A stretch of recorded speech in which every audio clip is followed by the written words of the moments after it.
the premier online speed chess tournament. Can you keep up? Wait, he lost some time! I mean, what is going on? For the last 7 years and counting, the best blitz and bullet players in the world have flocked to Chess.com to prove their worth at this format. There's a resignation, and Wesley so breathed for the first time since the 5+1. In 7 years, dozens have tried, but only 2 have ever worn this crown. Magnus makes it look easy. Hikaru Nakamura! He wins the Speed Chess Championship 5th in a row. Who will be this year's Blitz King? He walked right into it! 4! Welcome to the 2023 Speed Chess Championship, presented by Coinbase.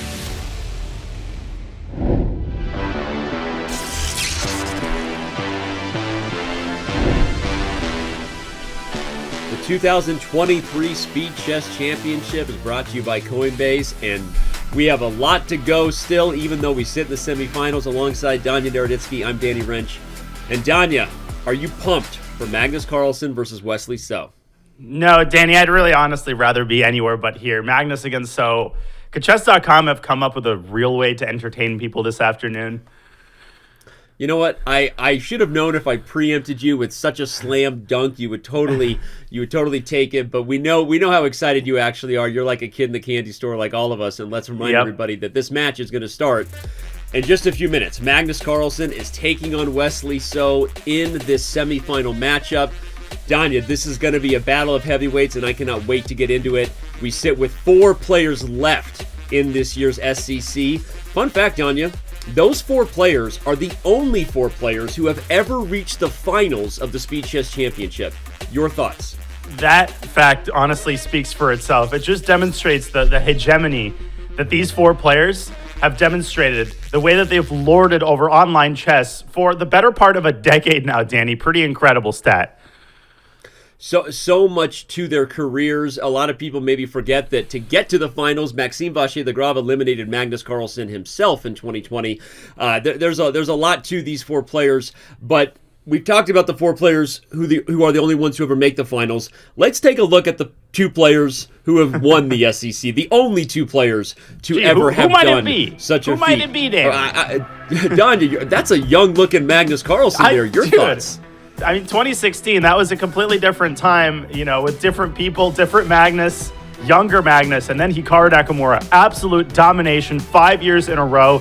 He defeated MVL, he defeated Wesley So, and in one of the most exciting SEC finals, probably the most exciting in 2022, a 1-point victory over Magnus Carlsen. Hikaru, Danny, is the big boss. Magnus is the other big boss. That's the way it's going to be. That's the way it has been.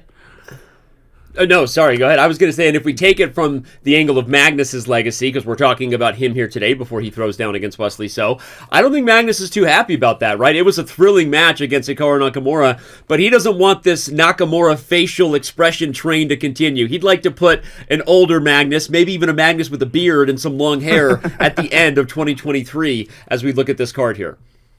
Listen, Magnus has had a chip on his shoulder, Danny. No question about it. He's got a chip on his shoulder. He wants to get it done. And despite the fact that he's had maybe some thoughts about his own play as not being the greatest, he is getting the job done. And he's winning by some of the largest margins of victory he's ever had against players like Jan Nepomniachtchi. Were you surprised to see the dominance in the final score, or maybe even that Nepo didn't even reach double digits for the first time in his SEC career? I mean, I wasn't surprised that Magnus won this match. I think he was the heavy favorite. I think Jan really, really struggles against Magnus. It's not like he lost any World Championship matches against him. But it's terrifying, Danny. It's terrifying that Magnus's average accuracy was over 90%. He played very good, solid, clean chess. And then you look at Magnus in the interview, and he's like, yeah, I'm expecting more from myself. Well, what more do you expect from yourself? And if Magnus believes that he can do even better, then what actually happens if Magnus plays to the peak of his abilities? Does he score 26 points in an SEC match? It's terrifying to face him right now. Yeah. Well, and I think Magnus laughed at himself, and everyone remembers one of the most viral moments of the match when he blundered his queen, taking a6. And so he he's playing some of the best chess he's ever played in the SEC, despite a few arguably throwaway moments where he blundered, went full Botez Gambit, which you never really want to do in the SEC against 15 of the best players in the world if you are the 16th and hoping to win it all. So, all right, let's also talk a little bit about what Magnus said in the interview after he beat Nepo. Danya, he made comments about what he thinks about facing Wesley So, how he feels about his chess, and I'll let you respond to this quote where he said, "If I'm in good shape, he's going to have to play at his very best just to make it exciting." Your thoughts on Magnus saying that? I think it's refreshingly honest. And Danny, I think some people in the chat might look at this and say, oh, it's a burn and he doesn't respect Wesley. That there isn't even an iota of that I perceive in this quote. Magnus is being realistic. He knows the kind of chess that he's been playing online in blitz and rapid formats over the past year, over the last couple of years. And he knows that Wesley will have to step it up. And as they said about Alexander Alekhine, the third world champion, they have to beat me in the opening, in the middle game, and in the end game. Wesley will have to perform at his A++ game in all three time controls to even stand a chance. It's funny, we've talked about that a lot. To beat Magnus Carlsen, you have to play the very best moves and you have to play them fast. Okay, yeah. Well, will Wesley get that job done? Let's talk about what he did against Alireza Firouzja, because he did play a lot of the best moves and he did play them fast. But it was also a bit of a bumpy ride, some inconsistent scores. If you look at a flipped 7-2 result in the first two portions before we had a nail biter and a thriller in Bullet in Armageddon. How did you feel about Wesley's play and that he ultimately got the job done against Firouzja there? My God, Danny, bumpy ride. You're like that airline pilot. Everybody's screaming in the cockpit, folks, we hit a couple mild bumps over the Rockies here. We'll be okay. This match was crazy. Wesley So jumping out to that 5-point lead. Robert and I thought that this was going to be a blowout. Nothing was working for Alireza. And then bang, complete 180. Wesley goes down by 2 points in the Bullet, Alireza's best time control, and finds it in himself, finds the inner strength to stabilize, to come back from that deficit, and then to score in the Armageddon, which was one of the most high-pressure moments in SEC history. The way that Wesley handled that was really kind of nothing short of impressive. I agree with you. I was underplaying it. It was turbulent, and I'll just call it what it is. But I'm also gonna build on that storyline, because I agree with you that I wonder if winning in comeback fashion in Bullet and then needing Armageddon to get over one of the best Bullet players in the world. Let's remember Firouzja beat Magnus Carlsen in the Bullet Chess Championship. Does that actually help Wesley's confidence coming into this matchup against Magnus, right? Let's bring up his SEC semifinals results historically.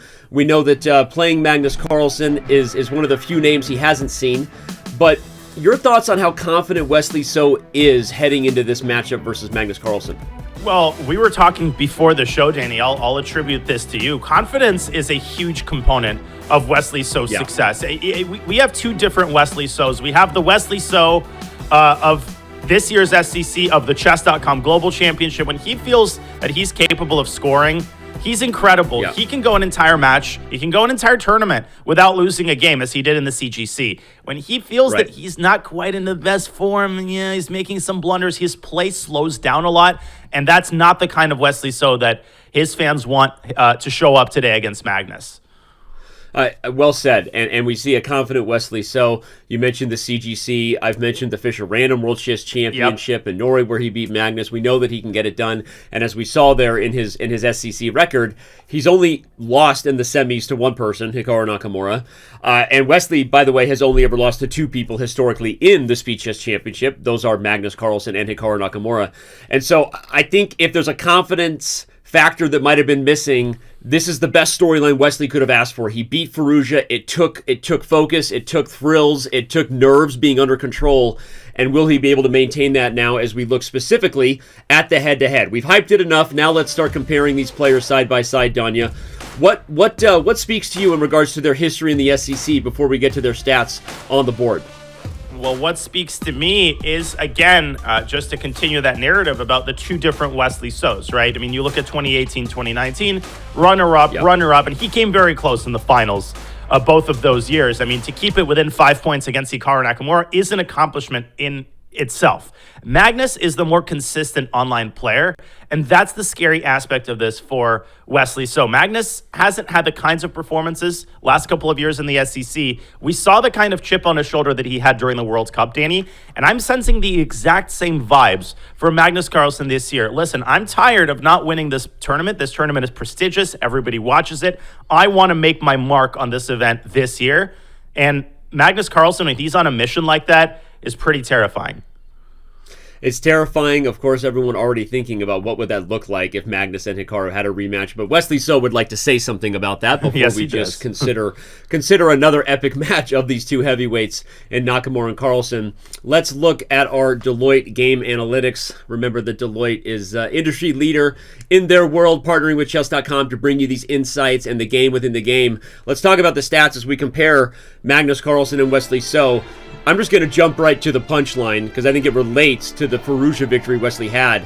You have to take a look at that fourth item down where Magnus Carlsen's record against Wesley So and Bullet is startling.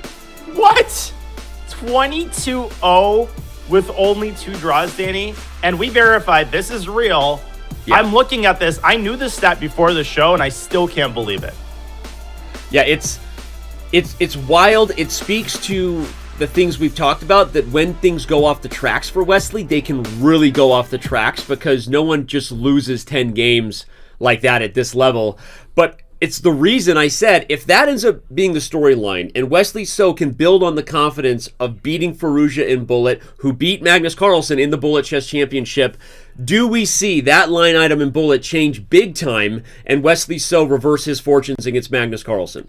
Yeah, I don't think that Wesley is necessarily thinking about this stat, 22-0. I'm never going to win a bullet game against Magnus. All players are moving on. This is a different era of chess. Everyone's more experienced. Everyone's better at the time scrambles. And so I think Wesley has turned over a new page. And he's defeated Magnus Carlsen in mini matches during the COVID era. Remember those online tournaments? Wesley won quite a few of them. So it's not unprecedented for him to defeat Magnus in a match format. And that gives him confidence that I think outweighs his individual head-to-head scores in the Bullet. Okay. All right, well, let's dive into Deloitte again. They are our official game stats partner, and let's take a look at some more data that compares these two players side by side. What speaks to you here? Is it Magnus Carlsen's win percentage? He wins more games than he loses or draws combined? Or anything else about comparing these two guys head-to-head? Well, these are two of the most experienced SEC players that we're going to get. They don't feel the kind of same butterflies in their stomach at the start of the match that a lot of different players feel. That's, I think, promises us a very, very high-level match from the very first moves. Obviously, their peak ratings are unbelievable. Magnus, Danny, I think one of only 2 players to cross 3,300 blitz on Chess.com. The other one, of course, is Hikaru Nakamura. I was going to say, is the other one you? I was 3250, but that happened once. It was a quinkydink, and 3300 is in the frickin' stratosphere. I was partly teasing because I think whenever we say 2 players and online records, we often do think of Nakamura and Carlsen. But I actually, when I said it, I wasn't kidding. You have put up your own runs there, and so anyway. I love you. I just wanted to say that. I love you. Oh, fine. I said it on camera. Okay, let's move on to our Smarter Chess predictions. Let's move on to the Smarter Chess predictions because we've seen what the stats tell us. Now, what does Smarter Chess tell us? It looks like a prediction that could build into a blowout for Magnus. And so, which is the time control do you think, Wesley, if he was going to shock the world here and send Magnus Carlsen home, where do you think that process starts? I'm going to speak a different. Normally, I say it's always the 5+1. It's always the start. I actually think Wesley's going to be fine in the 5+1. I think the 3+1 is where Wesley really needs to keep things stable. Because remember, against Firouzja, he went 2-7 in 3+1. He gave Firouzja all of that 5-point lead back. Magnus, he said that he likes all time controls equally. I mean, this match can go one of 10 different directions, Danny. It's impossible to predict, but I think Wesley has to make sure that in the 3+1, he stays even with Magnus on the clock and that he eliminates those one-move blunders. You cannot give Magnus any easy points. Yep. Well, I appreciate that because if I was to argue that if there's one player who can do that, it might be Wesley So. He is, as I've shared a lot in terms of the data that we do and the fair play stuff and all the things we look at, Wesley has played some of the highest quality, in terms of pure accuracy, 3-minute chess we've ever seen. And I think he is statistically the most accurate chess player in the 3-1 portion of anyone who's ever played the format. And so if somebody can hold their own in blitz there, we know that when Wesley is clicking on all cylinders, he is a very tough out, as we've talked about, right? He's just so technically accurate, he's hard to beat. So if he keeps it close and that bullet confidence carries over, maybe he does get it done. But all right, Danya, what's at stake? We know that we've got $150,000 in prizes for the Speed Chess Championship, which again is not a bad amount of scratch to take home, given the total blitz commitment there, the highest prize fund we've ever had. But we know these players want even more than that. They want to win the whole thing. The winner advances to the final today, earns $7,500 guaranteed, and the additional $7,500 is split based on win percentage. How come every time I say split on win percentage, I have to bring up that I wish more tournaments did that to keep chess exciting and put money on the line with every single game? Danya, your chance to tell over-the-board organizers that I'm right and that they should do more of that. Over-the-board organizers, Danny is right, and you should do more of that. But in all seriousness, I'm always there for you, Danny. Of course, you don't doubt for even a second. I'll always take your side. But it really is the case that you want to motivate players when they're facing, let's say, a blowout. And I think the SCC format is really good at that, but it's also really good at preventing that situation from occurring in the first place. Because even when you've got a 4 or 5 point deficit, the players always believe that they have a chance at a comeback. And those are not just empty cliche words, Danny. We see regular 5-6 points comebacks as recently as the Firouzja So match. Yep. Well, and you and I as chess fans and kids who grew up playing the game and could talk about formats forever. And I think, there's all kinds of ways we've tried to tackle, speaking as an organizer, keeping chess exciting no matter what the format is, even in a blowout, even in round robins, whatever. And I do believe there's something to putting something at stake in every game. Wesley So knows what's at stake here today. He would love to send Magnus Carlsen home and move on to a finals match versus either Maxime Vachier-Lagrave or Hikaru Nakamura. He's ready. He's in Berlin. And he's focused, Danya. Yeah, I think Wesley is... I don't know who that is, but Wesley is in Berlin. I think he just finished actually a round of Blitz chess today at the Armageddon series. So he's nice and warmed up. Of course, a little bit of a disadvantage when you're playing away from home. That means you're playing on a laptop. Yeah. That means you're not playing on your most comfortable desk. Magnus, by the looks of it, I think he is home. He's wearing that hoodie. He seems nice and comfortable. So Wesley, he's got a very, very difficult 3 hours ahead of him, Danny. He needs to bring his A-plus game from the very first moves because Magnus, you know how it is. He just hits you before you even know what's happening. You're like, oh my God, I'm down 4 points. When did this happen? Agreed. And I worry about that thing you just pointed out, that Wesley clearly not at his most comfortable home environment. Although every time we've observed Wesley, people wonder, how could he be comfortable? He's often got his computer on a chair. We can see in the fair play cam, and you're shouting out that Wesley has some unique ways that he likes to play online chess with a small board and a big monitor. We've also observed. So maybe for Wesley it doesn't matter whether he's at home or comfortable. But as you said, Magnus is at home. We see him in that natural environment, and I think we see the players getting set to take off here at any moment, Danya. So I'm pumped. I know you are. I'm incredibly pumped, Danny. This is going to be a high-level, fun match, unmissable action. And Magnus, he's wearing a hoodie. I think that's an underrated way to play online chess. I always play in a sweatshirt with a hood. It just makes me a little bit more comfortable, and then make it, 63 degrees in my room. I don't know what Magnus is up to there.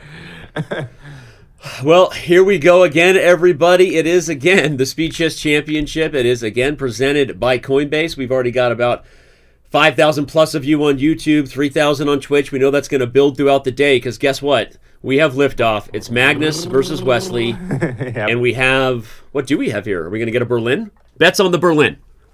A Berlin from Berlin. No, he's going to play A6. Okay. Well, I'm excited. This is going to be great. Here we have D3. Talk a little bit about why this is kind of the popular, flexible way to avoid the most forcing lines these days, Danya.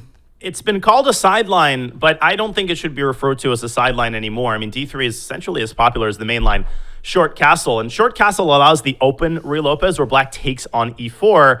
It also allows a bunch of very topical lines within the main line. D3, a little bit less theoretical, a little bit more flexible, and Carlsen takes the ambitious approach, getting his bishop out to g5. This often leads Danny to very sharp positions, especially if black plays h6 and then g5 to eliminate that pin. Agreed, and I want to just make an observation early that you note the pace and the deliberate nature with which these guys are using their time, Danya. I think you know what that means. I think these guys are already thinking about preparation that they brought here, and they're taking this very seriously. They are not blitzing through this with some shenanigans, sideline B3 style openings, right? They are really trying to get theory here to maybe try to take the other person by surprise. I'm going to hazard a guess that we're going to see more variability in the opening from Carlsen than we will from Wesley. I think Wesley will probably rely on 1e4 and then Italians. But Magnus, I think, from both sides, is going to vary his openings and try to find the kinds of positions that make Wesley uncomfortable. We know how good Magnus is at that, how universal he is, more so than all of the other top players. And they're already incredibly universal. As we see an interesting transformation here, Danny. Carlsen pushes d4. Now he tries to ruin black's queenside pawn structure, but in return, you do give up the bishop pair, potentially, if black takes with the pawn. Okay, he took with the bishop. Interesting. Takes with the bishop, which means we get more trades. The structure slightly favors white, but we're no longer in the opening book stage. You see that evaluation bar on the left. Everybody changed from a percentage to a pure evaluation. White is a teeny bit favored because of the structure. But John, to give us some highlights, what are the plans here for both sides? Well, I like black's structure. As ugly as that pawn structure looks, I would compare it to a bumper on a car. It's functional. You've got the open b file, so you could stick a rook on b8 at some point and tickle that b2 pawn. But black is likely going to play against that e4 pawn. That pawn is a strength. Yes, it controls space in the center, but it's also a target. And black could put a rook on e8, maybe a queen on e7, and at the right moment, black can push the button and play g7, g5, unpinning the knight. And so Magnus has to make sure that he keeps that e4 pawn protected. We're likely going to see him castle kingside. He might also castle queenside, kind of like he did against Vincent Keimer in that World Cup game. I think that's exactly what he's about to decide right now, Danny. That's a huge decision, right? Castle queenside, and we are all in for a crazy game where white advances and black attacks, or castle kingside, keep it safe. Danya, why is it not the best for white to take here and double these pawns for the viewers? I'm asking for a friend. I obviously know the answer, but please help me. Well, I think he actually might take on f6 if he feels uncomfortable. Black might recapture with the queen there. And again, it's so important to indicate that the pawn structure, Danny, is the most visually arresting element of the position, but it's also not necessarily the most important. After the trade occurs, black will be threatening to push f6, f5, harassing the e4 pawn, and white will no longer be able to castle queenside because the f2 pawn is going to hang. I think Magnus took not because he likes this endgame, but because he felt uncomfortable keeping the queens on the board. We have a completely equal endgame. I would put a rook on b8 and start with that, just accentuating the pressure on the queen side. But there's f5. But no, Wesley likes your idea. By the way, we should point out quickly just that if e tick f5, rook to e2 was going to be the problem. So Magnus kind of saw this coming, quickly puts the rook on e1. Let's also observe time here, Danya. Very equal for both players right now on the clock. Yeah, I don't think the clock is going to be a deciding factor until the next segment. Both of these players are, particularly Magnus, are excellent at time management. Of course, if you're Wesley, you want to make sure that you don't overthink it. F takes e4. Okay, Magnus will probably recapture, I would guess, with the knight and threaten the fork on f6, and Wesley will centralize his bishop by putting it on d4. Okay. Knight takes e4. We'll get bishop to d4. We're going to see this right away. Okay, b3. Protect your pawn. And b3 is better than c3. You're not looking to force it. Yeah, okay. You know, white actually might be seizing a slight advantage here. The b-file pressure has been exterminated. That pawn on b3 is super well protected. And the knight on e4 can be used kind of as a chisel. You could drop back to g3. There we go. The f5 square is a weakness. It's a long-term weakness. Black could bring his king up to g6. And it's not like you're suffering right away, but in the long run, white's 3-on-2 pawn majority could be used to generate more kingside pressure. I would go king f1 and maybe even trade the other pair of rooks with rook e1. Yeah, it's interesting because normally with pawns on both sides of the board, you think the bishop is a slightly better piece than the knight. But in cases like this, the bishop lacks any targets on the queen side. They're all in light squares.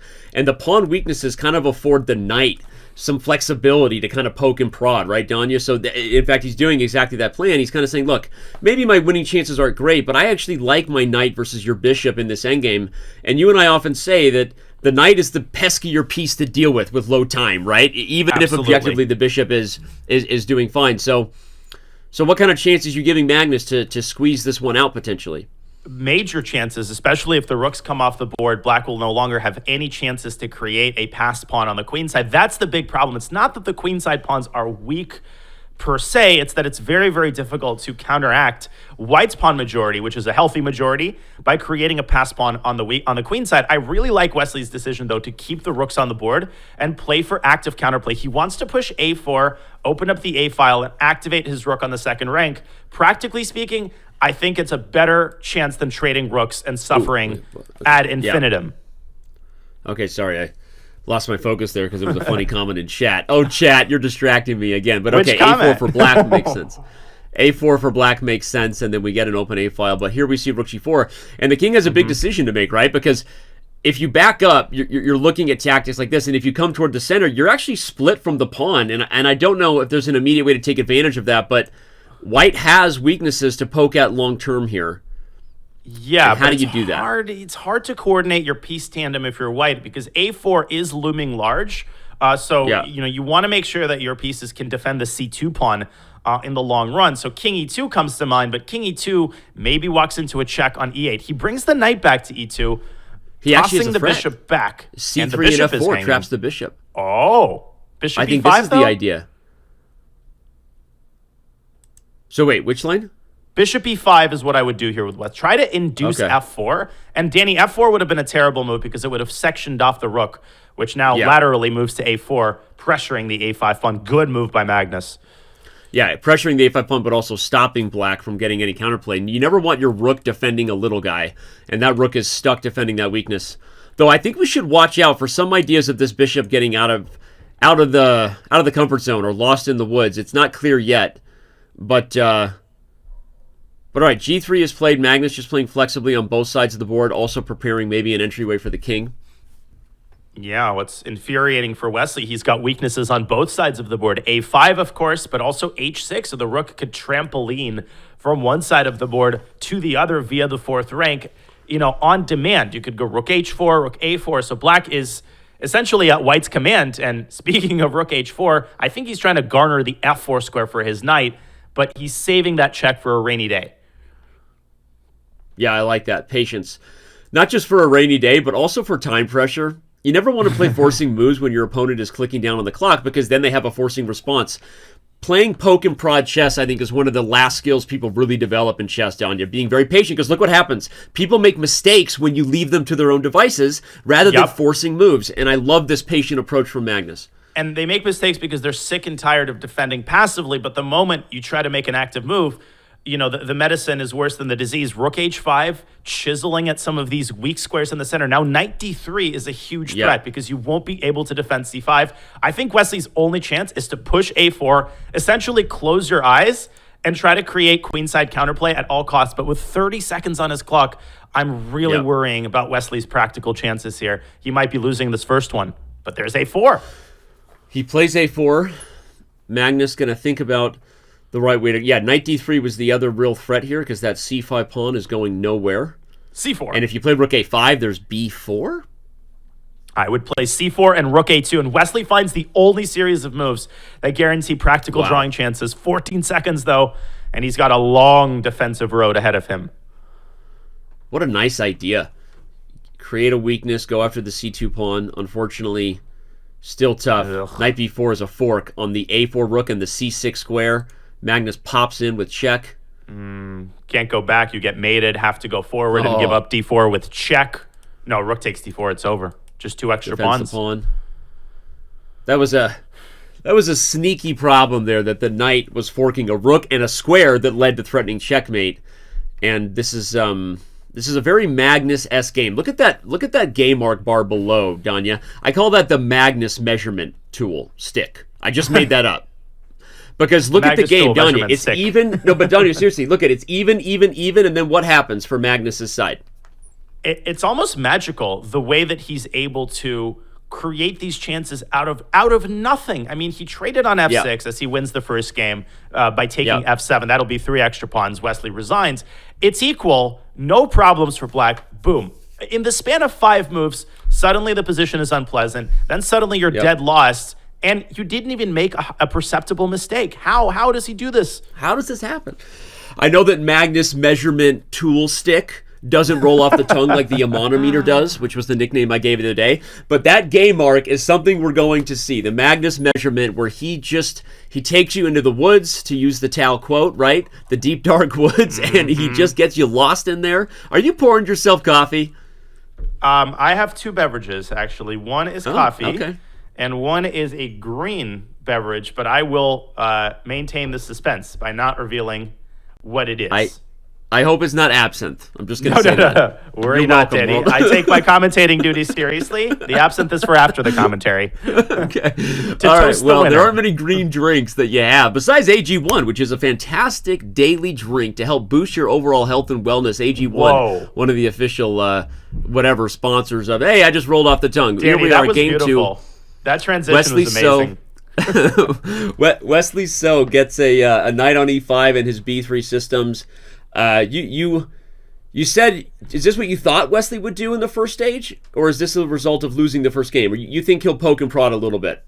He will probably poke and prod a little bit, but I'm not a big fan of this opening setup. I think this is right up Magnus's alley. He's super solid here as he trades off the dark squared bishops, and it's just completely equal position. I would even maybe prefer black because the knight on d2 has a hard time finding a good home, Danny, because look at that pawn on d5, as one Robert Hess would point out, it restricts the knight, prevents it from going to c4 from e4. So we're going to get a long kind of positional, cagey maneuvering battle in this game. Robert loves highlighting that a pawn dominates a knight 3 squares away. How many times does he mention it per commentary match? A lot. Well, I think I mention it more often than he does now because I'm always like, Robert Hess would point out that the pawn restricts the knight. Robert Hess coined, hey, let's point out the bishop is the wrong color square of the corner, right? There you go. I guess we can't spell chess without Hess, and we talk about him even when he's not here. By the way, Nakamura is playing Maxime Vacher the Grave. That is tomorrow. You see below us our other semifinal matchup. But okay, we're here with e5 and f4. Wesley changes the structure, Danya, which of course comes with giving black the house, right? A free ride over here on the queen side. But he's hoping for some big space. What are your thoughts here? Yeah, nothing's going to happen too fast in this position because if white pushes g4 and f5 too fast, then black will take on f5 and then the e5 pawn will become weak. It's hard for Magnus to generate chances on the queen side, though, Danny. I would point out the pawns on a3 and b3. If black plays b5, you've got a classic situation that I think will be very relatable for most players where if you push a4, white pushes b4. If you push b4, white pushes a4. There is a name for these pawns in Russian, but I don't know how to translate the specific situation where if you push one pawn, your opponent keeps things locked up by pushing the other. And so we see Magnus taking a slow burn approach, deploying his queen and connecting his rooks. Let's watch how he tries to generate chances on the queen side here. We might get a textbook lesson.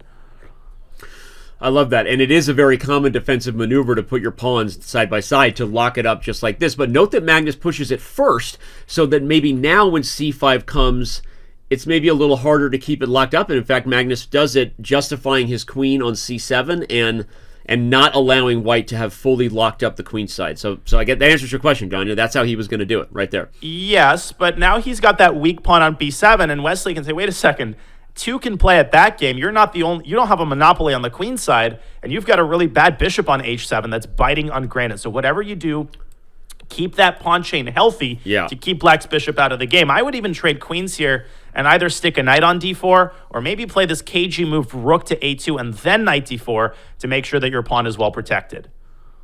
Okay. He plays knight d4 first. Wow, knight b8.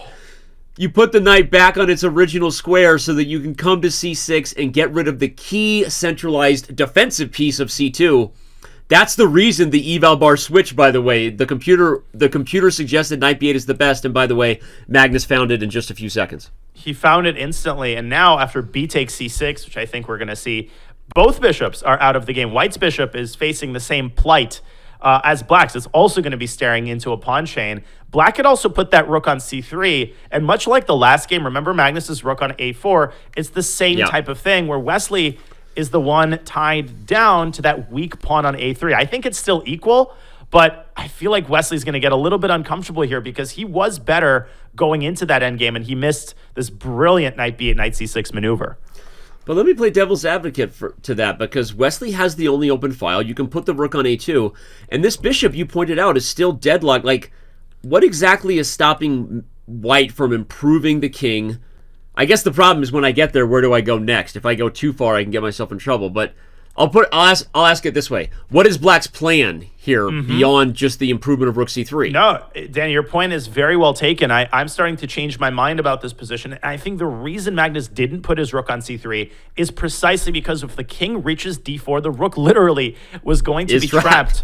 And it's hard to push d4 because you open up White's bishop. So that seems to carry much more drawbacks than strengths. Now Wesley is going to centralize his king. He's going to try to seize further control of the b file, and it feels like he's starting to garner some practical chances in this endgame. Yeah, I agree, and I was feeling that because even though I looked at it objectively and thought Wesley missed, I'm like, White has more ways to improve than Black, although this is a great move from Magnus because, as I said, when there's only one open file, whoever owns it often controls the highways, and Magnus is not going to let Wesley sit on it. So he might want rook c3 also, Danny, and then rook a c5, but that seems really risky. You're gonna walk both your rooks into the c file. Wow. He's thinking about it. If you do that, you might be Magnus Carlsen. Can we go to the back cave and analyze this real quick? Let's do it. Let's do it. If you go rook 5 to c3, and I go king d4, and you put this rook on c5. But White doesn't have the right type of Phillips screwdriver to attack either of the rooks. If you had a dark squared bishop or even a knight, the rooks would be so flimsy. But somehow they look terrible, but they're strangely stable. White has to go rook b2, Danny, and I'm not sure exactly how you're getting those rooks off of the c file. It's hard to believe, and Magnus doesn't believe it. He doesn't go for it, but I think he should have. I think you're right, because we have it on the board, and the computer says it's about the same eval as it was earlier, and our artificially intelligent overlord frowns upon Magnus's move, says this was not as good. He should have gone for this idea. Now that I'm looking at it, you were right, Danya. Wow. And king d2. Wesley, that ship has sailed, and now rook from b1 is going to come up to b4. And I mentioned earlier that White would be tied down to the a3 pawn. Now it's going to be Black who's tied down to the a4 pawn, and Wesley has a serious advantage here. By the way, there's weird ideas where the rook still gets trapped if you're not careful with the bishop grabbing this diagonal with d4. The move order matters, but I want to point it out because if somehow Black has to play d4 themselves, this bishop will just pop right back to that diagonal and be super happy with the progress. So this is looking more and more awkward. And by the way, the time on the clock reflects how Magnus feels. He doesn't go down on time for no good reason, right? Magnus knows this is a bit of a struggle to figure out. The problem is that you're ultimately going to have to break through, and that's going to be hard because even if Black defends passively, trades one pair of rooks, and then simply keeps the other rook on a5, how are you going to add an attacker to the a4 pawn? There is this long-term maneuver, bishop f3, bishop d1, Danny, and then pawn to c3, which is a cute little positional concept, but something's going to tell me Magnus is not going to take this sitting down, and he's going to try to generate active counterplay, maybe by pushing c5 and kicking the rook away from b4. I definitely would not take with the pawn here and give Black a passer on the a file. Yeah, that would seem ill-advised. Wesley double checks it though. He takes b4 with the rook, and I think your plan, by the way, g4 stops your plan, so maybe Magnus actually likes it. But it is still a long road for Wesley to have a target. The problem I have is, what does Magnus do to stop it? Is he going to play c5? I guess he will. That'll be the key. And another reason he might have pushed g4, I'm talking about the distant future, h5 and h4, followed by a trade on g3, could create an eventual target on g3, and black's rook on a5 can potentially swing back over to the king side. All of that doesn't take as much time as it appears, but right now we're going down a different path. c4 is an excellent move by Wesley, carving out the long diagonal for his bishop. He is making progress right now. That is Bishop a C6. move that, if I was faster, I would make an awkward, explosive joke on c4. Boom goes the dynamite, and you've got a great move. But the point is, this was a very, very well-timed move. You can put the bishop on c6. It holds d7. It hits a4. Yeah. He does it. He does it. I would play h5. I like it. Yep. The king goes to e3 to avoid d-file with tempo, maybe? Oh, rook c7 is an excellent move. If you take a4, you go back to a7, picking up the a3 pawn, and then black. I think Magnus is potentially taking over the initiative here. You got to be really careful if you're Wesley. Rook h8 and h4, that idea has become reality, Danny, and it's happened much sooner than we all expected. h4 is coming soon to a theater near you. Yeah, and you still have the problem that if you grab the pawn, the rook just swings back here. So Wesley in trouble. He goes... Oh, no. The Magnus is counterplay is taking on. over.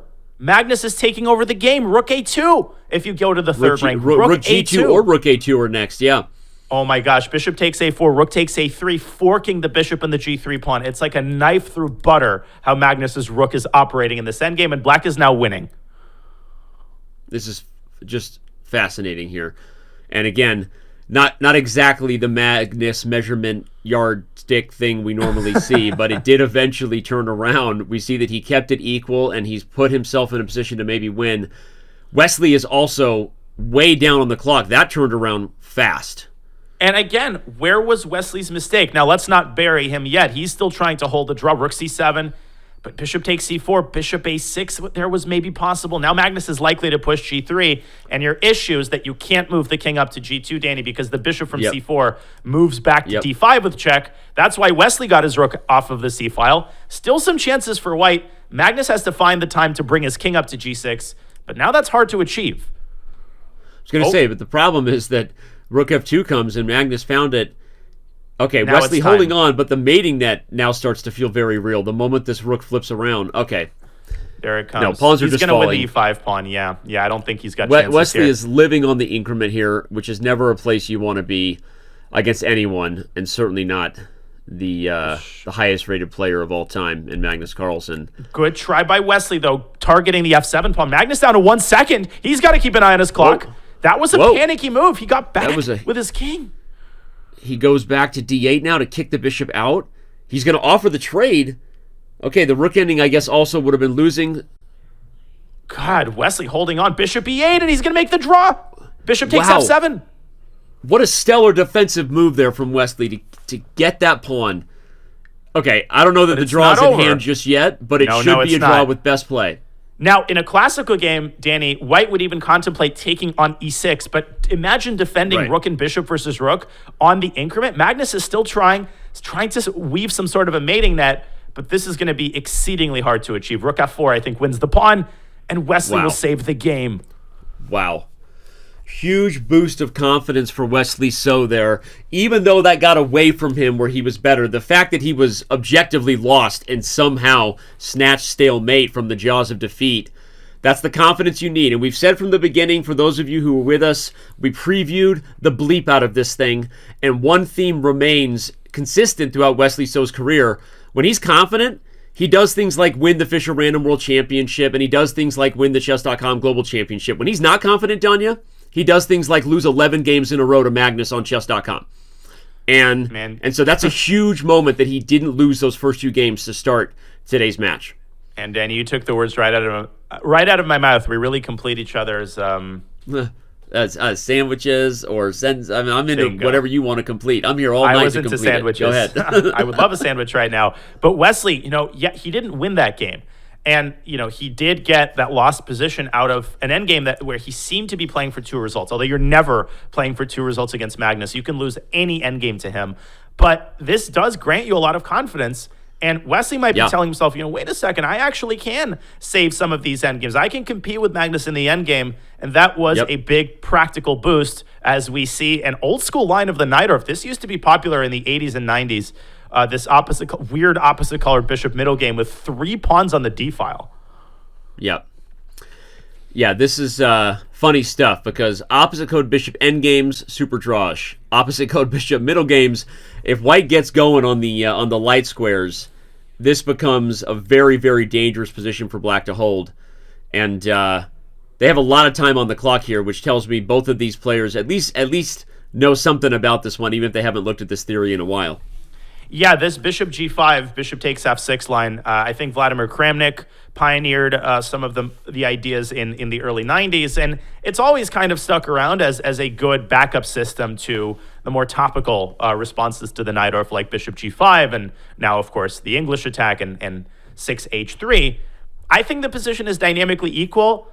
Black has good chances to generate pressure on the queen side. The queen from d8, it can come out to a5. The rook from a8 can come out to e8, grabbing control of the e file. And I'm just not really seeing white's attack yet. Although if Magnus plays h4 and then sneaks that g pawn up the board, Danny, you can't fall asleep either if you're Wesley on the king side. Yeah. No, it's interesting because objectively, white's pawn storm has more potential than black's, but there you go. Also, white's pawns are easier to target than black's, so queen a5 is super important for that, keeping white off balance and saying, hey, look, okay, if you go all in for the attack, I may grab this pawn at some point.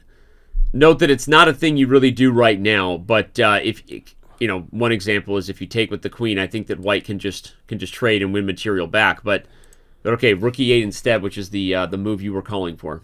Top engine move, rook a e8, and now h4 is very likely, and he does it. And I think Magnus, I think we will see that in game. Queen takes d5. I wouldn't be able to resist that juicy morsel. I think Magnus will trade and then push g5 and essentially play for positional compensation in the endgame in the form of a space advantage, and maybe he'll win one of the d pawns back, likely the d4 pawn. Draw likeliest result, but given what we've seen in the endgames thus far, I'm very much cautious about making a guess and trying to forecast what this endgame is going to look like 10 moves from now. No, but you're right. Wesley takes the pawn when it was more appropriate. When I was highlighting that you wouldn't take it earlier, this rook was not on e8, and bishop e4 would have been a move. And so the whole point is now Wesley has taken the pawn at the right time, and a3. Such a Magnus move. You know what he's thinking about? I swear Magnus is already trying to set a long-term trap where this rook runs out of squares. You're totally right. It's not b4 and f4. It's not crazy to think about that. Magnus is devious right now. He wants to set a long-term opportunity for his opponent to blunder. You and I have said that a lot. He does that better than anyone in history, right? Create chances for his opponent to go wrong. And let's just see what happens. And a3 is one of those moves that you can easily look past. But if he wins the game, it's going to be one of the reasons that he did. Because he forces Wesley to make a difficult decision. Guess what? If the pawn was on b4 right now, he would already be threatening to trap the rook with bishop c4. So these things that we're mentioning, they're not some far-fetched, distant possibility. They're the reality that Wesley is facing. And I would go rook c5 and evacuate the rook. He's missed it. b4. I guess Wesley wants b5, but can white go bishop f1 and bishop g2 there? Oh my gosh. No, but the move b4. It's exactly what we said he was going for. b4 literally traps the rook right now. And whether it's bishop c4 next or a slow jam, right? Throw on the Lionel Richie and let's enjoy ourselves with some candles. This is a slow jam. It doesn't matter. Magnus is trapping the rook, and we knew it was going to happen when he played a3. There's also rook to e1 here to prepare bishop e4, but Wesley is relying on the move rook e3 in response, but white could still play bishop e4. And Danny, this is such an instructive point for newer players, right? The X-ray defense, rook he1, rook e3, and bishop e4. You called it the moment Magnus played a3, and now Wesley is staring down the barrel of a position where he's going to be down in exchange. I wish I could play half as good as Magnus, as well as I predict Magnus's ideas, because as soon as he played a3, I asked myself, what would Magnus do? And you started to see the purpose of it. Wesley, unfortunately, lost his focus. By the way, your move, rook e1, is more accurate than that bishop f1. Computer agreed. And here comes bishop e4. g5, first accuracy. G5. Oh my gosh. He stops h4 first, kicks the bishop. Bishop e4 is next. And Magnus Carlsen is trapping the rook in the middle of the board. Unbelievable. How another game that just makes your jaw drop open. And G5, another one of those imperceptible moments where Magnus prevented bishop takes H4. Danny, how many players, if we could briefly pull up an analysis board, instead of G5, how many players would go bishop E4 and blunder bishop takes H4, rook takes C3, D takes C3, and guess what? Black pre-moves E2, and if you take on D5 with the rook, you actually lose the game. God. So that's why he played G5. What a crazy line you just saw there. And so not only was G5 necessary or most accurate to save the H-pawn, but I didn't realize how deep the idea was. I'm showing Danya Naroditsky an instant replay because sometimes you got to appreciate. That's an amazing line, Danya. And again, a lot of players, guilty right here, yours truly, probably would have just totally missed that idea. And, you know, that is crazy. He's an artist, right? And this is what artists do. And Wesley resigns because there are no chances. He drops the exchange. And once you drop the exchange in that position, he would lose the rest of his pawns. There's nothing left to play for. And he is suddenly in already a 2-point hole. And the match hasn't even started yet. I mean, it's crazy. Yep. And it's crazy because, like, the analysis, the real-time game review did say G5 was best, but I thought it was for accuracy to hold the H-pawn. I didn't realize how deep that idea went. You called it, Danya. What a nice idea. Magnus Carlsen is up 2 games. Where have you been, everybody? We got 10,000 of you on YouTube. We've got 12,000 plus on Twitch. Let's go. Every one of you are now Danya Naroditsky's personal friend. Aw, man, you're going to make me choke up here during commentary. That's not good. I want more. I want to show more lines, you know. I don't want to tear up. Saying that a bunch of people you've never met on YouTube and Twitch are your personal friend, I thought was going to have you run screaming the other way. But hey, you're you know, no, I'm kidding. But just kidding. Thanks for making it part of your day. Give us your comments. We love you, chat. And Danya, where are we at here? We're at a weird Nimzovich-Larsen position. Now this. Chat might look at these moves, knight a3, knight a5, and we don't have the time to delve into them. Suffice it to say that that is the main line. You often see that arrangement of knights in this line. We've transitioned into something resembling an English opening where I think Wesley might actually redeploy his knight from a3, bring it back, perhaps even to b1, and then up to c3 in order to clamp down on these squares, d5 and e4. And then I think the game will finally take on more standard contours, particularly if Magnus also brings his knight back to c6. Well, it's funny because Magnus has another piece he'll probably fix long-term, which is the bishop on d6, right? Because the bishop here blocks the central pawn, who blocks the bishop, etc. So Carlsen has an interesting idea to consider as well, which is how do I fix both the bishop and the knight? You got to be careful if you play... Okay, rook e8 and the bishop goes that way. Nice, right? If you play c6, you take away the square for the knight. So get the rook out of here, back up the bishop, and fix your structure preparing for d5. But great point, Danny. c6 is how you would want to play this, and then bring the bishop back in d7, d5, kind of like the Kopek system, if anybody knows that opening. But because you've positioned your knight on a5 and knights on the rim are dim, you're kind of paying the price. I think Magnus is deciding on the move order here. He starts with rook e8. He's going to play knight c6, bishop f8, and eventually we're going to get a reverse Sicilian structure if he pushes d7, d5. Which is likely. Of course, Wesley could try to beat him to the punch, but no, I think we're going to get precisely that structure momentarily. Okay. Yeah, Wesley plays d3, which is flexible. Or not. Interesting. Magnus, he kind of accomplishes a hybrid of our plans, right? He goes for the Kopek, but he doesn't trap his own knight. The problem with that, of course, everybody, is that whenever you advance 2 pawns, 2 squares right next to each other, you are always making positional weaknesses. And now Wesley has oh my God, G4, what a move to highlight the weak light square.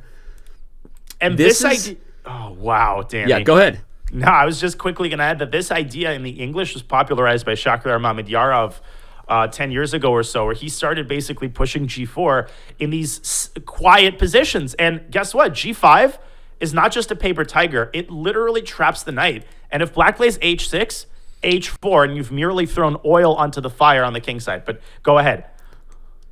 Dude, I got nothing more to add to that. I mean, it's like following you. You're that guy who makes a toast at a wedding, and you're like, oh my God, I got nothing I can say to follow that toast. Might as well make an awkward joke and reveal something from the past and humiliate myself and get out of here, right? So, no, you're Your line is really impressive. I love your point. G5 is a real threat. H6 just adds fuel to the fire. This is actually super awkward, and you saw the eval bar loved it when Wesley played G4. This is spicy. You have to go rook back to F8, I think, in order to open up a parking spot for the knight on E8. I mean, and wow, there's no valet parking here. That knight will just have to move back, and he plays it because he has to. He plays it. What a move by Wesley So to play G4. And, of course, right now these guys are both playing high-level chess, but Wesley's accuracy is damn near perfect still at 99.8%, and Magnus is dipping a little bit to 96%. Here comes Wesley with the attack. I want a dub. Again, I'm not rooting for anybody, but I am allowed to root for drama in terms of commentary, and I love how Wesley has played this game so far. I want the dub. I think people maybe new to the commentary should understand that we are truly unbiased. We are in it for good chess. We love, and I personally have the greatest admiration for everybody in the SEC. But obviously a close match is more interesting to watch than a blowout. And Magnus takes it in stride. He says, listen, congratulations, you kicked my knight back to E8. But look at all the weaknesses on the king side that White's created by pushing the G-pawn. How do you exploit those weaknesses? Well, by opening up the center, and that is precisely what Magnus is preparing. So we might see E4 from Wesley, but then he has to deal with a big hole on D4. I would go so far as to say that Black might be seizing the initiative here if he pushes D5. I love how knowledge just oozes out of you. You break your arm and knowledge just spills out. When you're on the mic, your chess rhymes are tight. And I want to point out that Danya just said something that is very instructive for everybody. When your opponent launches a flank attack, the first instinct you have to have is, can I open the center? So bishop to C7 and D5 would have presented a real problem for Wesley. Now he's kind of forced to play E4 because as much as this stops it, it weakens the dark squares, and here comes Magnus. All over them. Oh my gosh. King F1, you can actually still push D5 because the bishop from C8 drops into H3 with essentially a checkmate. What an idea. And so Wesley might have to block with the knight, but that's a super awkward move. Dude, okay, if D5 is played, I wanted to drop a brilliant symbol on D5 and Magnus missed it. D5 was better. D5 was better, but look at his knight. He's going into E6, massaging those weak squares on F4. He says, Wesley, how would you like a knight on F4, threatening bishop H3? Okay, good stuff by Wesley, though, taking it in stride. And watch out for some sort of knight F6 check-related tactics later down the line.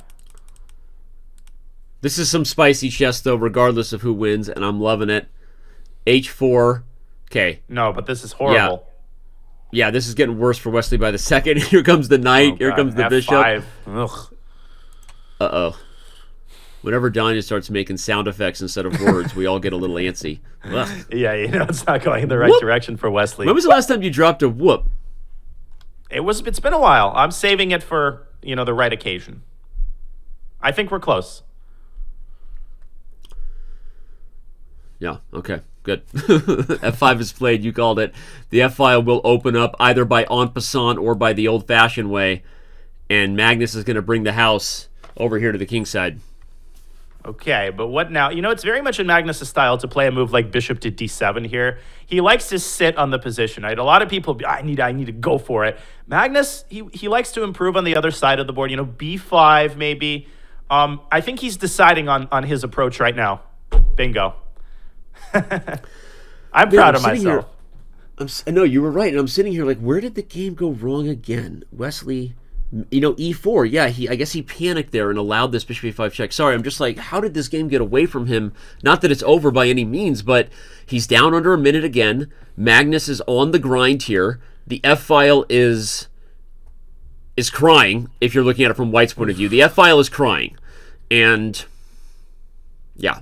It's crying. Wesley's crying. His clock is crying. And Danny, this is really what people don't always understand about facing Magnus, which I've had the honor of doing in Blitz so many times. You start out with so excited. I get to play Magnus. I'm going to bring my A game. A couple of games in, you're questioning the meaning of life, and you're asking existential questions about why you started this match. How is it that you're losing every game while making reasonable moves? How is this possible? Yeah.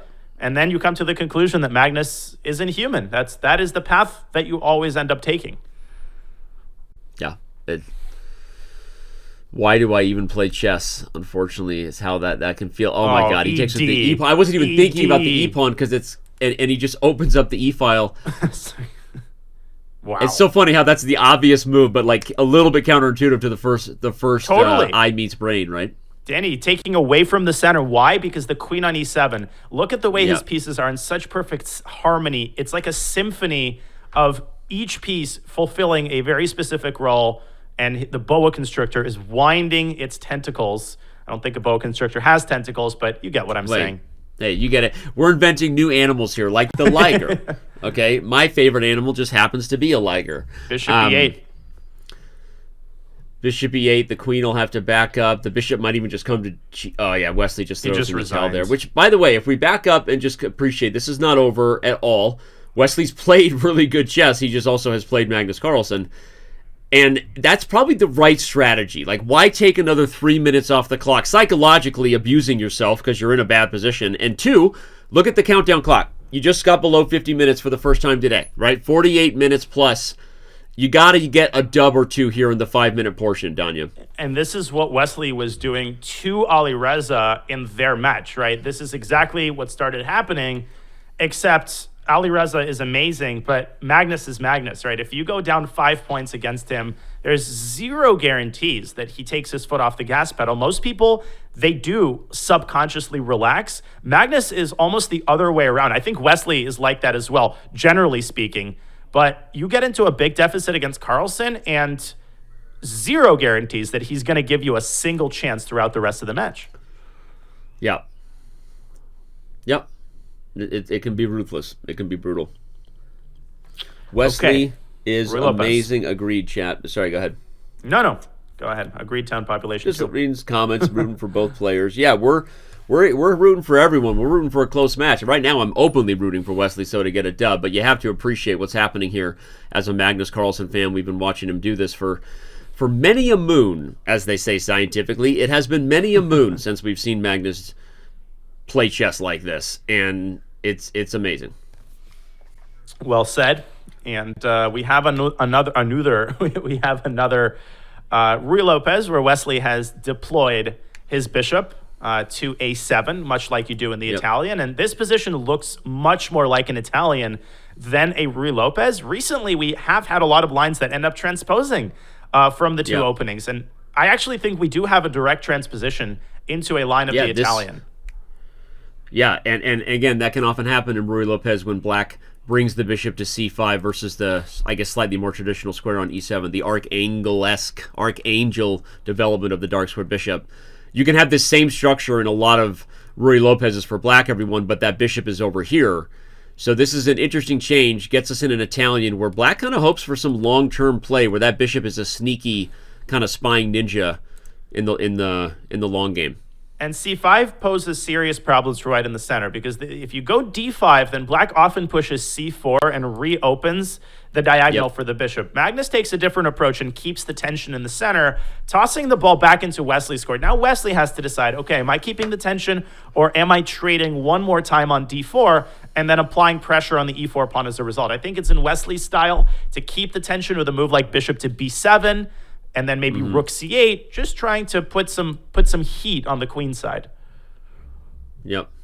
Or rook e8, maybe. Shout out to chat. Tyler 1 is coming for Magnus. Your days at number 1 are numbered. Tyler 1. LOL. Insert League of Legends degrading comment by me. Just kidding. We love Tyler 1. And we love his chess even more than we love League of Legends. Bishop b7 is played. Here comes rook to c8, as you said. The structure changing means that white has the most obvious target on the board, which is the isolated d6 pawn. But often black will get a lot of pressure against e4 as well, although in this particular one, I'm really liking Magnus's chances to go after this pawn in a hurry. Yeah, this could get incredibly tactical because knight f5 will likely be met with d6, d5. I can guarantee you this is what Magnus is calculating right now. White pushes e5, black sticks a knight on e4, and then you get a very difficult position to calculate and evaluate. You could get a trade on e4. So Magnus has a lot to figure out. I was going to say, let's look at it before he did it, but then Magnus played it. But let's bring up the analysis board anyway, because after knight f5, I think we're going to get d5 here. I don't know that Wesley has another move to deal with the pawn. So I think this line you called for, Danya, will be on the board. So let's look at it before the players get there. I like bishop What does takes white e4 do and here? queen g4.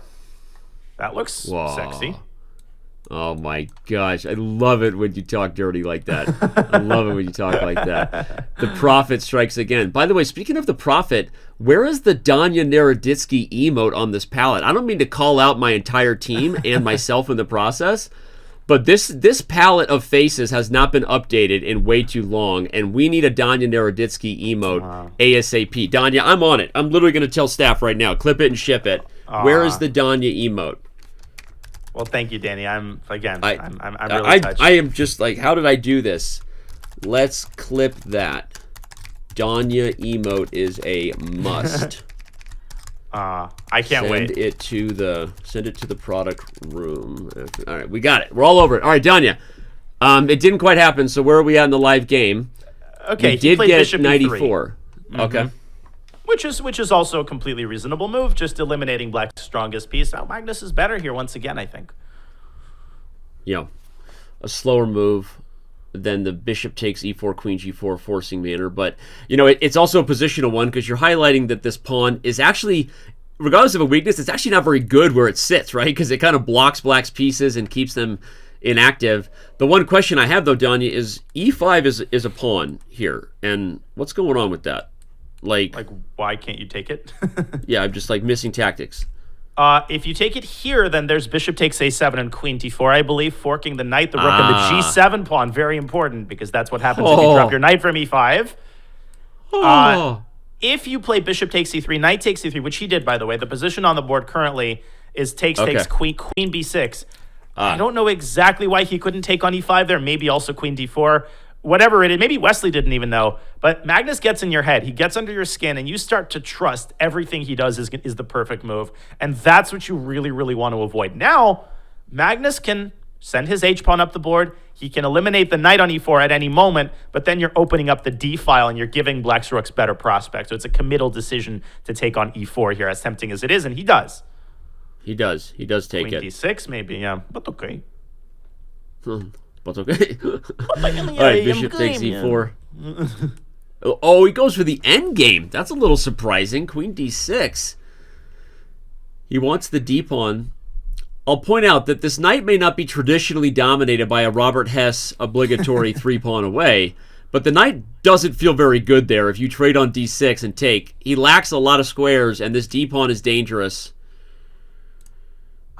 Curious how Magnus is going to recapture, because it's not a given that he takes with the pawn. Yeah, he can take with the knight with tempo, and that bishop on b7 is gasping for air, Danny. Bishop c6, you could target it with rook a c1, and then black can take on e5. So there's a lot to calculate there, and that's why Magnus is pausing. And he does take with the pawn. He does take with the pawn. Maybe you were right. Maybe that was the more accurate approach. But I originally liked this because I feel like if I'm going to just put my rooks here anyway, I've got the d-pawn, I've got the c-file. The knight can come to check at some point if there's a tactical reason to do so, i.e. you want to challenge my file, I fork you. So this is just so tough for black to play this. Great example of a position where the eval bar is ridiculously misleading. It was showing equality. Apparently black had to find knight f4. And I'm not saying that Wesley's lost or anything, but try to look at this position with your own eyes, right? Who would you rather be? Find me a single person who says black and who isn't being, contrarian. By the way, knight f4, I love that you said that the engine said that, because sometimes we can learn things from our computer friends, even though they irritate us. The knight f4 was key, Danya, not just because it fixed the knight problem that I was highlighting, this is the best defensive square, but it actually prevented the rooks from coming to c1 because of a fork on e2. Great point. Knight f4 was the best move by anyone here, and Wesley couldn't find it. But now Magnus's knights are going to be all over black. Knight e7 check, the other knight's going to come into d5, and you've got forks galore in knight b6. Yeah. And white's rook, of course, is itching. It's itching to park itself on c7. And oh my gosh, I think Wesley's best chance might be actually Magnus's clock. He needs to try to create practical difficulties for Magnus, who's taking his time, trying to decide which piece he wants to activate first. Okay, a4, trying to go for activate the a1 rook. a4 to activate the a1 rook. By the way, knight 3 to d5, as you called, was the best move there. All right, a4, bishop d7. This is instructive to get all your pieces in the game, though, and I also just still feel like this position is just so hard for black to play. You can't challenge the open file. There are looming tactics everywhere. Okay, but this is not going in Magnus's direction because now, Danny, rook a to d8. Okay, the knight can sink its teeth into d3. Then you could put a rook on d8, and the d6 pawn could very well turn from a strength to a weakness. Maybe it already has. Okay. All right, yeah, Magnus did let this slip. We'll see if Wesley can convert. He's also up on the clock, as you already said. Okay, now rook d8, and Wesley's making strides here. g6 f5 is an idea to connect your pawn chain on the king side. Hard for white to make progress with that bishop on b5 so well cemented by the pawn on a6. Yeah, that's a really good point, protecting each other. The a-pawn keeps the rook out of the file, and it protects the bishop to hold down the center light squares. So this is, okay, Magnus down under 10 seconds. This is possibly Wesley's chance to strike. Absolutely his chance to strike. He's going to strike with f7, f5, and then I think Magnus wants to involve that e3 knight and maybe bring it up to c4 and over to a5. So it's not like black is out of danger, but if Wesley treads carefully, then he should be in the driver's seat here as he brings his knight back and was threatening the fork on b3. Yeah. And now maybe rook f7 or something like that. Rook f7. I was wondering if we could go after putting pressure on the pawn just to keep those pieces stuck and maybe threaten to take. But, okay, rook f7 may be safer. Well, it threatens rook takes c7. Rook f7 Danny. threatens rook takes e7. Yeah. Okay, he goes for the move I was saying, but your move was better, rook f7. He takes back. The d6 pawn is getting closer to falling. Okay, rook, where does it go? Rook e6 walks into knight c7. We could get a repetition of moves here, knight c7 back to d5. But Wesley playing for a win. And I think he has to go back to f6. I don't think... Oh, he goes to the king, and that looks really risky to my eyes. You can't even take d6. In the end, white wins the piece back with rook e6 check. I wonder if he blundered that. And look at Magnus's pawn. c5 is coming, and he's going to have connected passers. Oh, Two no, passes and he's better than one, and you're losing to the fork. And Wesley throws his hand. Oh, man. Not your traditional Magnus measurement yardstick tool thingy we see there. That game stayed equal for longer, but Magnus does get the job done. As we see, he's now being informed that it is halftime here in our 5+1 minute portion. The first segment of today's Speed Chess Championship presented by Coinbase Match. And there you have it, Danya. Magnus is up 4 games. That was a really concerning game because Wesley turned it around. He was up on time. He had the initiative. And even with all of the ingredients in place, he still was not able to pull out even half a point.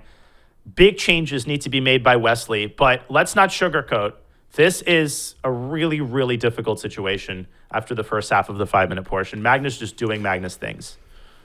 Yeah, and I agree. This game was concerning because it had potential and got away, which sometimes feels worse than games that ran away from you. But all right, we still have a lot of chess ahead. We have the back half of the 5-1 portion. Don't go anywhere. It's more SCC action when we return.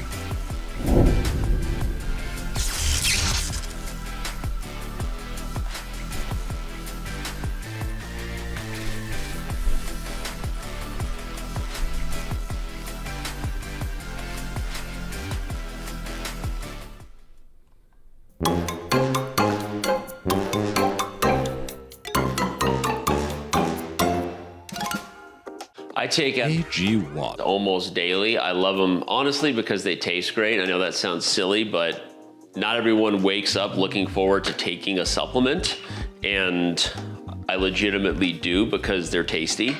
Obviously, they're phenomenal for you, or I wouldn't be taking them. A few years ago, I went completely corn-free. So I don't eat anything that has not just corn, but any type of corn syrup, which these days is in everything. And so I spent a lot of time looking into these supplements, whether it's pre-workout or just to like start my day. And I spent a lot of time looking into that stuff, and there's nothing better than the ingredients in AG1. Phenomenal for any type of thing you're looking for, whether it's just adding a little more, whatever you want to call it, fiber, vitamins, all the stuff in them, you know, into your diet if you're lacking some of that. If you're legitimately looking for energy and ways to kind of start your day on the healthy side of the bed, if that's a thing, or the chessboard. But no, the ingredients in this stuff is the highest quality if you are looking for anything to boost your diet around. It's awesome. I also actually take this liquid stuff, which is vitamin D with vitamin K. These days, if you're not taking vitamin K with vitamin D, you're basically wasting your time. If you didn't know that pro tip, you gotta have vitamin K with your vitamin D. So anyway, I love AG1. whatever reason you might be looking for it.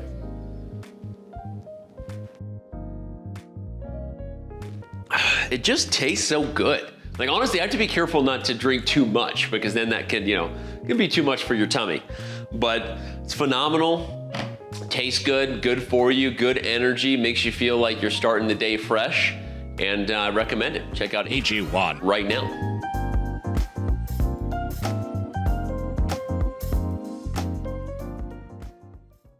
Welcome to Check with Mates, the only podcast by chess pieces for chess pieces. I'm a rook, and I'm a pawn. Let me ask you this. You ever feel like you're undervalued? Absolutely. Everyone's like, oh, pawns, they can only move one square, they can't go backwards. Maybe we don't want to go backwards, Maybe we're focused on the future. Yeah, I feel that. Sometimes I wonder why we're even protecting a king. He wasn't elected through a democratic process. Maybe I want to be king. Dude, I think about that every day. Yeah. Okay, real quick, shout out to our sponsor, HelloFresh. I don't use them because I'm a chess piece, but I'm sure they're great.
Speed Chess Championship presented by Coinbase continues here in our first of two semifinals in back-to-back days. He's Danya Naroditsky. I'm Danny Wrench. And Wesley So is in a hole right now, Danya. He's down 4 games. Let's actually just jump right into it and see what he had to say coming into this match in regards to how he ranked his chances against Magnus. Because unfortunately, Danya, he's already kind of saying that without the 1-1 portion, I have a chance. But right now, the 1-1 portion isn't even the problem. Your thoughts on how he can turn this around? Yeah, it's like the whole, all squares are, or all squares are rectangles, but not all rectangles are squares, right? In order to have a chance against Magnus, you have to do well in the first 2 portions. That is like the initial condition. But even if you do well in the first 2 portions, that doesn't mean that you're going to win the match. So in order to even have that conversation, Wesley had to get off to a strong start. And he hasn't. The opposite has happened. And what's concerning, Danny, isn't just the 4-point deficit. It's the way that he's losing the games. All 4 of them were at one point relatively balanced end games. And, if Wesley's not pulling out the games that are going into his types of positions, then, that just makes it even more concerning. Yeah. Well, and it's hard. It's hard to beat Magnus when Magnus is Magnus and he's ready. And I guess his quote is ultimately going to prove right about facing Wesley So, as we see there, which is, Magnus said, I think if my game is on form, he's going to have to play very good just to keep it exciting. Well, guess what? Right now, I think all the fans would like Wesley So to play very good to keep this thing exciting, because he's down 4 games. He knows what he's up against. And Magnus apparently has something that he forgot. Speaking of what he's up against, right? Don't forget your snacks. Don't forget your... There you go, Magnus. Hey, yeah. All right. I think he forgot to fold his clothes in the background. It's been a thing we've seen. We've been talking to Magnus about that. The clothes in the background, they're meant to be put away. Hey, listen, not be left on the couch. I leave them in the dryer, and then I pull out individual articles of clothing for weeks at a time, so I'm no one to criticize. The dryer becomes the dresser in bachelor life. We get it. Bachelor life left me a long time ago, but that is another story. Rated R memoir coming your way. All right, but we've got these two guys. They're both sitting. They're both ready. I'll go back to what you said, because it's how he's lost these games. Not that they've been landslides. It's that he's lost very close games, Danya. It almost makes it worse, right? He's not even converting when he has a chance, and that's a problem. It definitely makes it worse, because if you're losing by one-move blunders, and yeah, technically he lost the last game with a one-move blunder, but it was already bad. If you're losing because you're not getting out of the opening, or you're blundering, you can make active changes. You can steer the game in a different direction. You can change your openings, but when the problem is occurring below the surface, when you're getting what you want and then still losing, it makes it harder to make in-match adjustments. And I'm really curious how Wesley is going to handle, the most difficult moment of his SCC run thus far, as we see a very tactical Rosalimo Sicilian with a B takes C6 variation. Danny, it's more common to take with the D pawn to open up the light squared bishop, but Magnus, I think, just going for the kill. Yeah, and he's playing a very sharp line that objectively is pretty good for White. We see that only pawns have moved here for Black because the knight was traded. White has a big center, a queen in the middle of it, and pieces coming. So objectively, White is a little better, but as Danya said, it's kind of more Magnus going for the kill here, because this is one of those games that's going to be super double-edged, and if he gets another victory in a really sharp Sicilian, having chosen, I'll just quickly show it, to play B takes C6 here instead of the D takes C6 more solid lines, then that could really spell more disaster for So. Here comes E5 from Magnus. Okay. What a wild one we're going to have here. And we're likely going to get that G8 knight ferried over to F7. Knight G8 to H6 to F7 is very standard in this line. And then Magnus has to make sure that he's covering all of the weak squares in his position. I mean, obviously his structure is a little bit flimsy, but it's simultaneously flimsy, but also very, very solid. If you imagine a black pawn on D6, he's got this whole D6, E5, F6, G6 pawn cocoon, and that does make it difficult for White to infiltrate. I actually think that if both sides are able to complete their development, Danny, we might switch from a tactical battle to a more positional game. By the way, knight takes E5 here needs to be calculated. I don't think it has any chance of working, but that might be what Wesley's thinking about as he drops his queen to C3. I think we should analyze that real quick. I want to show on the analysis board, because I think especially for most of the viewers, knight takes E5 is the tactic that is like, wait, is this a puzzle rush moment? Queen A5. Knight takes E5, just to point out, the problem is that if you take, we have a little shake and bake, and the rook is hanging. But the issue is when you take on E5, always look for your opponent's threats before you assume a tactic works. Queen A5 check actually just picks up a piece for Black. So anyway. So that's why he played a queen C3. Now he's actually threatening knight takes E5, and Magnus can't play knight H6 here, which is the move you want to play. So I think he's going to have to go bishop G7 or go knight E7 or D6 maybe because of that threat. Or rook to B8. Oh, Daddy. What are you preparing, Daddy? Why can't I take on E5 there? Hey, I just brought little tricks today, right? Silly Danny tricks are for kids. No, but I'll add something else to what you said, because I think if Black does develop, you pointed out that Black's position is very solid, but I'll say it's also very flexible, and let's not forget that Black has the bishop pair. That's partly what you gained in order to lose development, and if a position slowly becomes more and more open, whether that is on the queen side with diagonals, whether it's with D5, what you're counting on is that Black actually has the better minor pieces, despite those pieces being undeveloped at this time and the other problems. So, wow. The word, Danny, that comes to mind when I look at D5 is brazen. I think that's the best word to describe what Magnus is doing now. And not a single piece developed, and the guy is opening his center, allowing queen C6 check, which would cause most people to reject D5 on the spot. But obviously, he's looked one step further, bishop D7, and I think he's going to try to get his pieces out quickly. But Magnus didn't do this because he liked his position. He actually did it because he thought it was necessary to supercharge his development, even at the cost of a pawn. Yeah, he did hang the pawn. White is better materially, which is why you see that edge there. But again, I want to say he did it because he's like, well, my only real strength in the position is the bishops. Let's get an open position where there's some play and maybe some tactics. If White plays best, this really should be maybe the first win for Wesley So. Fingers crossed. But otherwise, Magnus is looking for activity for the bishops. Okay, so bishop G7 here is the obvious move, but Magnus thinking, I think, about bishop to B5 also, preventing White from castling, and this is what you got to do in a bad position. You got to make these micro problems for your opponent, also to try to get him to burn clock. But Magnus is burning his own clock right now. Queen a5 check, and queen a6 I think is his idea. Yeah. Same concept. He likes your idea, but with a different piece that moves diagonally. You know?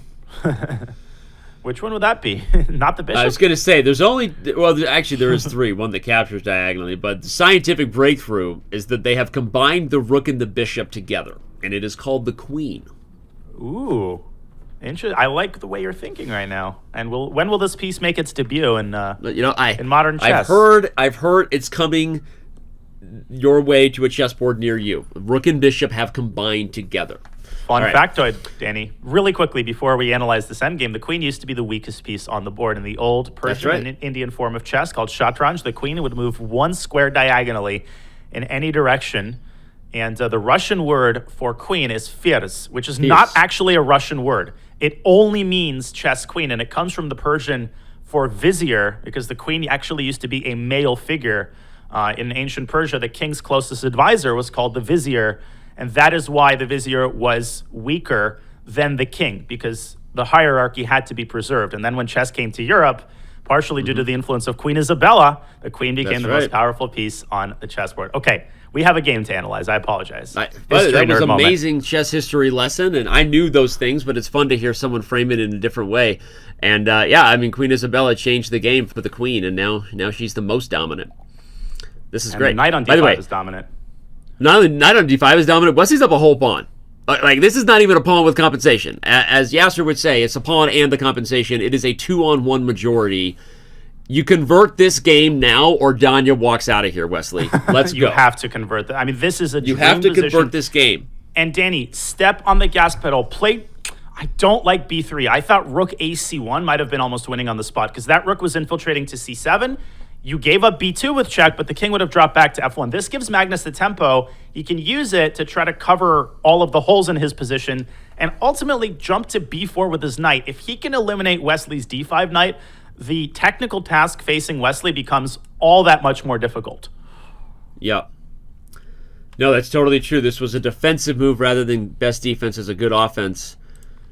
Wesley has to keep the pressure here, especially before black completes development, right? You want to play tempo moves when your opponent is off balance.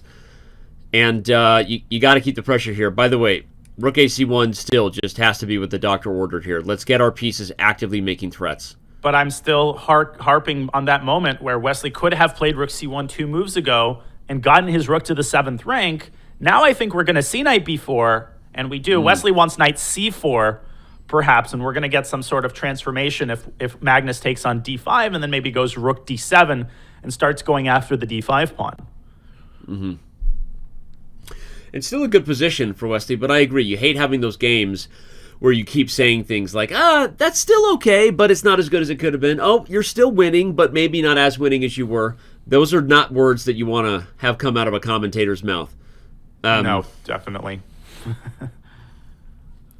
All right, bishop d7 played. Wesley is still better, again, even if not as good as it maybe could have been. I think this transition's been helpful for white.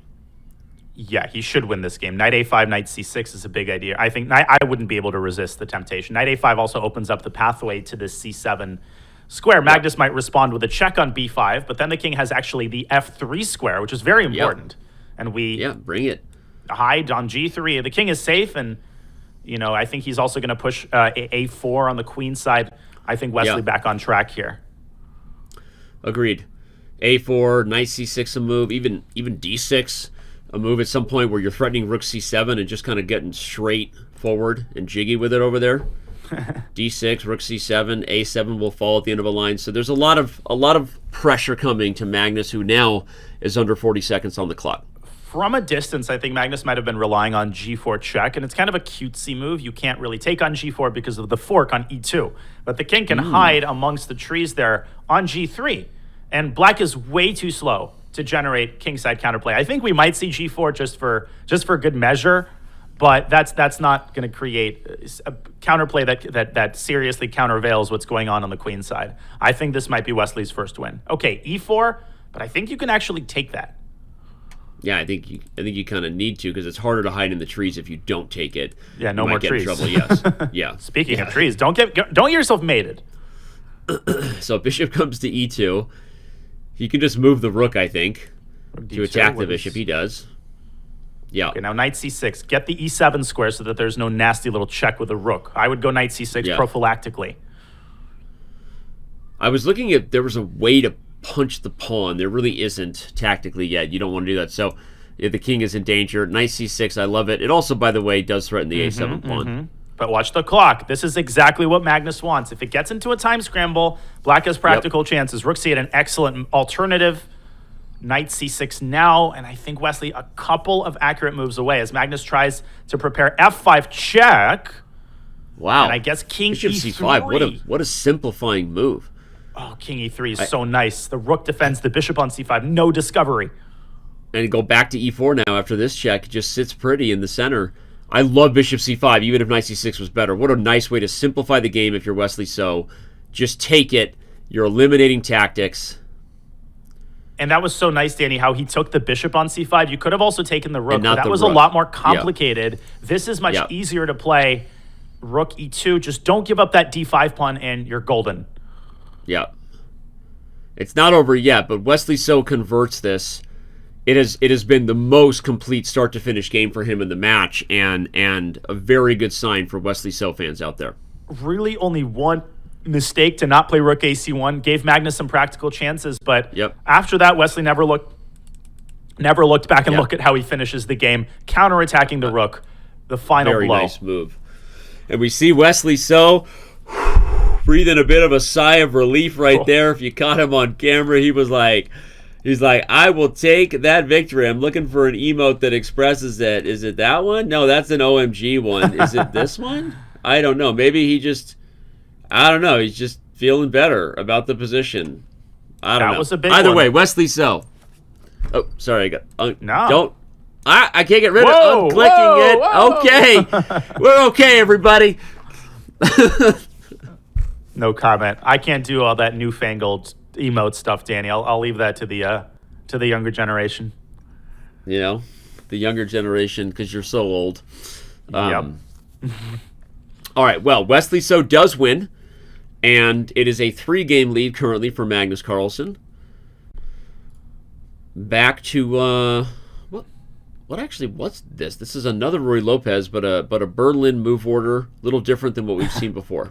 That was the conditions when, the passport control officer was stamping Wesley's passport. He's like, okay, I'm letting you in the country as long as you play the Berlin at least once against Magnus Carlsen in your SEC match.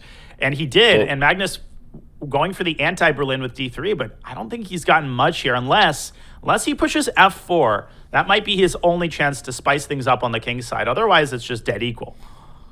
Yeah. Oh. And he does f4. But it's easy right to on blunder. cue. Danny, ef4, rook f4 would be a very instructive blunder. Maybe we can show that. Because if bishop takes b3 and knight d5. Okay, Wesley taking a different approach. So we don't have to. But I'm gonna quickly show it when we have a second here. The idea Danya pointed out is hard to see sometimes when there's smoke. You can't kind of see through it. But if e takes f4, rook takes f4, black can trade, and no matter how you take back on b3, there is a knight fork heard round the world on d5, and we have material. Beautiful. So there you go. This was not to be blundered by Magnus. Instead, we're headed toward an endgame. Okay. But yeah, that was a nice find, Danya. Yeah, and I actually think Wesley should have taken on f4 because now he's got another endgame in the category of the person you want this endgame against the least is Magnus Carlsen, and the person you're facing right now is Magnus Carlsen. Yeah, these are the kind of games that lead to the Magnus measurement stick-o-meter. I think I'm going to say it differently every time, but when we see that game mark, the Magnus measurement stick-o-meter, he tends to follow a very consistent path. He keeps his games equal, not a lot of crazy up and down in the opening and especially early middle game stages, but he grinds you out. And this is the kind of game that Magnus wins a lot of. And black is worse. Why? For two main reasons. The first is the b6 pawn. Long-term target, that was the reason Magnus played a4, to fix that pawn, because it's harder to shoot at a moving target, right? If that pawn landed on b5, it would have been a better defended. Now, second reason, superior activity of white's knight. Knight c4, and the knight is aiming at the b6 pawn, and that is precisely why Wesley plays knight e8. He's trying to get his own knight to d6, so a trade of knights here, I think, would help black reduce White's advantage to a minimum. Rook a6 here, very important. And b4 is tempting, but I think Wesley's in time to get his knight to d6 and kick its vis-a-vis out of its dream square. Yeah, if you're white, you wish you had time to do other things to target the pawn, but that's just not a reality with the knights being traded, in addition to the fact that the a4 pawn's weak. So b4 makes... Go ahead.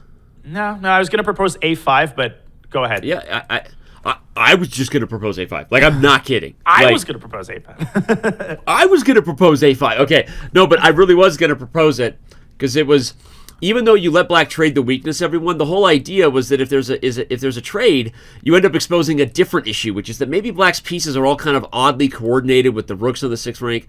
So Magnus doesn't go for that. But a5 might have actually been a really nice idea. Now he has to ask the question, how do I keep the knights on the board, or am I allowing the rook ending? And White's position, I think, is still a little bit preferable after the knight trade, but Wesley shouldn't have problems holding the draw. He can also play f6, building up that nice kingside pawn chain and opening up a pathway, completing each other's sandwiches again. King goes up to e6, and I just don't see the kind of action on the queen side that would cause Wesley to shake in his boots. Agreed, Town. Population us. I don't think he's wearing boots in a hotel room, but anyway, you get the point. Wearing, I do get it. Yeah, Magnus taking his time here, down a little bit on the clock, but he knows that it's kind of now or never in this particular game. So good time management to really slow down before you either make the critical exchange or decide there's enough chances to justify avoiding it. Lessons for the kids watching. Don't speed through trades. Take your time on trades, big time. And Magnus could drop back to e3. I think he's contemplating that move, but he also could end up being worse because the a4 pawn is targetable by black's other rook, rook e8, rook a8.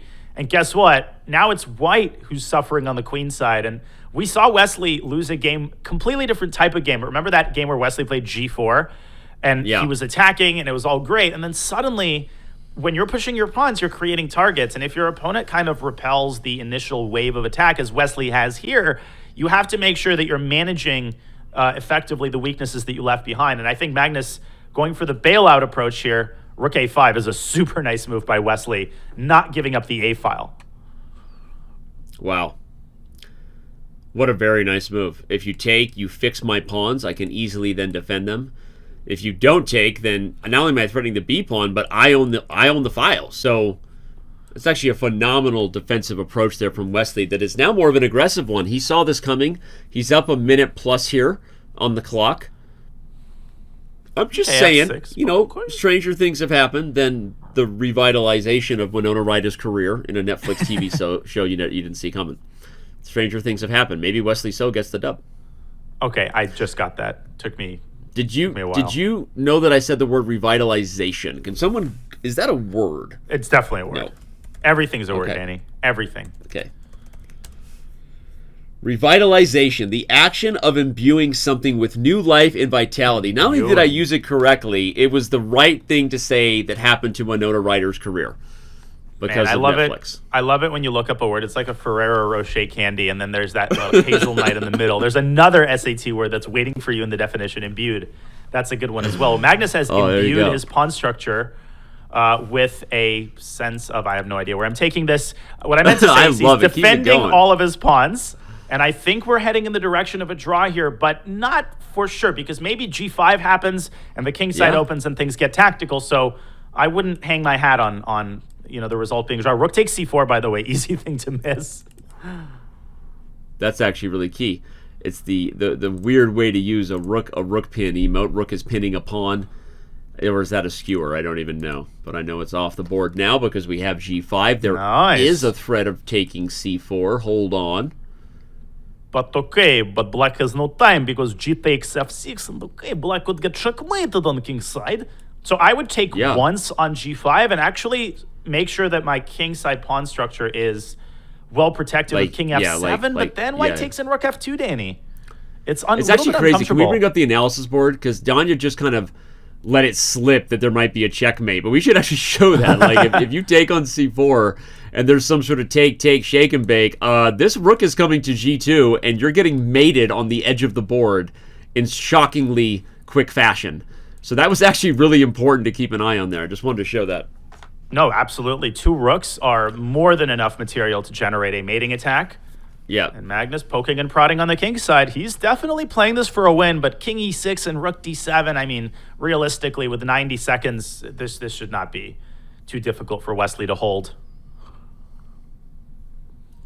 Yeah, it shouldn't be, but time pressure does strange things to a man.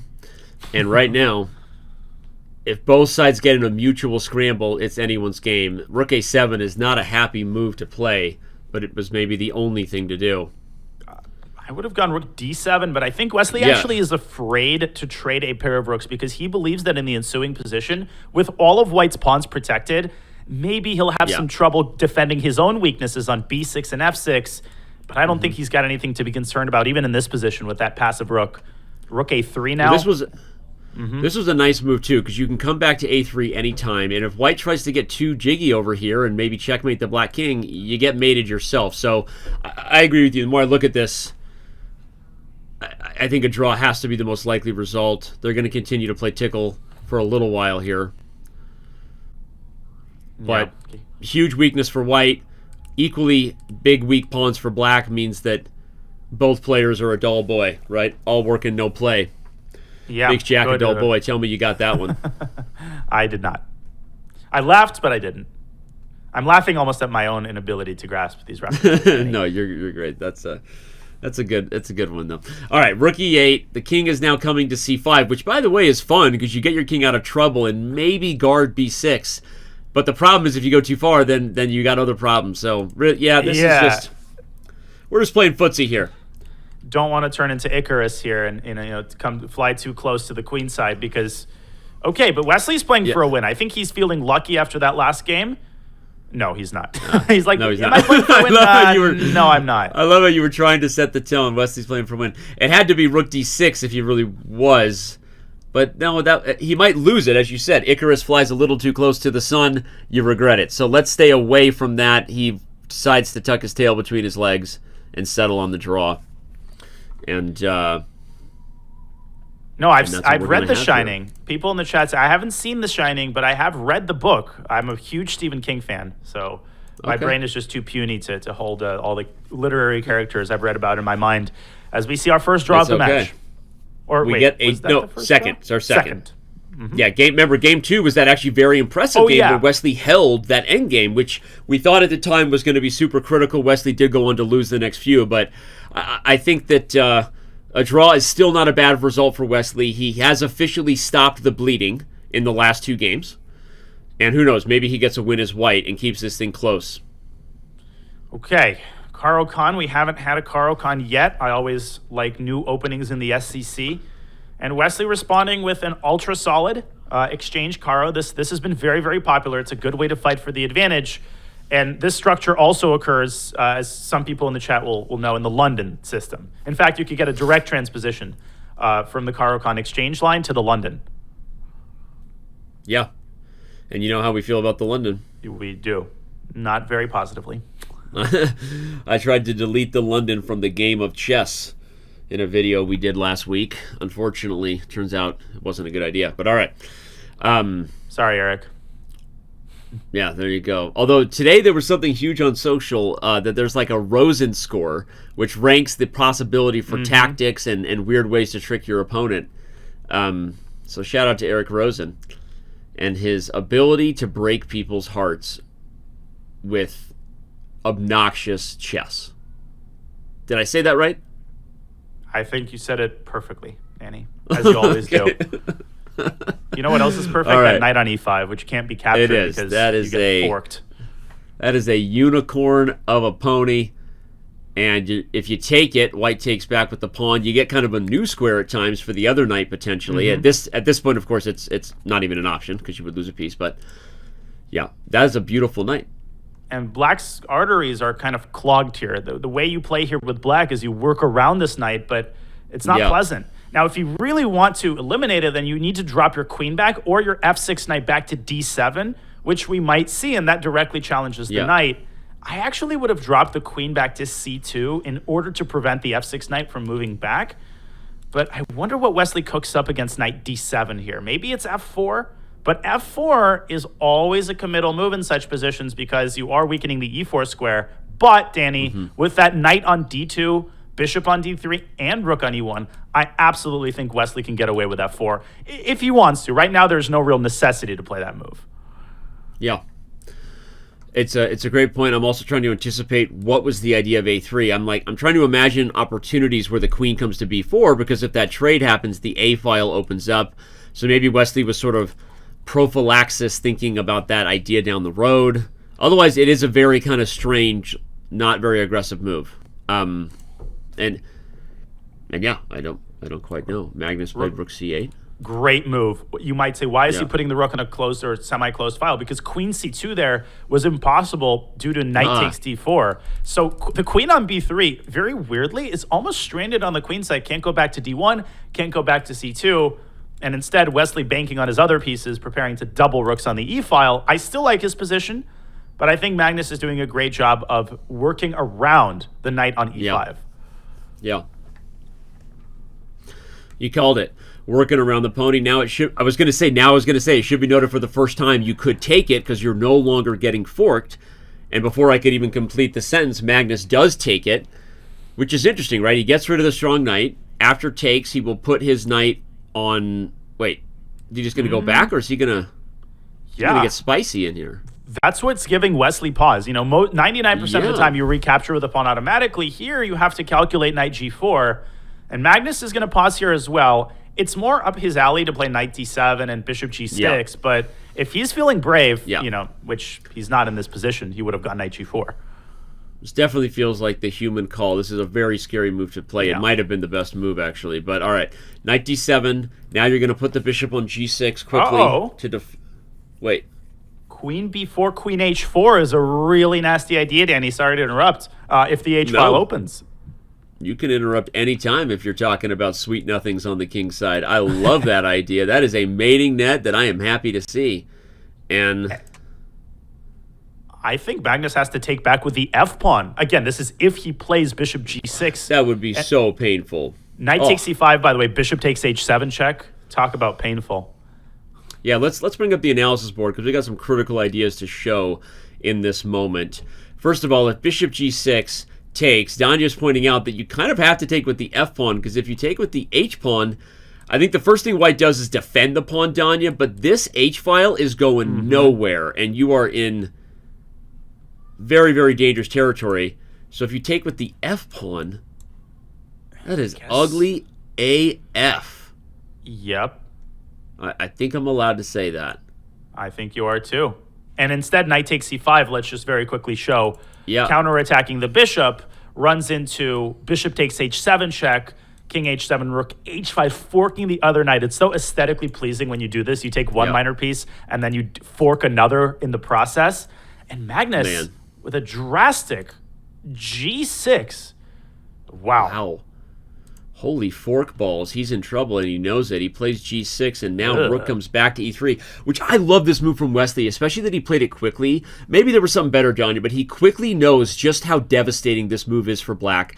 The bishop is trapped. It's ugly. And he's like, I'm not going to sit here and try to find a concrete win. I'm going to defend my e-pawn. Black is down on the clock and down on the position. That is a very strong, practical move to make so quickly. Absolutely. And look at that bishop on h5. Look at it carefully because it might not last too long. Queen b4. Earlier, you were playing that move to ferry the queen to the king side. Now, you would be playing this move to prepare g4. And with the pawn on g6, it's actually very hard to find alternate arrangements for the bishop. You're not going to go g5 here, are you? I mean, that looks like a devastating weakening of the king side. So you might have to get the queens off the board with queen to b6. But white could also, Danny, play h3 and reinforce the threat of g4. Magnus is walking on hot coals right now, and he might get burned. Yeah. I agree with everything you said, especially your eloquent choice of words, the metaphors. He might get burned. At this point, I am all in. And I think he is going to. I think he might get more than burned, right? This is going to be a problem here. I think Wesley So is going to get his second win. And after h3, the one bright spot for Magnus is he can play g5 there. G5 is a much less scary move to play if the queens are off the board. And at that point, he has no choice because you're either losing a minor piece or you're weakening your king. And, definitely the second is the lesser evil. Wesley could also drop his bishop back to c2. That would be very much a move in his style to prevent the Black Knight from having that escape route in terms of taking the bishop. So tough decisions here for Wesley. And I think he senses this is a pivotal game. He wins another one and the lead suddenly becomes, or the deficit, I should say, suddenly becomes manageable. Can he contain his nerves and keep playing as accurately as he has early in this middle game? Agreed. I love the move bishop c2, and it is awfully Wesley so-esque-ish. And yeah, I mean, g5 will be a move that is forced at some point to save the bishop's life, but it might be more than weakening the king. It might also just lose the g5 pawn, right, in some positions where you can go after it. And so, yeah, Wesley in the driver's seat. I think he knows it. Magnus feeling a little parched, and he clearly knew it. Took a sip of whatever that beverage is. And here we go. He does take it. And he's going to go h3. He does. Okay, g5 we're going to see. But Magnus could take the bishop. I would not take the bishop first. I would go g5 straight away. Yeah. And, I think that considering all of the things that could have happened after Magnus's 18th move g6, this is, it's bad, but it's a manageable kind of bad. And now he's suddenly up on time as well. I agree. It feels like Wesley stole a slight advantage in a position where he had a clear one. And he still is, I think, in the driver's seat, but it could have been worse for Magnus, for sure. Here comes d4, by the way. Talk about counterplay. Mm-hmm. And we've seen these games turn around not just 90 degrees, Danny, but 180 degrees. Magnus is definitely thinking about taking over the initiative, and d4 is the perfect moment to do that. Now he's going to go bishop g6, I think, to set up a knight infiltration to d3. His bishop, ironically, is now the safest piece on the board, and it's white's bishop on b5 that's out of the game completely. Wow. What a twisted turn of events there.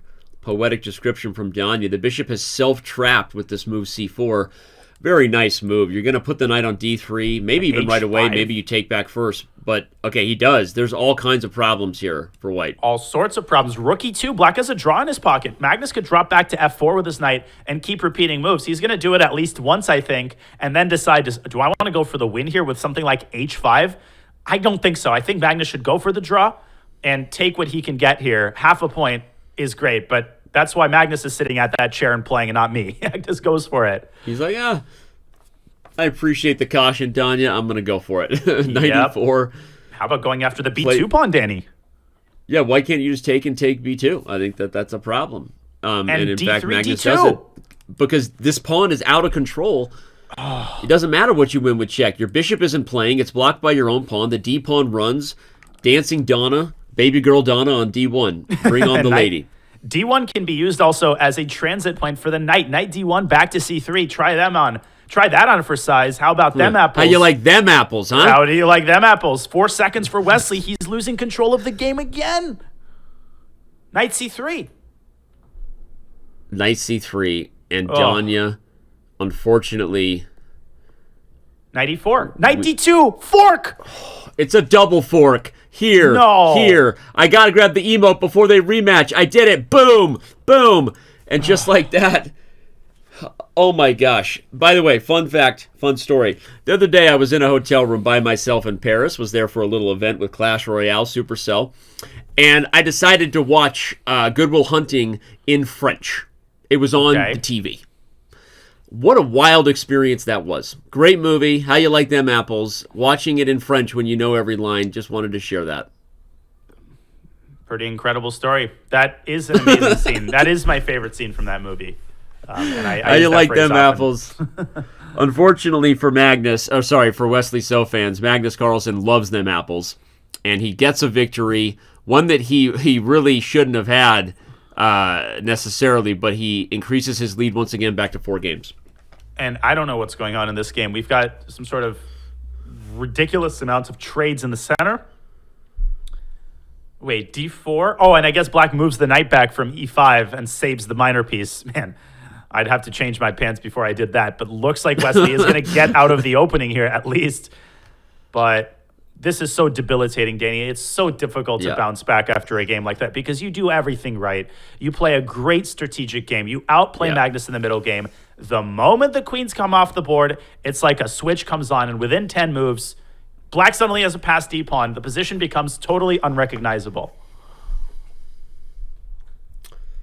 Yeah, I'm still replaying how quickly that went away, and unfortunately so was Wesley. So we see him shaking his head at times. What's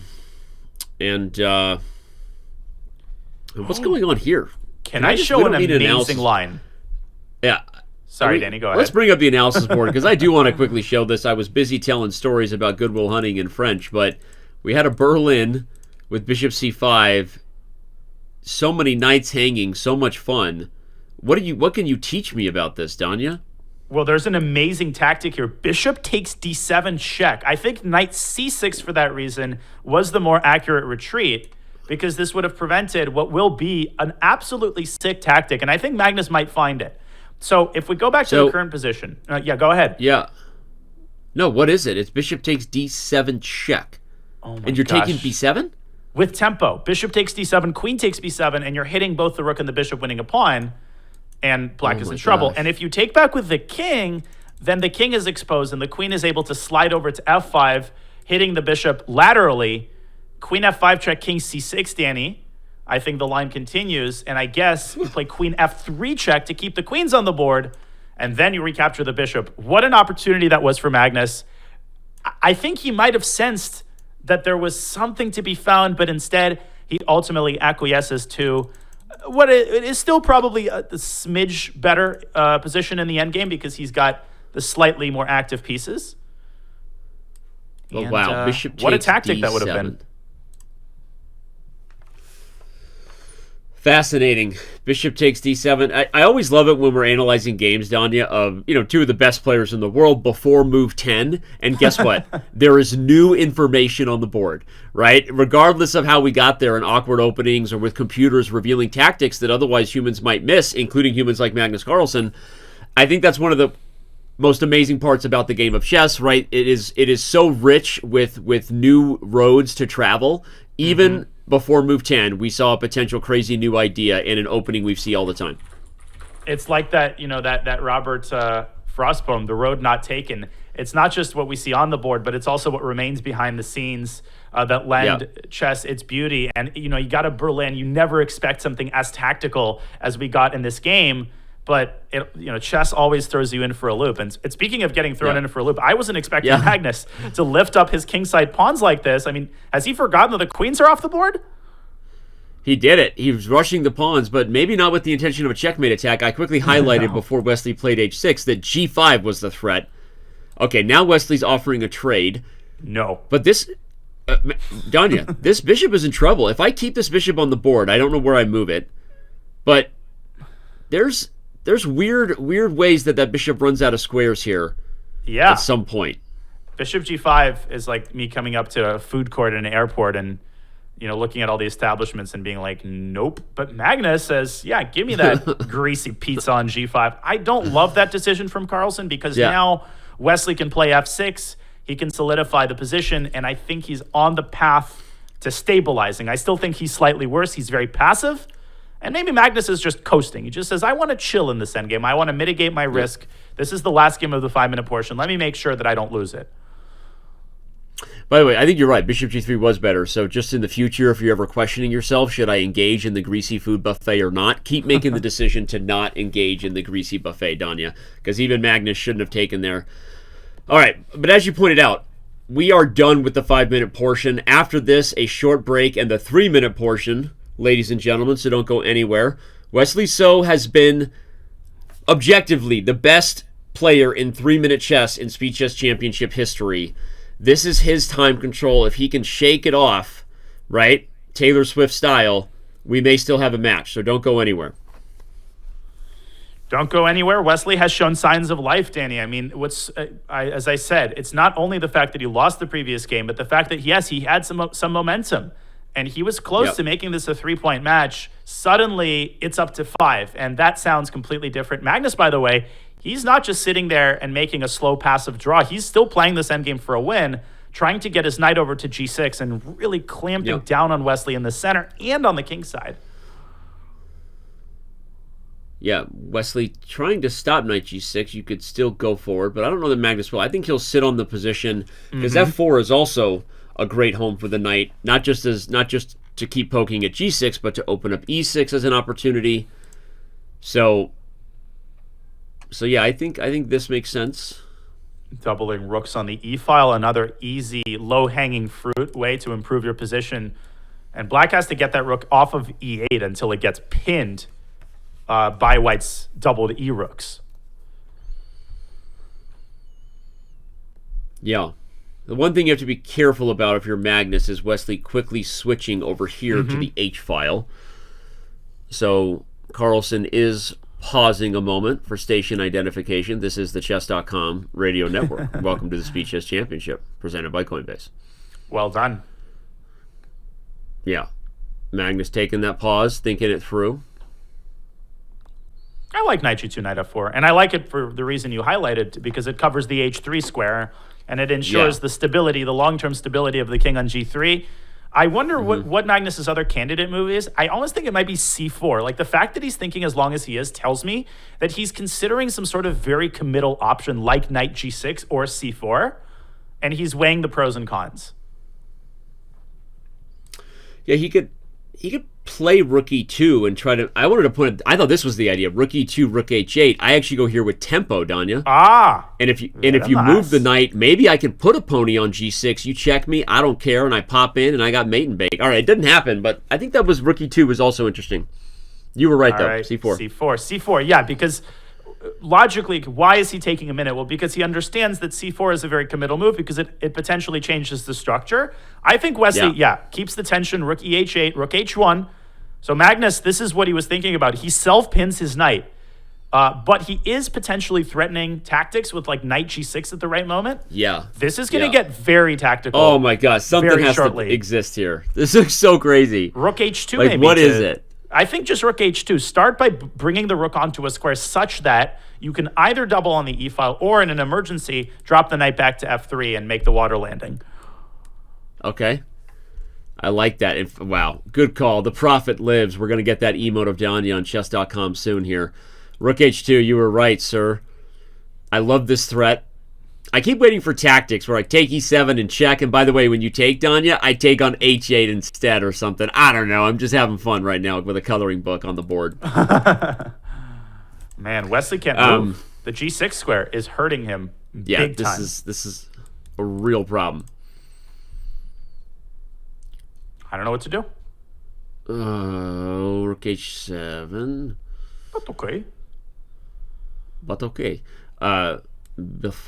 b4, a4, b5, надавливает ферзь. Фланг, okay, but he go rook e2, very committal move. g5 by Wesley. That's why he played rook h7. Brilliant defensive idea. That is and Magnus may have rushed it. Strong idea.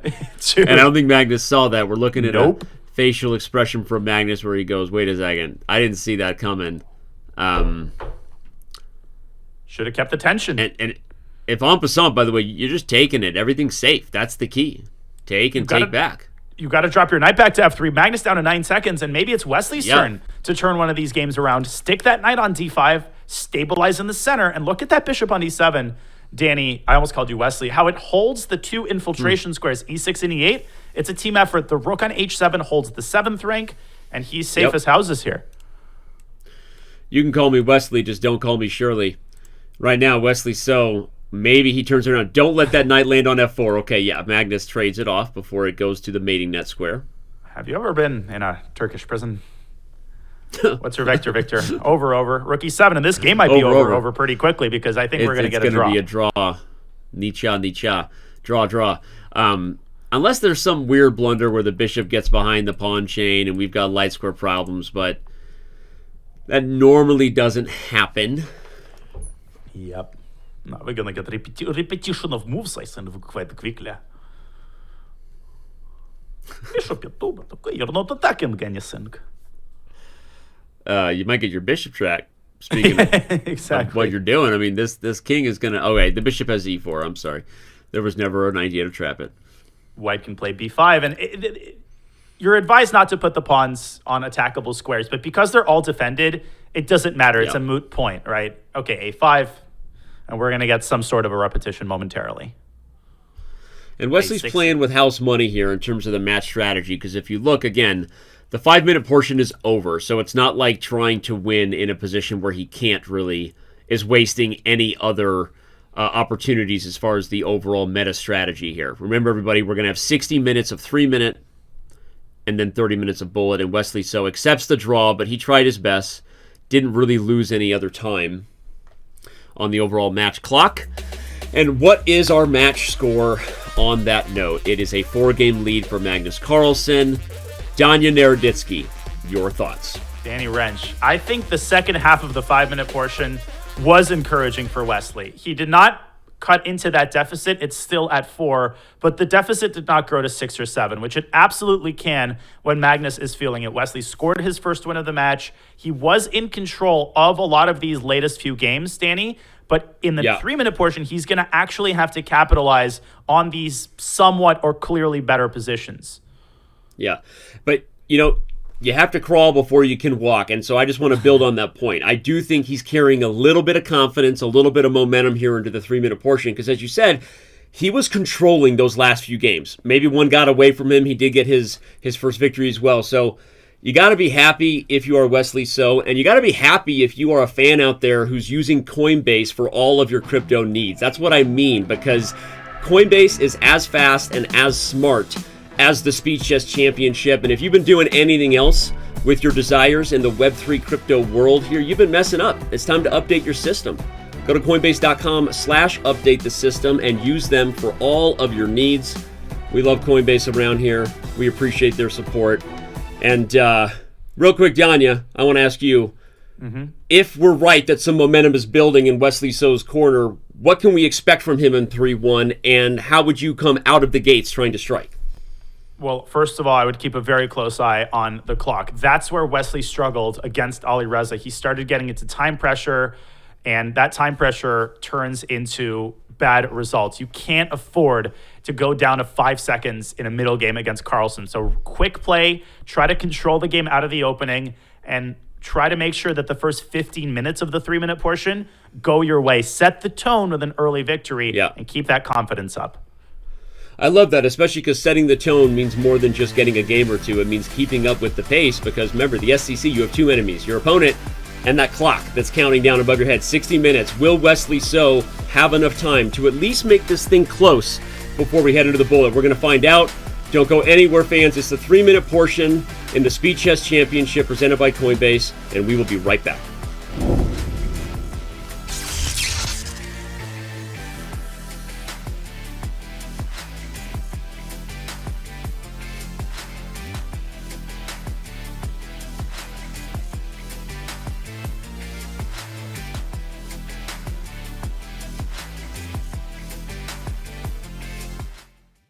I'm Andrea. And I'm Alex. And we've been playing competitive chess since we were 6 years old.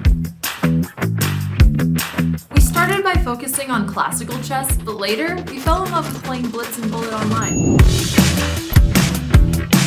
Chess has been around for more than 1,000 years, but that doesn't mean that we can't modernize it. Financial systems have been around for even longer. Sounds like it's time for an update. And Coinbase is doing just that, re-envisioning an entirely new financial system that is decentralized and fully transparent. Also, huge thank you to Coinbase for sponsoring competitive chess and making events like the STC happen. Go to coinbase.com/update the system to learn more. Everyone loves playing chess, and everyone loves Chess Club. But there's also a time and a place for playing all your favorite games. Hey, we're trying to have a lesson here. You need to get out of here. Recently, more kids have been playing chess than ever in school. But sadly, we've learned that they may not always be playing chess at the most appropriate time. Eh ben classe, aujourd'hui... While it might be sometimes okay to grab a game between classes, or if your teacher gives you permission and hasn't given you an assignment, it's not okay to be playing chess in school when you aren't supposed to. And chess should never come between you taking your studies seriously and cooperating with your fellow students and teachers. Chess over the board or on the phone is a great way to spend time with friends. But let's make sure that this school year we don't let too much chess happen in the classroom. Focus on your school, because Chess.com will always be there when class is over. Chess is cool! Respect your school! All right, that was awesome, everybody. Great job. Look what I did. Danny, did you spell that? Yeah. Can we get some other letters, please? What's wrong with it?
Whoa, he breaks. He's gonna play A4.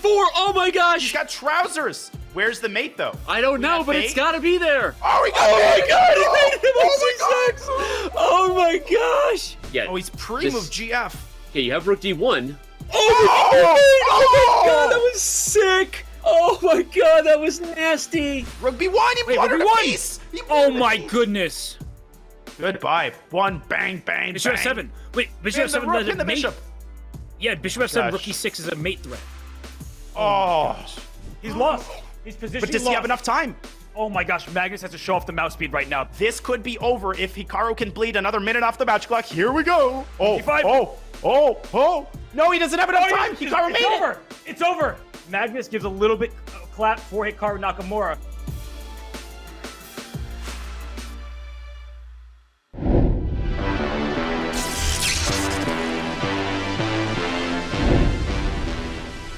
And that highlight reel was Magnus Carlsen's 2022 SCC run. There he is, sitting, waiting to continue his current semifinal matchup in the 2023 Speed Chess Championship, brought to you by Coinbase. And Danya, first of all, that was an awesome highlight reel. That was so much fun last year covering those games. How amped were you to see all those brilliant moves by Magnus? Dude, honestly, the Magnus Hikaru final was one of the best commentating experiences of my life. And a lot of it is due to the incredible chat engagement. but also due to the high level of chess that was demonstrated, not just in his match against Hikaru, but as we see in this graphic, Danny, in his runner-up matches where he just smashed through the opposition. His match against Fabi, we took that call. That was insane. It was insane. That moment, Rookie 4, I remember how he kind of corralled the king in that mating net in real time. It's fun to go down memory lane. But yeah, look, it didn't end the way Magnus wanted. That's the thing, though, right? He lost to Hikaru, and is he on path to making the finals again? Losing to Hikaru again? Or righting the ship in regards to how he views things? We're going to find out, right? Right now, he still has Wesley So to take care of. He's taken off his hoodie. Looks like he's got another golf polo on. We know that Magnus has been golfing these days. Enjoying that game. Wesley sitting up. He knows he's got to figure something out here. Wake up, Susie, and Wesley taking a sip of hopefully caffeinated tea. That looked real. I like tea in a glass. There's something very like Soviet about that. But Wesley needs to show some Soviet mental fortitude, and he needs to go into Russian schoolboy mode because he's got a 4-point deficit to make up, and 60 minutes of 3+1 is what we have now. And a bishop's opening, something new. Very nice. Yeah, bishop's opening is not one you see every day, but it's a fun move order, especially for Blitz. It just means you develop the bishop to c4 on move 2, for those who don't speak opening encyclopedia. But we've now transposed into some sort of Vienna game with the knight coming to c3. The Vienna is defined as where you put the knight on c3 before the kingside knight, again, for those who don't speak opening encyclopedia. But now, guess what? In the end, it doesn't matter because we've completely transposed to a 4 knights, Danya. Gosh, like, that's the thing. That's the thing about the bishop's opening. It's like Newark Airport or Frankfurt Airport, as I like to say on my stream. It's like, how often do you go there in order to remain in Frankfurt or Newark? Rarely, right? You fly off to some other destination. So there are these transpositional openings, and it's always cool to see how it transposes from one opening to another, and then finally it kind of settles in on a traditional 4 knights symmetrical position as Wesley goes for the bishop pair. Typical move there, knight a4. And I like this for white. I think white's position is pleasant, but Magnus clearly knows what he's doing. And I'm going to call that out because you said Wesley needed to get up on the clock and set the tone. Right now he's down on the clock. Magnus seems to know what he's doing. Of course, it's very early. It's literally, 45 seconds into game 1, so we're not going to overthink it. But Wesley played an interesting move order, but he needs to show it. He needs to prove and get an advantage as we get to the middle game. And we're probably going to see Magnus deploying his light squared bishop to e6 and posing Wesley with another decision. Okay, rook e8 to start. And when will Wesley take on b6? That's a big question. I wouldn't procrastinate too long, but the player's kind of just making these standard Italian-esque moves. And there's our answer, bishop b5 by Wesley. He doesn't take on c6. Going to take on c6 and double the pawns the old-fashioned way. If you play a6, I'll take here and double the pawns that way, probably before saving the bishop, I would imagine, although maybe not. Okay, maybe you'll actually just take here and not take the bit. Donda, you're the grandmaster. What should we do here? It's like you can get the burger with the mayonnaise and without the lettuce or with the lettuce. It's like you're making your own little Chipotle bowl on the queen side. Okay, he decides what I thought, but he wants the guac. Yeah, he wants the guac. Give me the guac. Hey, we got a guac over here in order for 2. Meaning he traded both sets of minors there. Then he plays d4 to change the structure, and now I kind of like the position with d6 being weak, but at some point Black is going to play d5 anyway. And it's possible to play it now. d5, e5 is Wesley's intended response. And then the knight could drop back to h7, very underrated square, or move forward to h5 in order to clamp down on the dark squares. Magnus pushes a different pawn. I think he wants to open up a little window for his bishop on c6, and he is still preparing to push d5. But Wesley could beat him to the punch and stick his c-pawn on c4, which is why Magnus just put his bishop on e6. Yes. Instead of c6. Yes, I love Danny. that. yes. Danny. You know, Robert Hubner put his bishop on e6. Robert Hubner put his bishop on e6 in the 1969 Lone Pine. Yeah. You know, Robert Hubner was one of the most crafty gentlemen I've ever met. Yeah, exactly. He knew how to put the minor pieces on all the right squares, and he always seemed to have the tactics go his way.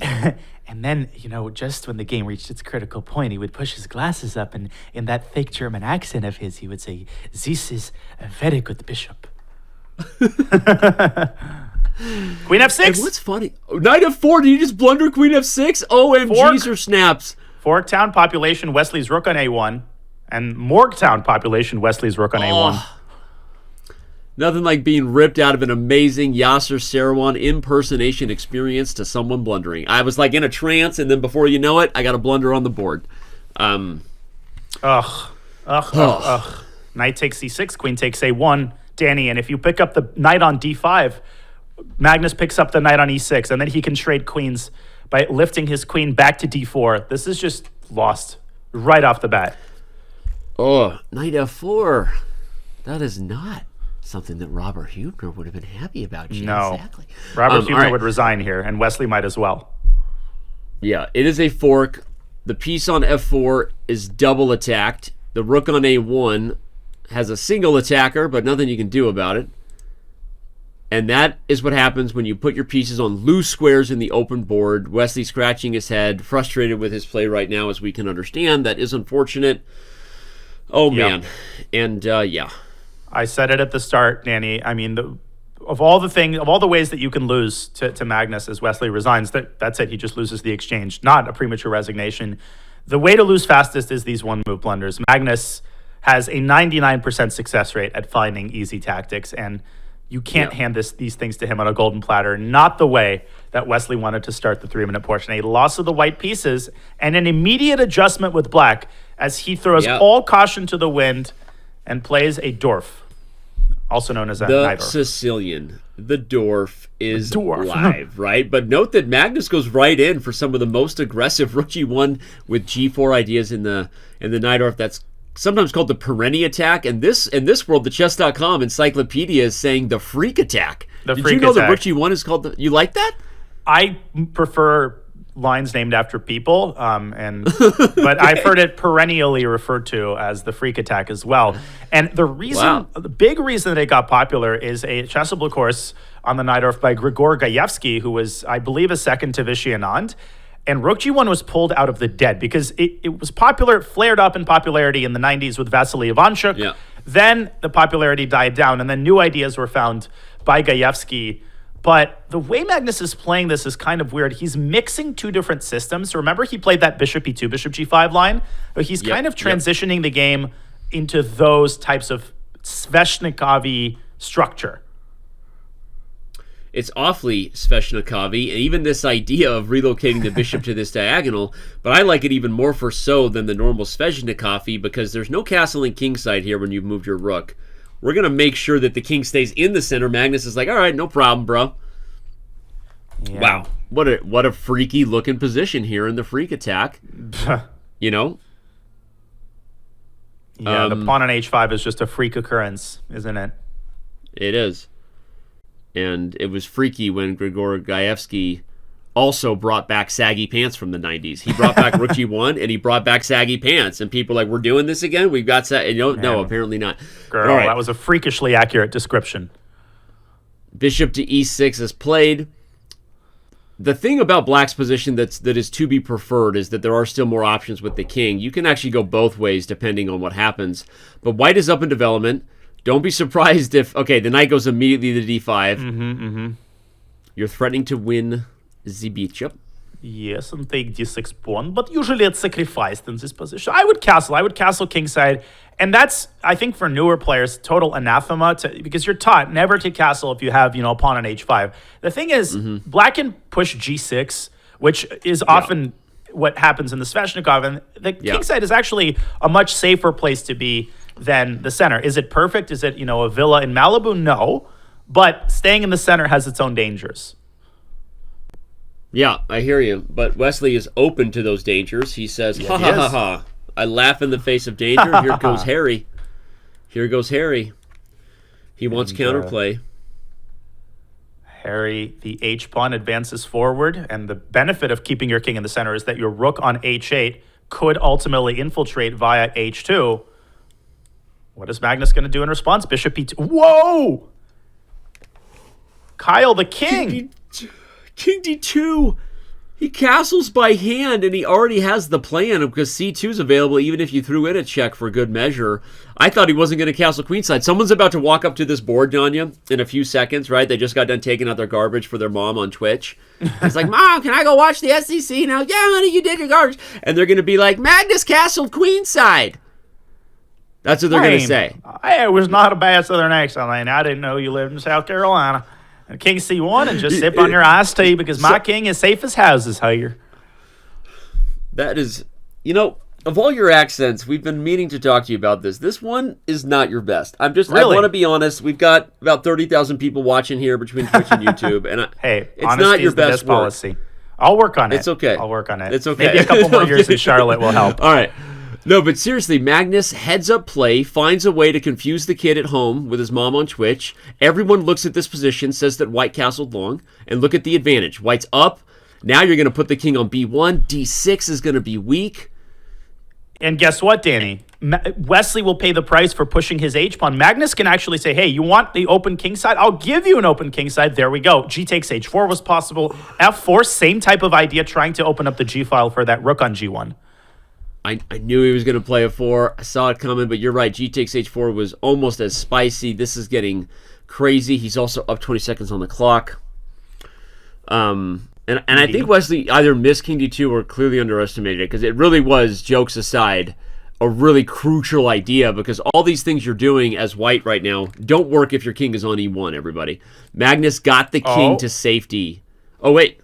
What? Oh, there was H takes G3 there, which was a very hard move to spot, leaving the rook on C8 on pre, and then picking up the H2 pawn with tempo. That was an exchange sack, which would have seized the initiative. Now, Magnus needs to get that bishop out of there, and he does. He does. And now he's back in the driver's seat.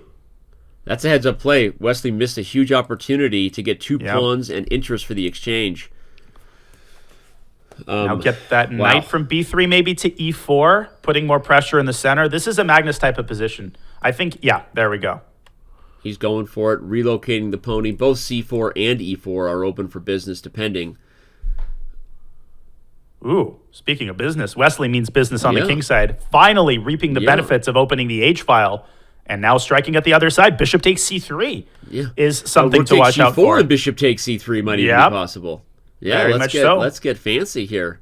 He needs to take this game. It's a time scramble. It's a 50-50 position. Can Wesley keep his nerves here? He plays king F8. Understandable to get the king off the E file, but he misses a chance. So knight E4.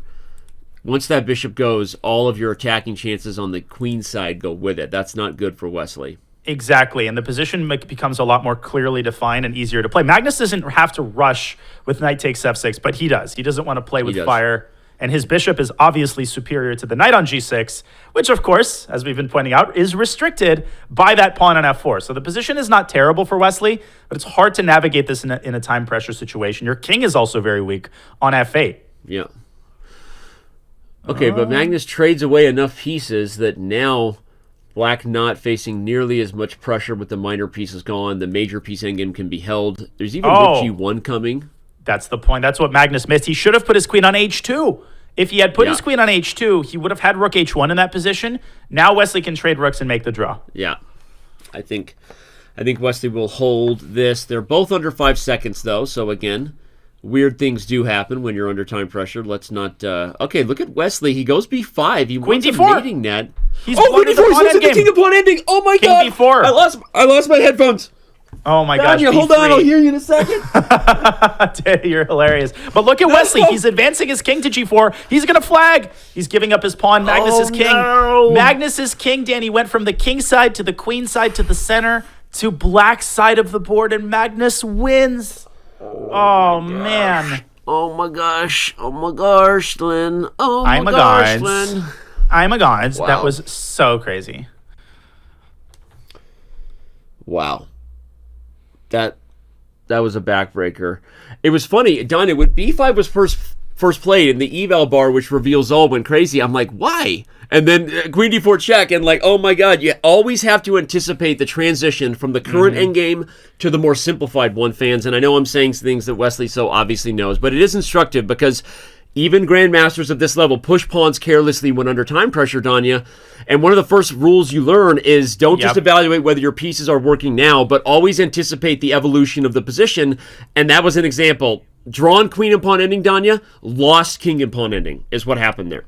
Well said. And the reason it was lost is, as you said, that move b5, completely unnecessary push of the pawn. Wesley was trying to threaten checkmate, forgetting that he's actually creating a weakness that's eminently accessible by the white king. Magnus anticipated it, and this is why he's the best endgame player of all time. He's also winning the next game. The wheels are coming off completely. Look at his last move, Danny, night before. Look at the bishop on b5. It's about to be massacred by the black pawns with c6 and d5. The wheels are off here, and this could get out of control. It's on the cusp of getting out of control. I think a 5-point lead, or it's a 6-point lead. Oh no! Yeah, it's already a 6-point lead, and we didn't even have proper time to grieve the last loss before we look at the current position, and we've got problems, as you said. Knight b4 not only threatens some forks, but we got more forking problems. c6, a6, b5, d5, you name it. That bishop is running out of squares. I think this game might be over before it began. We're 10 moves in, and Wesley has the white pieces. I don't like his choice of the Nimzovich Larsen. I think he never got the positions he wanted to get, but he seems to be repeating it, trying to get the game out of theory, but he's succeeded. He's also gotten himself into a hole, 6-point hole and possibly a 7-point hole, as he struggles to find some way to keep the game going. I think he has to play knight b1 and a3. That might be the only move to stave off defeat. Knight b1. Yeah, that's a tough move to play, but he's got to do it. He's got no other moves. Option. Back up the knight. You meet c6 or a6 with a3, and we get a big old trade. If white can find those moves, maybe it's not over, but he's down 2 minutes on the clock. Unfortunately, Magnus takes that confident sip of water. As the theory goes, you only drink water when you're confident, which is why I'm constantly trying to drink water on screen to pretend that I'm confident. Hey, I'm holding up both of my beverages at the same time. Both of the glasses are empty, but let's not talk about that. Let's talk about Wesley's clock instead, which is about to dwindle down to 0. He might resign. Doodle scoodle. Yupper doodle scoodle. It's unfortunate. These two players have the potential to have some of the closest matches and just some of the highest quality games. And Magnus is bringing the pain. He takes e3. It's brilliant. The first brilliant move on the board. It's going to be followed by d5. D5 and we live. And why did he do that? Because he's winning the bishop back, but he's softening up White's pawns. White's position is now riddled. It's riddled with holes. The pawn on e3 is isolated. Wesley's not developed. He had to undevelop in order to save the minor piece. Now Magnus has the long-term pressure on the d-pawn and the e-pawn. A move like c5 here is what the doctor ordered to fix White's pawns, and the endgame is just misery for White, and 12 seconds on top of that. Great movie. Misery. Great movie. As was 12 and great Angry song Men. by Maroon 5. You said 12 seconds, 12 Angry Men. Ocean's 12, not so hot of a sequel. 12 Monkeys. You know, now you're in territory unfamiliar to me. Ugh. Yeah.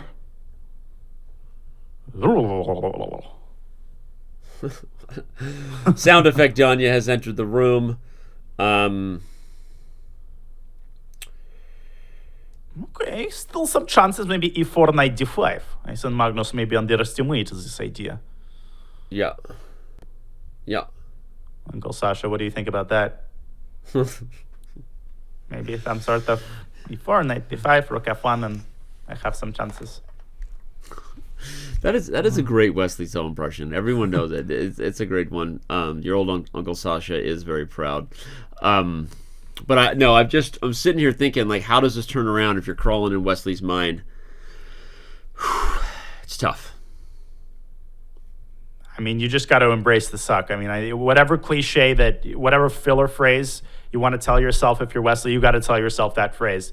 And at the end of the day, I mean, right now, I wouldn't even focus on the comeback. I wouldn't focus on the concept of tying the match.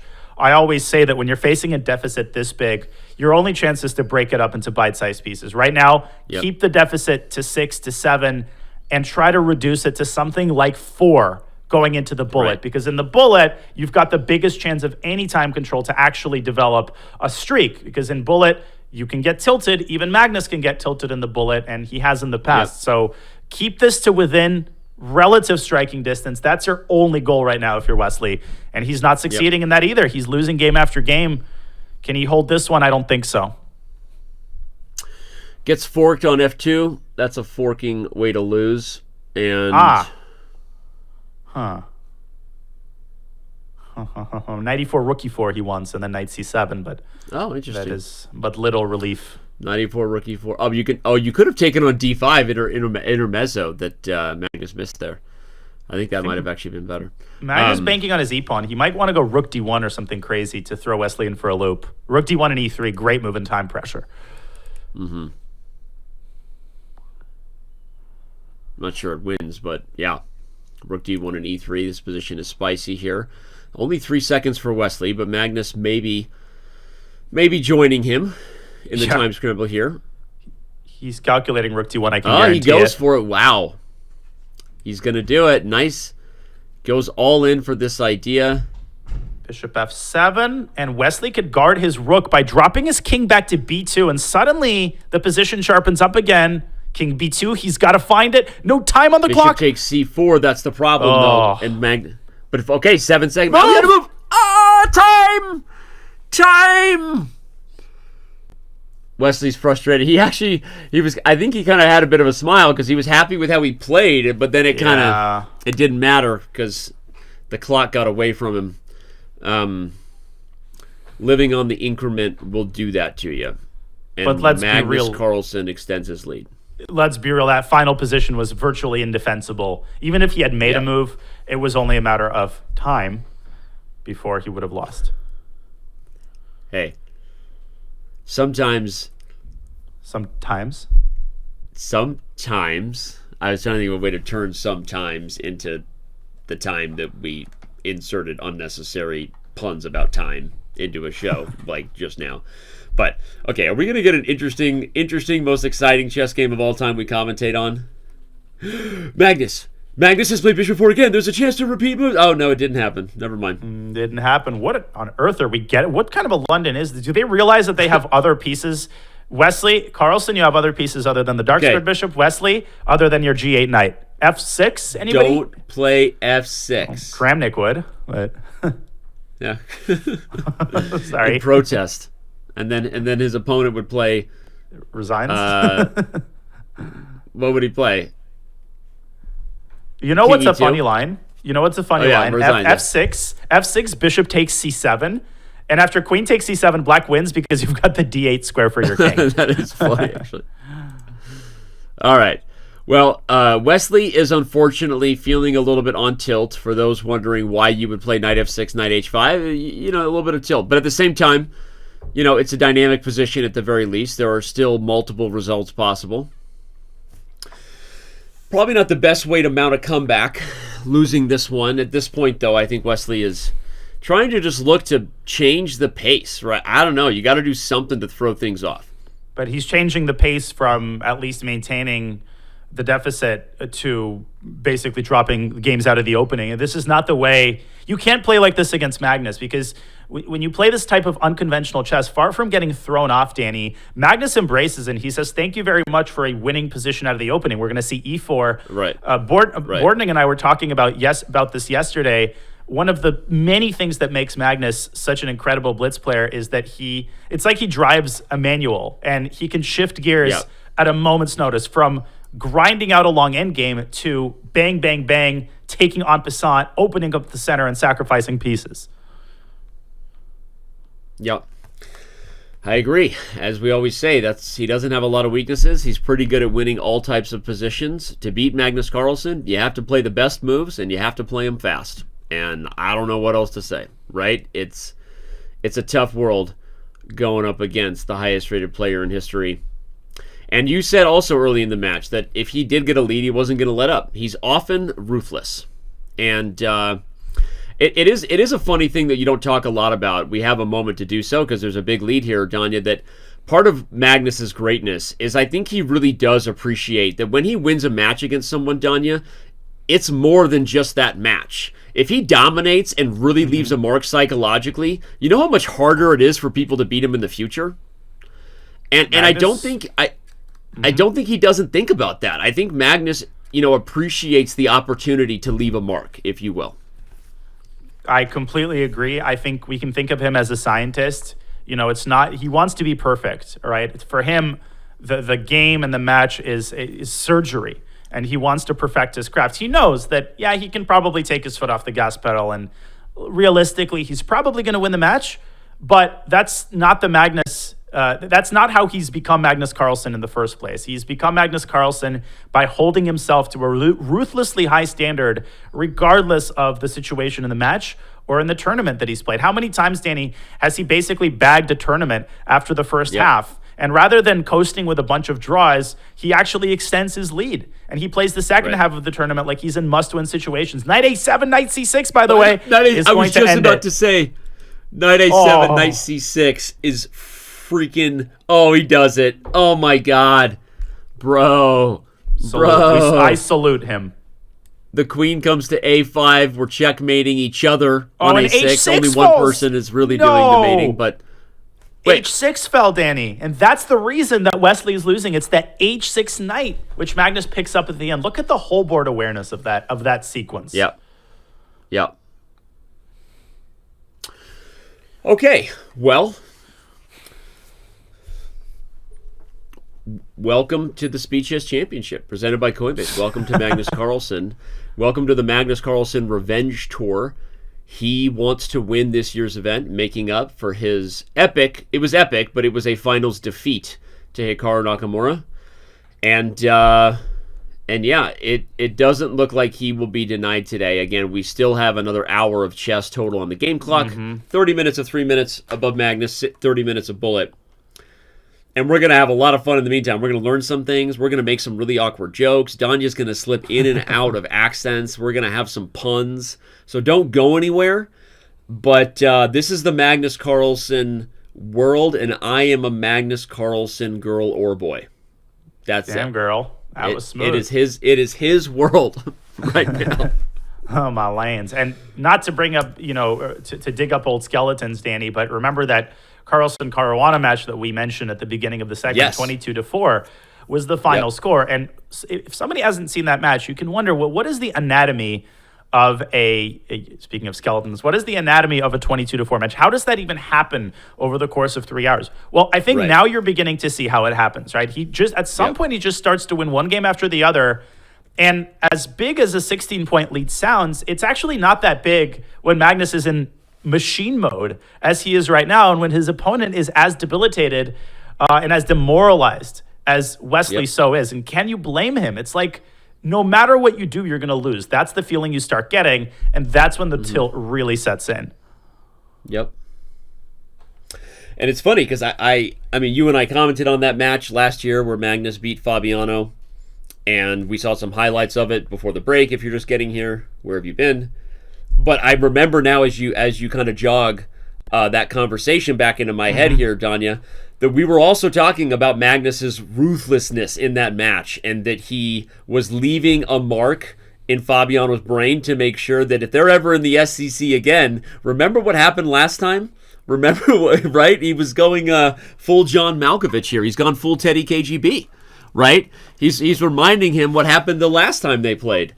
And he wants to win with a huge victory because I think he knows that it matters. And psychological factors are very real at the top levels of chess. If you don't believe you can beat someone, Danya, at the game of chess, you probably can't.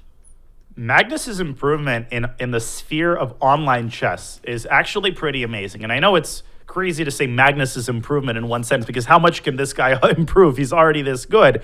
But if you look at Magnus during the COVID era, 2020, 2021, he was a lot less consistent, A. B, he was less fast. He's almost always leading on the clock if he's playing anybody except Hikaru Nakamura. And C, he's almost more confident within the context of Bullet and Blitz chess. All of those Bullet Brawls, all of the Title Tuesdays, Danny, all of the SCC, RCC, CGC matches, all of that has given Magnus the additional experience he needs to extend his total dominance to the sphere of online chess.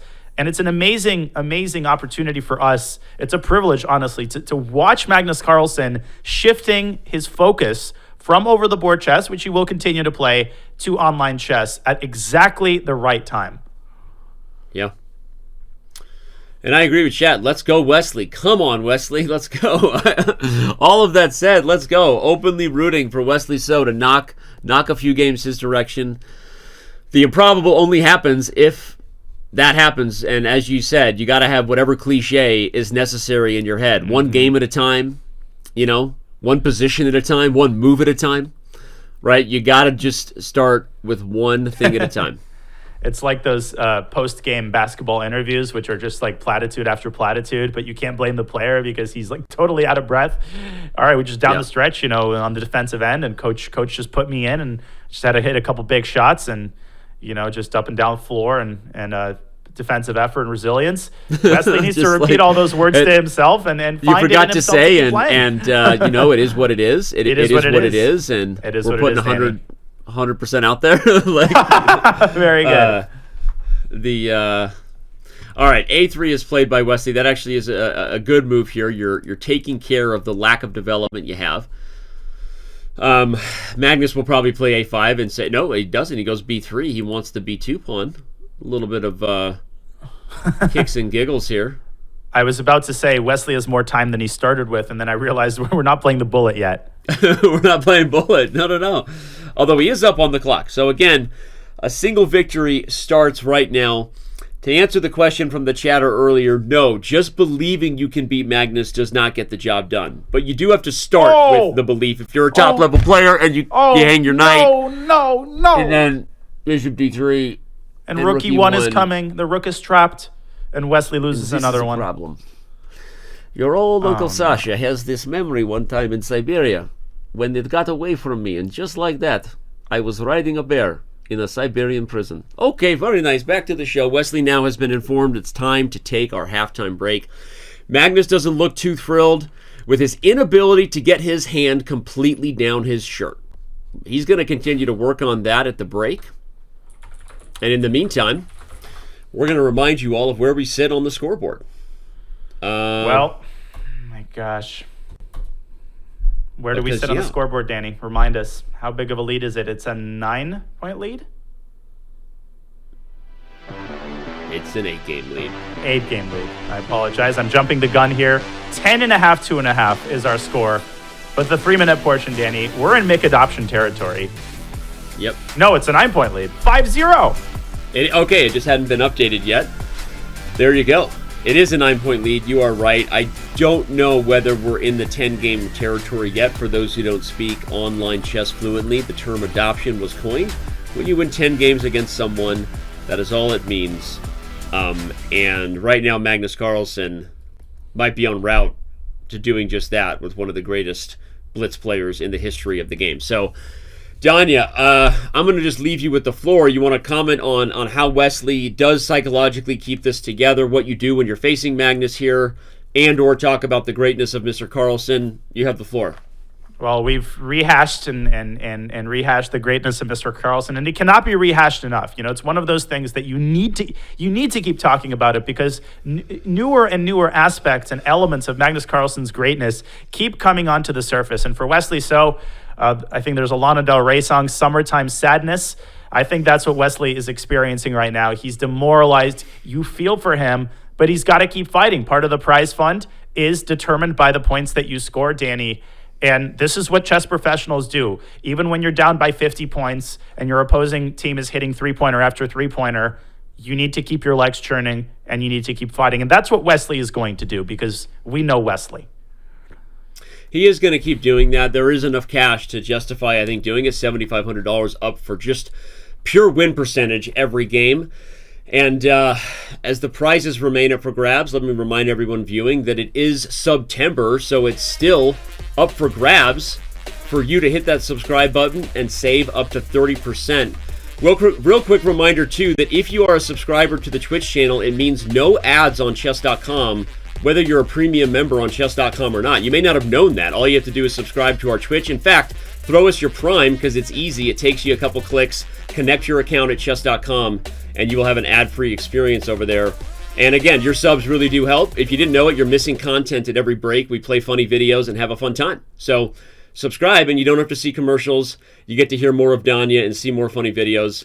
And Mr. Naroditsky, I think we're going to take a quick break. When we return, it's the back half of the 3-minute portion as we head toward the bullet. Thank you to all of our subs. We will be right back with more SCC action in just a few.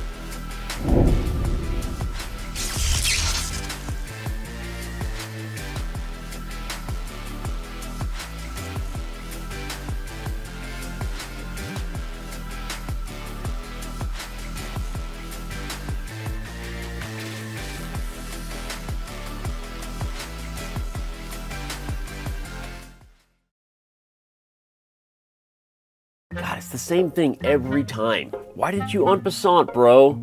I swear to God, en passant should be forced. All my friends watching, and this is taking forever. Play faster. If I could move this pawn backwards, it would basically be checkmate. Oh! And draws are dumb. I should be able to flag him no matter how many times I repeat moves. 1,400 years, and it's the same game every time. You know what? It's time for some updates. I'm tired of this. I'm doing it. Stalemate is now a win for the player who gets stalemated. You're welcome, Eric Rosen. Hey, it's the Rosen trap. Pawns can move backwards. Why has that never not been a rule? Pawns can move backwards now? Every piece should be allowed to en passant. What? That's not even possible. How? Ship it. Dunzo. Update. Enter. Why isn't it ending?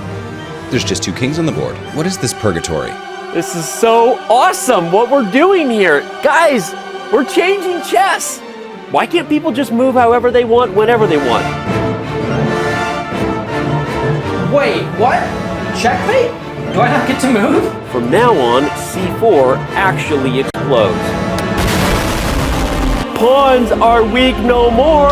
Pawns can promote on the first move. Update! Take that, fool! Woo! I'm not sure I made the users as happy as I thought I would. Maybe chess doesn't need an update. Financial systems do need an update, though. Coinbase is working on just that, re-envisioning an entirely new financial system that is decentralized and fully transparent. Thank you, Coinbase, for sponsoring competitive chess and making events like the Speed Chess Championship possible. Go to coinbase.com/update the system today to learn more. Looking for a new way to learn chess? Meet Dr. Wolf, the ideal chess coach and companion.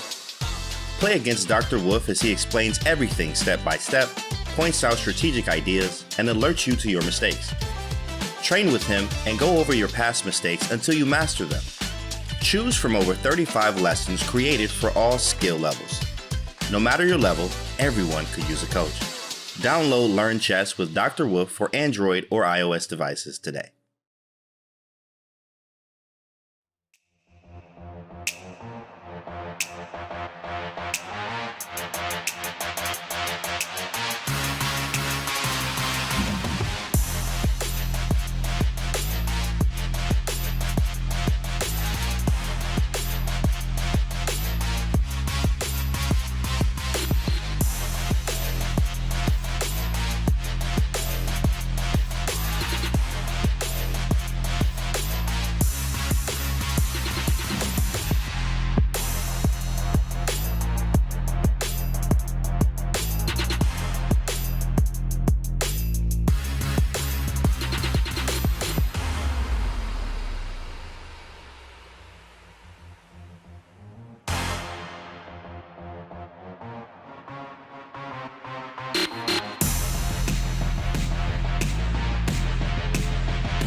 by Coinbase. It continues here with Wesley So doing everything he can to mount a comeback versus Magnus Carlsen, who has been on form today, and that is the most PG way I can say how Magnus Carlsen has been playing. It has been rated R. It's not legal in half the states. What's been going on here? It's been violent, aggressive chess from Magnus Carlsen. He's up by 9 games. Danya Naroditsky is with me. We've been calling the action. That's the scoreboard as we head into the back half of the 3-minute, and games are underway, Danya. They are underway. It's a 9-point deficit. You don't want this entering double-digit territory because then, hey, you'll be in pretty good company. You'll be in Nepo's company, and you'll be in the company of everybody that Magnus has destroyed over the last few years in the SEC, and that list is pretty wide. For Wesley, okay, 29 minutes, Danny. You need to get this down to, I think, at a minimum 6 points to have even an iota of a chance to come back in the bullet. Agreed, and I think at this point it's almost irrelevant as to whether the comeback happens, but just win one game, right? Mm-hmm. Just win the next game, and see where that takes you. I think is the mindset that we're looking for, and we have a Botvinnik English structure for black, very solid center. White employing a double fee and Keto kind of system here. Lots of flexibility here as I hurl my headphone wire back. I like this for both. This is an interesting position. Black putting together what I refer to as the Botvinnik setup. That's how it was taught to me, when you have these pawns on c5, d6, and e5, and then you have the fianchettoed bishop. That's how it's characterized. Of course, the drawback is that you are weakening the d5 square, but that doesn't tell the whole story. Black's structure is very solid. It's very compact, and you do have the eventual possibility of orchestrating, Danny, some kingside play, maybe with an eventual push of the f-pawn. First, you trade the bishops, which definitely is in Black's favor as well. Yeah.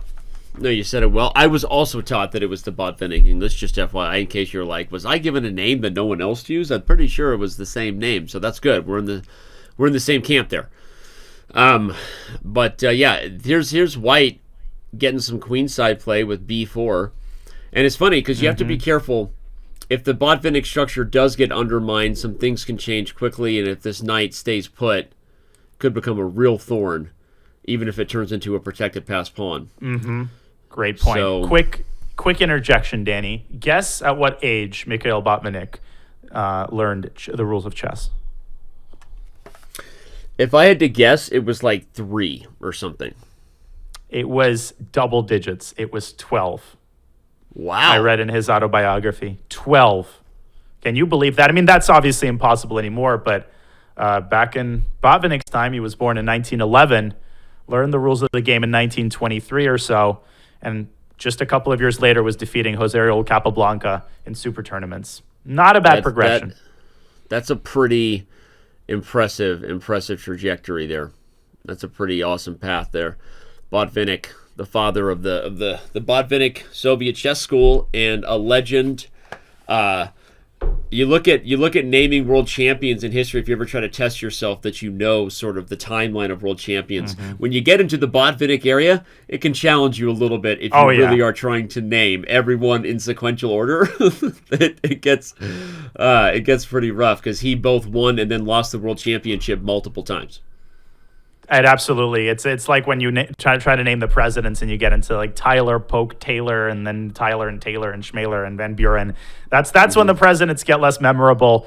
You got the Smyslovs and the Talls and the Petrosians, and they all kept going back and forth like Hikaru and Magnus in the SEC.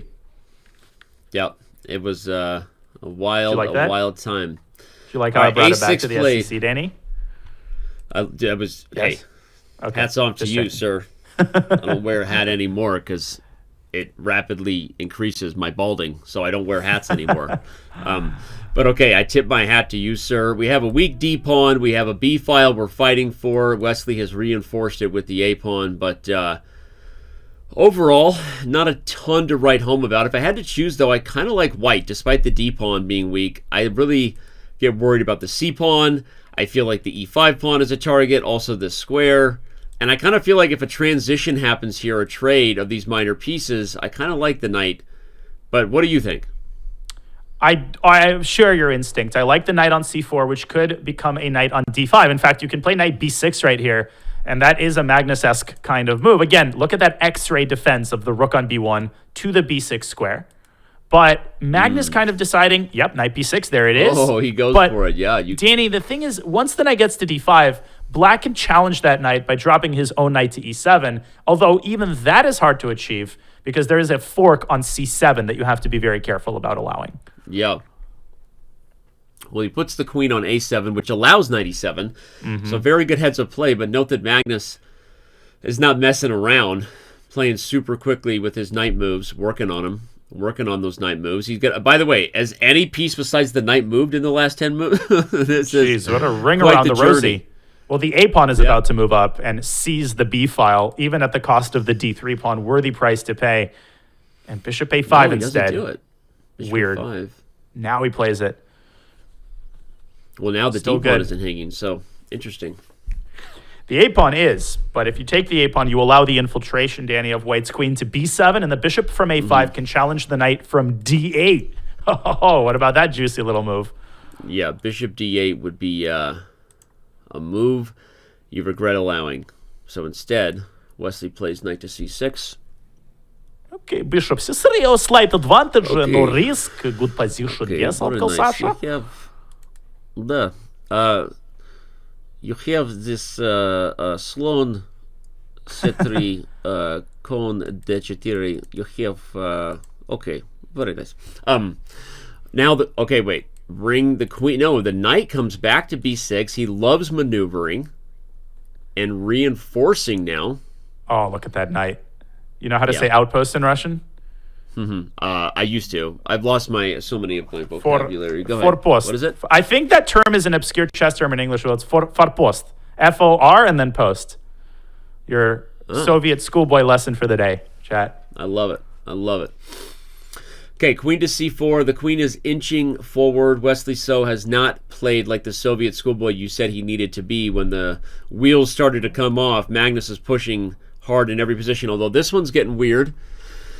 Some time pressure ensuing for both players. Yep, queen e6. Queen e6 is begging to be played, especially now with the e-pawn weak. But Magnus adheres to his strategy. He's trying to get his king over to the queen side, delegating the task of stopping the pawn to his king so that his queen and knight are free to roam about the cabin. But queen e7, Wesley blundering the a-pawn. There was no need to give that away. And he's on complete Magnus tilt here. The takes now. knight from d5. What a move. Blocking the queen's path. And it threatens the bishop. It blocks the queen from coming in. Oh, and it threatened the bishop. mate! He's got mate on h8. Whoa. Did you see that? Queen b7, queen c8, and now he's going to promote his a-pawn. And Wesley has not a single check. Another victory. And look at the knight's defense of the king there, right? That, as you said, was the key to not having any checks. We always say the knight is the best defender, right, around the king. And that was one of those moments where the queen just felt helpless. She couldn't get enough counterplay. Man, I hate to say the word. In Russian, that word is усыновление. You know, it starts with an A and ends with an option. Yeah. How many games has he won? 6, I think, because the final game of the 3-minute portion, 5-minute portion was drawn, but 6 in a row against Wesley. So are you kidding me? Fun fact, the person who holds the record for the most adoptions on Chess.com is Hikaru Nakamura with 524 total adoptions of other human chess players. That's a lot of kids, man. This Lots includes of child support. 67. This includes 67 double adoptions, which, depending on the state you're in, can be really complicated in the court. But 67 double adoptions and 1 adoption over yours truly, Daniel Wrench. Man, speaking of the I bet you didn't know Octomom. I would have some adoption stats ready for today. That was nifty. You brought that out at exactly the right moment. But the problem is that we talk about it, and first of all, none of this is intended to make, and I think you'll co-sign me on this, Danny. We feel for Wesley. This is a very tough situation to be in. It's not like an open tournament where you lose a couple of games and you drop down to face a weaker opponent. It's like you drop down to face Magnus Carlsen, and then you lose, and you drop down to face Magnus Carlsen, and then you face Magnus Carlsen. And this Magnus Carlsen becomes stronger and stronger with every victory. So it's like, a big boss that just grows more evil with every passing game. But all hats off to Magnus. This guy is insane. Yep. No, obviously. I mean, at this point, we're having fun. Wesley knows. Wesley is an amazing chess player with an incredible career who has beaten Magnus in some very big moments, but today is not his day, and no one's going to hold that against him. But it is impressive when you see someone like Carlsen do what he's doing, because regardless of Wesley not being on form, it takes Super Saiyan form, right? Over 9,000 to have the focus, Danya, to beat Wesley So 6 times in a row. You get what I'm saying? Like, it's next level stuff, and that's all I get we're what you're trying saying. You get what I'm saying? Because it's super. Because if you listen to what I'm saying, it's super. It might even be over 9,000 words before I really drive this awkward moment home. Hey, as the old saying goes, Magnus Carlsen is an impressive chess player, and he will start to squeeze this position with black. I actually think Wesley was better out of the gates, but now that Magnus has established this knight on c5 and fixed the queenside pawn structure to his favor, I think Wesley's best bet is to prepare g4, put a rook on h1, and try to smash through the kingside with your pawns. Yeah. Well, I've been saying it for years that if you have an opportunity to pry open your opponent's king, you do it, find the lever, open up the files where more infantry can enter. Well, rook d1, Wesley playing on all sides of the board and attacking d6 and trying to meet rook d7, I think, with bishop c6. And suddenly that pawn doesn't feel quite as well protected as it did just a couple of moves ago. I think Magnus is best advised just to jettison it and say, you can take the pawn, but you're going to have to allow the queen trade, and that's going to take the heat off of the king side. Yeah. He does. He does choose to jettison the pawn, and endgame is not the worst thing for black because the knight is super well placed here. It hits b3. The pawns on dark squares are hard for the bishop to gang up on. So kind of as Danya said, letting go of the pawn, even if white's doing okay, black is actually, this position actually probably still is a 3-result game in many ways. Totally, especially given what we've seen in previous endgames. I mean, how many games just in this match, Danny, have we seen that started off seemingly as 2-result games? We had that Caro-Kann game, we had games in the early part of the match, and then suddenly in the blink of an eye, bang, Magnus is in charge, he's playing for the win, and then bang, you make one mistake and the game is over. Yep.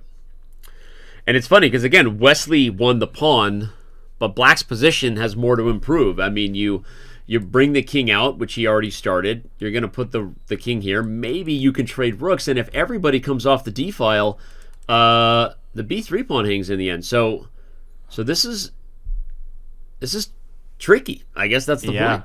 It's a Pyrrhic victory for Wesley because as a result of his excellent play, he's won the d6 pawn. He's checked the box. He's won the war, but Magnus has won the piece. And not literally, but figuratively. And he might win a piece if that rook on c6 doesn't get out of the gates here. Draw is the likeliest result because neither side can make easy progress. But that's going to milk more time off the match clock. And Wesley, you can just sense the frustration all the way across the ocean. Well, he plays king e7. Will he try to trap that rook or trade that rook? Because you can kind of sit tight, but I don't know that there's really more ways to get at the rook. You lack squares like a6 because of the bishop. So I don't know exactly how you really get at this rook. And at some point, you might just want to simplify the position. Or just shuffle, right? Little shuffle puck.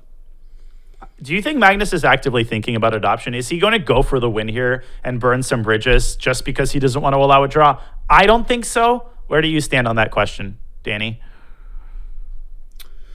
Again, to clarify for the viewers, if you get a single draw, the adoption papers are denied. It has to be 10 wins in a row. So I think that Magnus will play ruthless chess as long as he can do it with a reasonable amount of risk. And I think from that perspective, Magnus likes his chances in mutual time pressure. We've said before that the knight is often trickier than the bishop, and therefore your opponent can often blunder into a fork. And so I'm kind of dodging the question. I don't know that Magnus is thinking about the adoption, but I don't think he's not thinking about it. And he's thinking about it with those 20 seconds that he spent, and he's going for it. He's going for the win here. And it's the best feeling in the world. You're up double digits.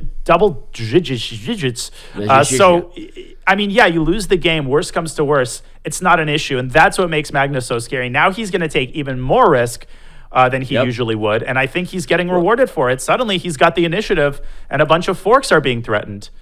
Piggy's on the 7th, anybody? Yeah.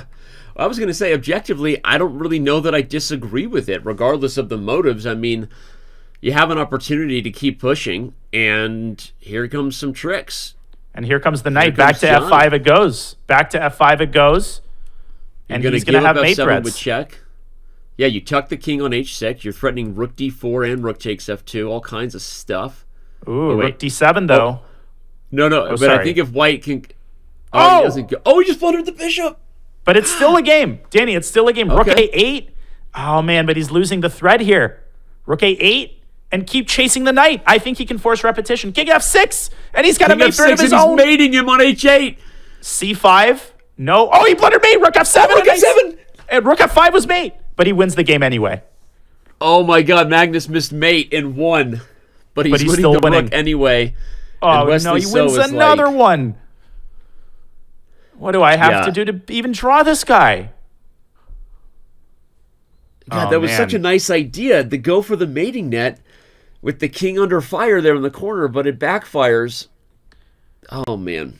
Well, Wesley hasn't survived a single time scramble this entire match against Magnus. Magnus is just too accurate when both sides have 2 seconds on their clock. The guy is, mate and won. Who cares? He found a way to win the rook. And sometimes chat makes too big of a deal of missed mates, Danny. When you see a way to win a rook, you're often not even looking for checkmate. And remember, he's got 2 seconds on his clock. I know it's hard to admit it, but Magnus is sometimes still a human. Well, again, unless you saw the mate before you went into the line, Danya, you're right, and it is actually the correct approach from a human's perspective, because as we always say, humans don't care about the best way to win. They care that they win. And computers make things look silly in terms of the math, and, you missed mate one, this and that, but obviously Magnus doesn't care because scoreboard, as the kids would say, right? A dub's a dub. And or as Vin Diesel would say for all of those coloring book fans out there, winning's winning. Inch a mile. Family is family. Inch a mile. I do know who Vin Diesel is, but I've never seen a movie with him. Okay, have you seen Guardians of the Galaxy? You know he's the voice of Groot. Nope. I have not seen. Is that a superhero movie? Yes. I don't watch superhero movies. What about Fast and Furious, which is basically a superhero movie? Nope. Okay. I like action movies, but I feel like that's too much action and not enough, slow plot development for my taste. That's probably the understatement of the century when it comes to Fast and Furious. Yeah, exactly. So I agree with you. No disagreements there. Yeah. There's a lot of mixed results on how people feel about Fast and the Furious. I'm just leave it at that. Hey, different strokes for different folks, chat. That's right. Although speaking of Tyler 1, who was mentioned earlier and recently reached the 1,000 rating plateau, shout out to you, Tyler. We know you're watching chess shows these days, secretly, alone on your phone, making sure that no one hears you. Don't tell your brother E-Rob. I think Vin Diesel could play Tyler 1 in a movie. What do you think, chat? Let's have some fun here. Who plays Tyler 1 in the movie about him becoming the greatest chess player of all time? Right? I think it's such an improbable plot that you need an actor like Vin Diesel to pull it off. So I nominate Vin Diesel to play Tyler 1. If anyone in chat can give me a better suggestion than Vin Diesel to play Tyler 1, you get a 1-year Diamond membership. You have to convince the judge of 1. That's me. You're the judge, jury, and executioner, Danny. I am on this one. So, okay. Opposite colored bishop endgame. Another better position for Magnus Carlsen. Will this be number 8? What? Sorry, What? Danny DeVito was a great DeVito. suggestion. Jason straight. Okay, this is good. The Rock is certainly up there, but no, I think that the Rock is too tall. Vin Diesel is shorter than he appears, and I think Tyler 1 is also pulling some shenanigans, if I get a feeling. Margot Robbie to play Tyler 1. Okay. Anyway, you guys are off the rails. Back to the chess. Back to the chess and back to a suffering endgame for Wesley. Down on the board, down on the clock. How many times have we said that in the 3-minute portion? Well, 7 for every one of Magnus's wins. Yep. And if he gets his 8th victory, he's already got 7 right now. And Wesley with good drawing chances here. King e6 was an excellent move, getting out of the lateral pin and activating his king, trying to force White's rook away from b7 and forcing the knight first and foremost away from c4. I think this is moving. The trend of the game is in Wesley's favor here. He should not lose this with accurate defense. I like it. I like it. He only has 1 minute and 13 seconds, though. Rook g8, what is Magnus doing? He's got g5 coming, and the bishop is running out of squares. Whoa, but he's blundered rook b3. Oh, he missed it. He might lose it. He missed it. Black wins back the knight with 2 extra pawns, and he's just realized it. It's a great idea by Magnus, but Wesley has to be very careful where he puts his king. Yeah. Because if you put it on c6, amazingly, if we could pull up an analysis board, Danny, I think this is worth showing. Yeah, and let's do it. If instead he had did done find king the right c6, square, but let's show how you could have gone wrong with king to c6. So knight takes c3, rook b3, and you're like, well, how could White possibly save the knight? Well, the point is rook c8 check. If you go to d7, you give up c5, and White defends the knight. So you have to go to d6. If you go to b6, you give up the rook. And here you allow the rook to navigate over to d3, and White maintains his loot. So Wesley remaining on top, remaining alert. If you go here, there's a check and a win of the rook this way. So, all right, Magnus is going to fail at his... He's going to fail at his adoption task. I said it. I'm jinxing them. Commentator's curse. Okay, Wesley got himself in a mating net. The only way Wesley actually loses this is basically he misses some sort of mating net. But does he have a way to play for a win here? Oh, takes e7, takes h7. Yeah. Oh, no. Wait, why give up 2 pawns like that? Wesley should have taken the draw there with just checking the king with the rook, but now we're in an all-out scramble again where Magnus has winning chances once more. He does, although if Wesley plays his cards right and pushes that c-pawn at the right moment, he should have enough to counterbalance White's pawn majority. I mean, rook h8 or something seems right to make sure that you can stop the pawn from behind, because doing it from c7 is way too flimsy. Yeah, there's too many checks, too many ways you lose your knight, so don't put your rook on that on-pre square. Oh, he does play rook h8. Draw.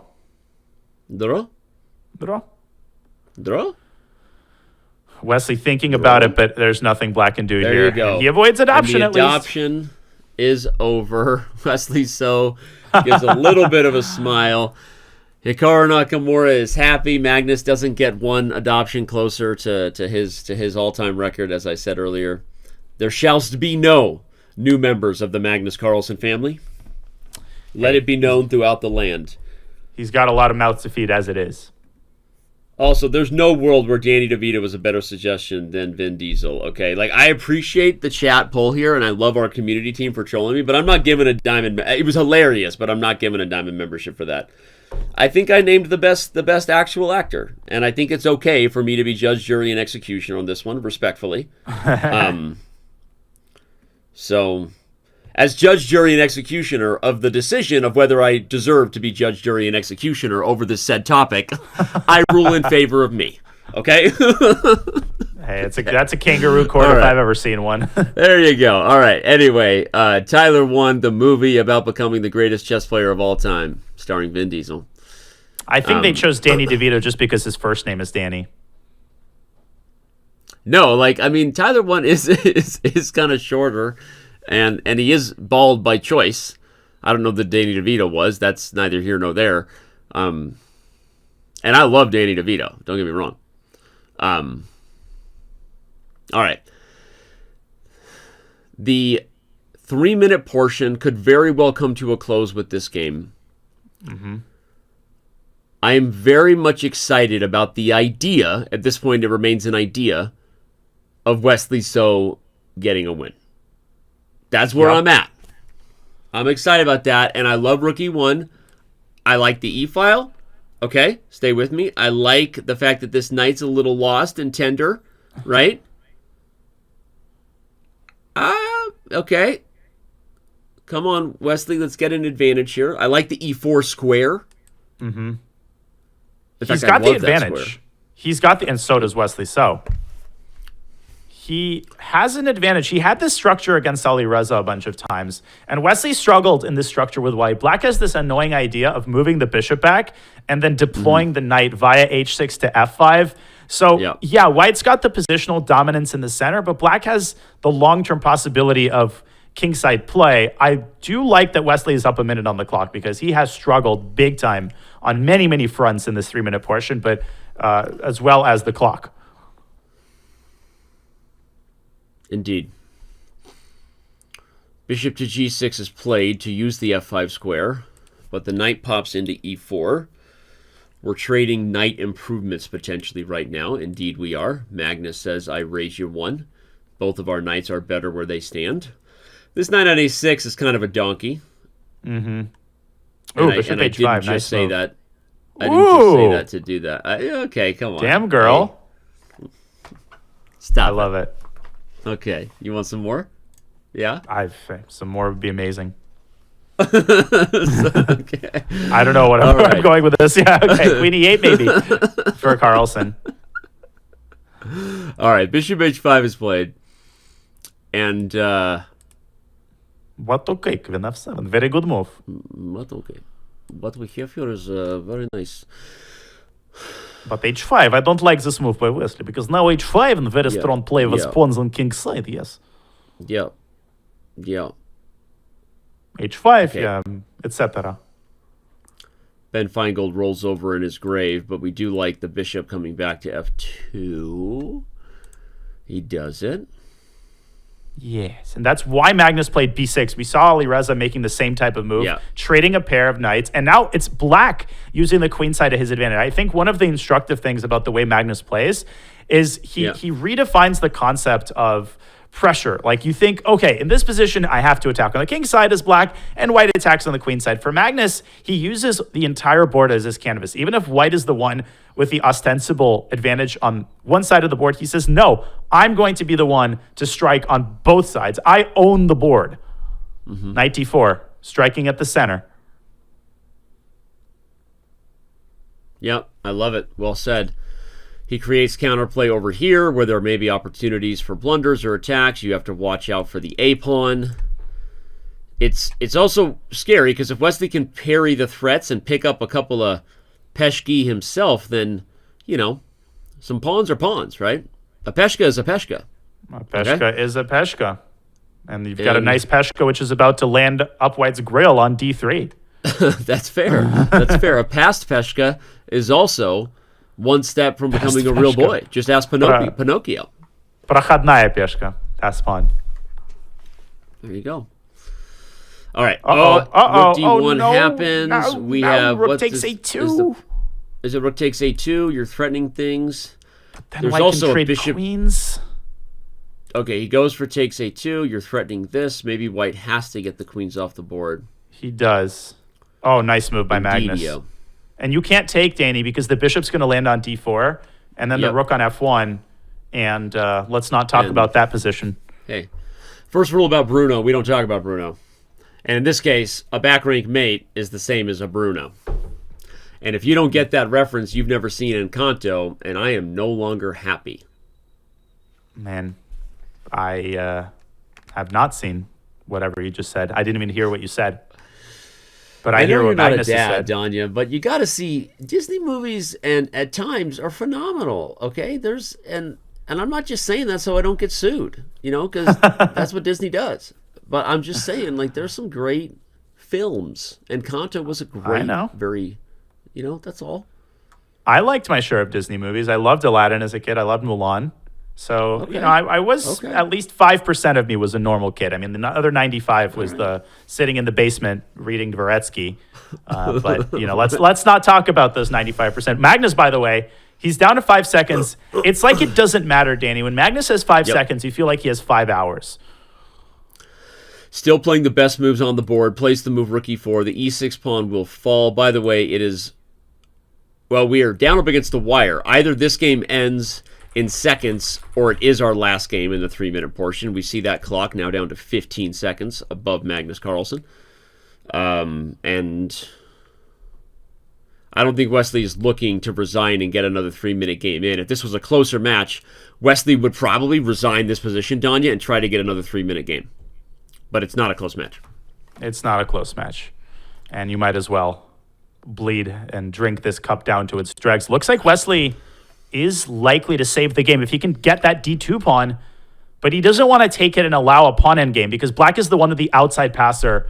I feel like practically Magnus still has good winning chances here. He's going to push b4, establish the bishop, and Wesley has to quickly calculate whether or not he can get away with knight takes d2. It looks like he can, but it's a really scary move to play. Good job. He does it. He laughs in the face of danger. The king and pawn. Oh, that was a table-based bar. Confirming a draw. It wasn't a blunder. It was just a gray bar. Danny. Heart attack. Sorry. I don't know why I burst into song, but sometimes it helps me get along with the trauma that I'm facing. My therapist says it's okay. So and you're not I wrong. burst into song. There you go. You're not wrong to burst into song. And a draw, Wesley. A little relief, of course, but nonetheless, holding that final game. At this point, you got to take what you can get, Danny. Indeed, you do.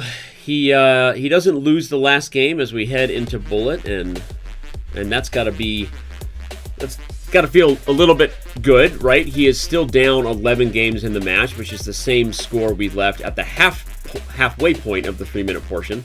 So, real talk. We've never seen an 11-game deficit overcome. It would take returning the favor and winning 11 straight games against Magnus Carlsen, as Wesley so once lost to Magnus on a casual Wednesday on Chess.com. But, all right.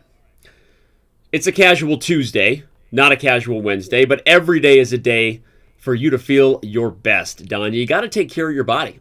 You got to put healthy things into your body if you want to have healthy things come out. You are what you eat. You are what you drink. I see you rolling your eyes off camera at me. No. It doesn't mean I don't I'm love not. you.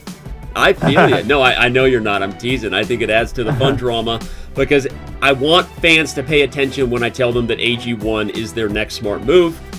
They are our official, I don't even know what it is. They're an official partner. And if you go to drinkag1.com/chess, or just use the command AG1 to get a direct link.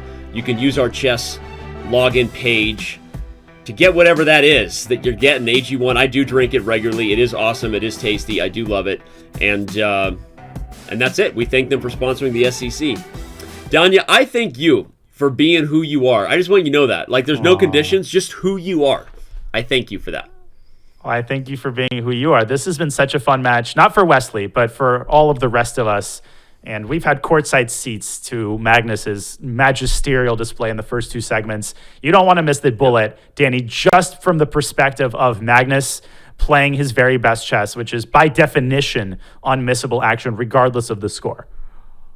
You heard the man. He said it. Sometimes you stick around to see if LeBron's going to drop 60, right? We're going to find out, or will Wesley give us some fun the other way? Either way, we've got the bullet portion ahead. Don't go anywhere.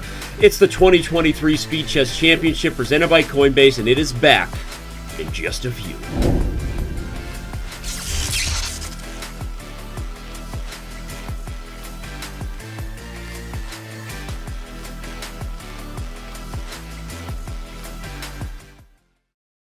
Love playing chess variants? Or just looking for something new?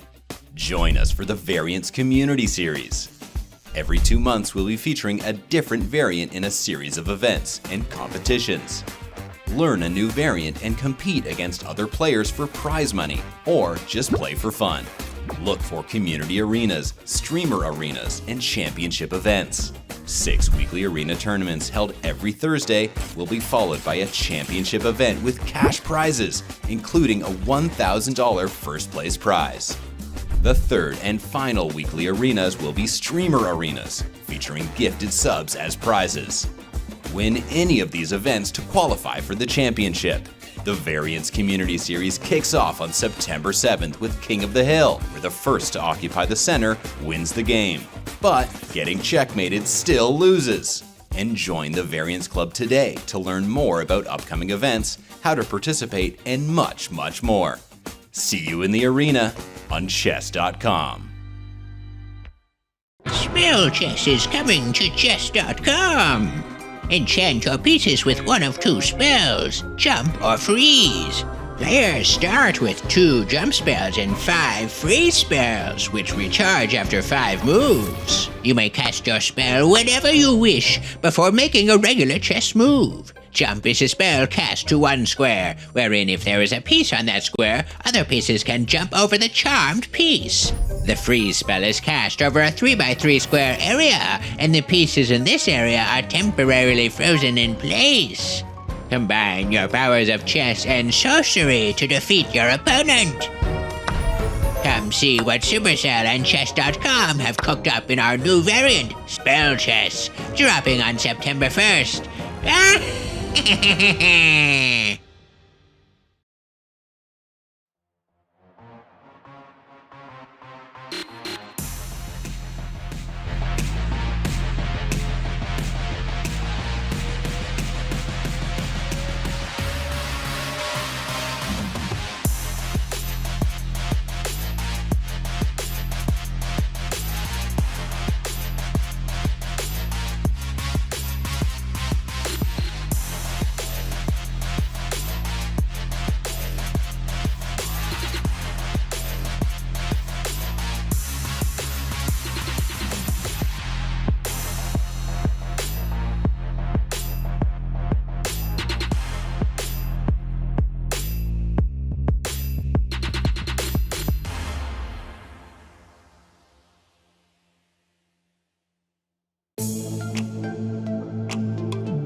This music is so hot right now.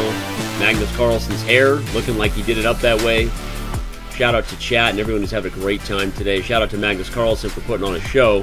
But it's not over yet. He's got the bullet ahead, Danya. And we know he wants to get it done because as we look at the bracket, getting back to the final is the first goal. Avenging his loss last year is the second. And he has his eye on the prize. He does indeed. Hikaru and Magnus have put through the most impressive performances of the SEC thus far, although MVL not to be outdone. We've had so many blowouts, Danny, in this year's SEC, not because a certain category of players are not trying or they're tilted. It's just because the people currently in the semifinals are unbelievable, and we are kicking off our final half an hour of action. All four players in the semifinals, as you said, are unbelievable. And we said this at the top of the show for those who may have missed it. Fun fact, only 4 players have ever reached a final of an SEC, and those 4 are the 4 men left standing. Nakamura, Maxime Vacher-Lagrave, Magnus Carlsen, and Wesley So. Doesn't look like Wesley So is going to get back to a final this year as we kick off the bullet portion. But, historically, those 4 guys have been the best 4 players in SEC history, obviously. And MVL, the only other player to beat Magnus Carlsen in this format besides Hikaru Nakamura. Mm-hmm. I can't wait for that match tomorrow, by the way. Naka versus MVL is going to be a blasty McBlasterson. Unmissable action tomorrow. But there's the scary concept of, like Michael Jordan playing to the best of his ability. And no matter how many shots you hit, you're just not going to be good enough because the guy is the best in the universe. And I'm getting those vibes right now from Magnus Carlsen. If he continues to play on this level, there might not be, God himself won't be able to stop him. Wesley trying to stop Magnus from running him over on the king side here, but knight takes f7 transitions the game into a position with a devastating initiative. Another great move. Rook is coming to d1, Danny. Bishop to d6. And this is unplayable in a bullet game. And if you block the check, b7 hangs with check. So instead, we're going to choose the poison of rook d1, bishop d6. And Magnus Carlsen, this is just, this is redonka bunker. I'm pretty sure that's a scientific phrase you can look up and you see Magnus Carlsen's face. Redonker bunker. That's what's going on right now. Bishop d6, population Magnus Carlsen. No, that didn't make any sense. That didn't make any sense, but you're pushing, you're trying to keep pace with the awkward cringe that I bring, and I appreciate that. That did not go well. No. And Magnus picks up right where he left off. Yep. And Magnus, by the way, note that this is a 12-game lead, but Magnus isn't, there's no bong cloud here. There's no tomfoolery, no ballyhoo, right? No unnecessary shenanigans. He's still playing mainstream openings and intends to crush the joy out of his opponent currently. He's not going to let this slip. No, and it's not because he has a vengeful streak or he takes pleasure in rubbing it in. Magnus is not like that as a person. But as I was saying earlier, when he had, that 3 or 4 point lead, Magnus is a scientist, right? He strives for perfection, and he doesn't care about the situation in the match. He could be up 68 points, and he would be playing the same way. That's one of the many, many things that make him the terrifying opponent that he is. Yep. And he has a long history of doing it. Often refer to it, usually when we're covering, classical chess, that everyone remembers as he was moving up the ranks, when he had already clinched the Sinkfield Cup, and then he played for the win against Levana Ronin in that last round. And we remember just being like, wow, this is just ruthless. So many people, Danya, would have just taken the draw, right? Yeah. And again, that's the type of attitude that he applies to classical chess. He applies it here to speed chess. And it's just, it's brutal at times if you are on the receiving end of it. And so you feel for Wesley So, he's a great player. One of the very few who can go toe-to-toe with Magnus Carlsen, but today is not that day. Well, Magnus Carlsen's form today was reminiscent of his form against Nepo with one difference. He eliminated virtually all blunders. Magnus Carlsen has not committed, in my memory, a single one-move blunder or one-move tactical mistake in this entire match. And that's why he beat Nepo by something like 11 points. Those are the additional points he's making up against Wesley. When Magnus Carlsen doesn't even give you that, I realistically think only Hikaru has a chance against him. Yep. Agreed Town again. We've been living in Agreement Town. We have this event. Population is getting bigger. There's a lot of people in Agreement Town with us. There's a post over that office fact. and a convenience store now. It's growing. It's exactly burgeoning. It's like right. a boom town. We're setting things up for success here. There's rumor about a Chipotle coming in. Maybe even a Costco if we're lucky. Agreement Town is booming for me and Danya. Life is good. Chipotle coming to town would be amazing. Costco? You like Costco? I don't, but there's someone in my immediate family who does. Who loves Costco? I would let you fill in the blank as to who it might be.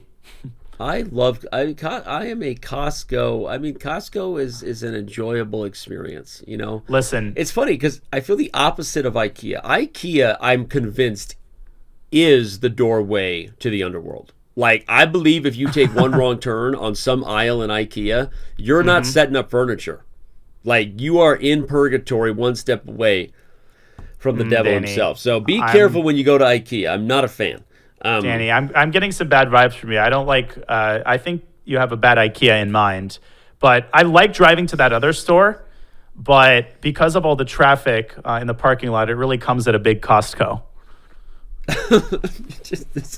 I knew I had to Magnus keep you on track because you are the one commentator that Hess warns me about when he's like, Danya is the only one who can take you to the next level with awkward shit. It's just like for good reason. Okay, table-based eval bar says draw. God, I am partial to the lingonberry jam at IKEA. That's really the only reason I would ever go there. There's that lingonberry jam that I highly recommend to anybody who likes sweet and savory mixes. Okay. I actually have never tried it, so I feel like maybe I need to have this experience to change it. But I'm not a big fan of Swedish meatballs. Shout out to production working super hard behind the scenes. Oh, no. Whoa, we had a going to blunder win again. And the knight is not going to manage the task of stopping the pawn. King E3. And he just flags. I don't even need to use it, but I will. When it comes to stopping past pawns, Danya, knights are donkeys. No piece feels like more of an ass when it comes to stopping past pawns. Especially corner pawns, Danny. The A pawn is the knight's kryptonite. Yep. It is the biggest Achilles heel of the knight, and Wesley is. I don't even want to say on tilt. I'm not getting those kinds of vibes. He's just demoralized, for lack of a better word. He's just thoroughly worn out by the labors of facing Magnus Carlsen when you're getting blown out, and the match seems to drag on forever. Again, Agreement Town, population us, but don't go anywhere, everybody. We're going to have some more fun bullet moments, as you know, and then an interview with Magnus Carlsen. By the way, you said we hadn't seen a blunder. That was the first one on the board. Magnus plays Queen B3 and blunders a piece. And look at Magnus' reaction. It's not exaggerated. He's genuinely frustrated. He's up 1.5 million games, but he's pissed after that move. And it is literally the first double question mark, the first blunder we've seen Magnus make in the entire day. That's crazy. I mean, and the game is not over, by the way. He manages to garner 2 pawns for the piece. That was inaccurate right there by Wesley, who could have played knight takes e3. Now, queen takes c5 runs into b3, and Magnus needs to try to keep his queen side intact, maybe even play b4 and quickly try to push a4 and b5. He's not going gentle into that good knight. He might be down up 13. He might be going to the good knight pub if he loses this game, but he's going to try to prevent that from happening. Yep. He might go to the good night pub if he wins this game, right? Either way. Quietly. You don't need an excuse to go to the good night. Exactly. There's Magnus is going to make this tricky, and especially with time pressure being mutual, which is where we're headed here. I mean, okay, Wesley also has an edge there, which is important. But Magnus not happy, does not want to lose this game, hoping for a swindle, but Wesley doing a very good job of converting, and I want the victory. I want the doubly so, right? Wesley for a reason. Give me the dub. Oh, okay. I just got that. I forgot what his first name was. Very good. Very good fun, Demi. I'm here to help you out. I'm going to keep driving home bad humor until either chat like really freaks out or you acknowledge it. So I got your back, bro. We're good. Yeah. I approve of this pun. This was a very good pun, Danny. Okay. All right, doubly so. Let's go get a win. This one's over. He should convert. He's up a piece. He's up a full piece, and he's going to win the c5 one. That might trigger resignation. Yeah, if c5 falls, the rooks are traded. Simplification killed the Magnus, right? And get some pieces off the board, and this one wins itself. Do not repeat for a draw. Okay. Oh, he's going to play rook e6. Yeah, he's going to play rook e6. But he keeps procrastinating on the task of winning that c5 pawn. I thought king e6 there. Whoa, Dude, whoa, repeat, careful. You're going to get a draw. Oh my gosh, I thought this was a repetition. I thought that was 3 times. It's only because white's king is on h3 rather than g3. Oh my god, I was going to say the exact things. You said it faster than I could. It was the exact same position besides the white king not on the same square. And it was the exact same position 3 times. But that one check by Wesley saved it. Heads up play by him.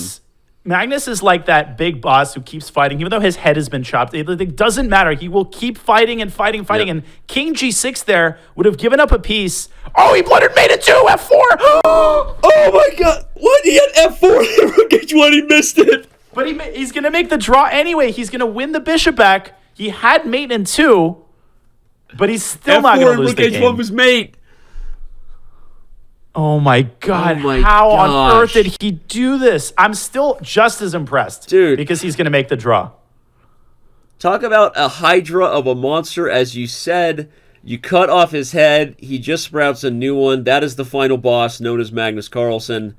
The reason they invented the double tap rule in Zombieland was for zombies that come back to life. And so, there you go. It's a draw. Magnus Carlsen did not deserve to draw that game, but therefore he did because he did. So, deserves got nothing to do with it. You got that one? Deserves got nothing to do with it. Deserves got nothing to do with it. That rolls right off the tongue. Might enter my regular rotation. It's one of the most famous lines. Wow. Wait, it is? All right. We still got work to do, team. We still got work to do with Danya. Hey, everyone, calm down. It's okay. Anyway, back to IKEA and the Swedish meatballs. What? At least tell me that what song is that from? No, it's not a song. It's a movie. The actor who said it. First one to say the actor who said deserves got nothing to do with it gets a 1-month diamond membership. I'm watching chat. I got to give away some diamonds. But I cut you off. What was it about IKEA? The Swedish meatballs, I'm not a big fan, but production, shout out to the team working super hard behind the scenes, brought it up here in our broadcast channel on Slack. And production is doing a phenomenal job. Can we get a shout out to them real quick, chat? Look at the shows. Look at the graphics. Look what we're bringing to you. Are you not appreciating the content on Chess.com? Because that team is crushing it. Shout out to the broadcast team. We love you. It's easy to take everything for granted when it's working well, which it is 99% of the time. But there's actually people who are making all of the stuff on your screen happen and making our jobs easy and fun. Shout out to production. This Bud's for you. If this show was sponsored by a company that has Bud in their name. But it's not, so this Bud's not for you. However, we appreciate you, production and broadcast. We love you. Okay. Wesley loves the idea of bringing a knight to e2, huh? Could Wesley get a victory? Could he get anything going here? I don't think so, because queen h3 check and then bishop g4, bishop f3 was a problem on the king side. So Wesley escapes with his king, and he'll have to find the right time to play knight e2. Maybe go king e1 first and get the king as far away from the wrath of black's queen as possible. Okay, someone said Unforgiven and Clint Eastwood. Mods, if you don't mind, let's find that person and give them a diamond membership. Hit them up with their username. I see multiple people saying it correctly now, but I don't know who was the first one to give us our Clint Eastwood reference. Magnus is winning another game. Magnus is winning another game. Well, and there you see the Magnus measurement stick tool. The game was even, and then it goes in his favor. And look at that the point move. of the line, Danya, is that when it comes to justice and in the universe and the bitterness of life, sometimes whether you deserve it or not has got nothing to do with it. That's the point of the line. I see. Deserves got nothing to do with it. Consider myself educated. Yeah. It's an infamous epic moment. Anyway, King D1's brilliant by Wesley. So let's go. I don't even know why, but hey yo, sacrifices the rook, I guess. Although that's a bit of a red herring. Brilliant there, because I think the rook was trapped. Pro tip. Pre-move. That's a dangerous pre-move. But look at Carlsen. Even though the king on c2 was relatively safe, now it's not safe anymore. You have to take back with the king, and then black's queen is going to deliver a check on e4. We're likely to get a perpetual check. He's blundered b4 mate. B4 mate if you take on c3, and you drop the rook on a1, and you lose another game. King takes c3 was b4 checkmate. You almost wish it happened because we love seeing mate on the board. Instead, Magnus picks up the rook on a1, and the fun continues for Mr. Carlsen. We have 15 minutes, so we are halfway through the bullet portion. And, yeah. And, Danny, you know who had 4 points at the end of a particular match against Magnus Carlsen? It was Fabi. And the way that this match is going, we might get something like 22-4. I mean, Wesley's shaking his head. He's frustrated. He wants this match to end, but that's part of what makes the SEC the SEC. You get the close matches in the Armageddons, and then you get the monsters. And when the monsters are in good form, this is what they do to their poor opposition. Yep. And Magnus's opponent is a monster himself in many respects. And so it's just crazy. Exactly. Like, one man's gold, another man's treasure? Or one man's monster, another man's friend? I don't know. I'm inventing a line. That actually sounds deep. One man's monster, another man's friend. It's like that in the kingdom some deep of stuff right there. In the kingdom of the blind, the one-eyed man is king. It's like those types of quotes that I really like. Yep. Yeah.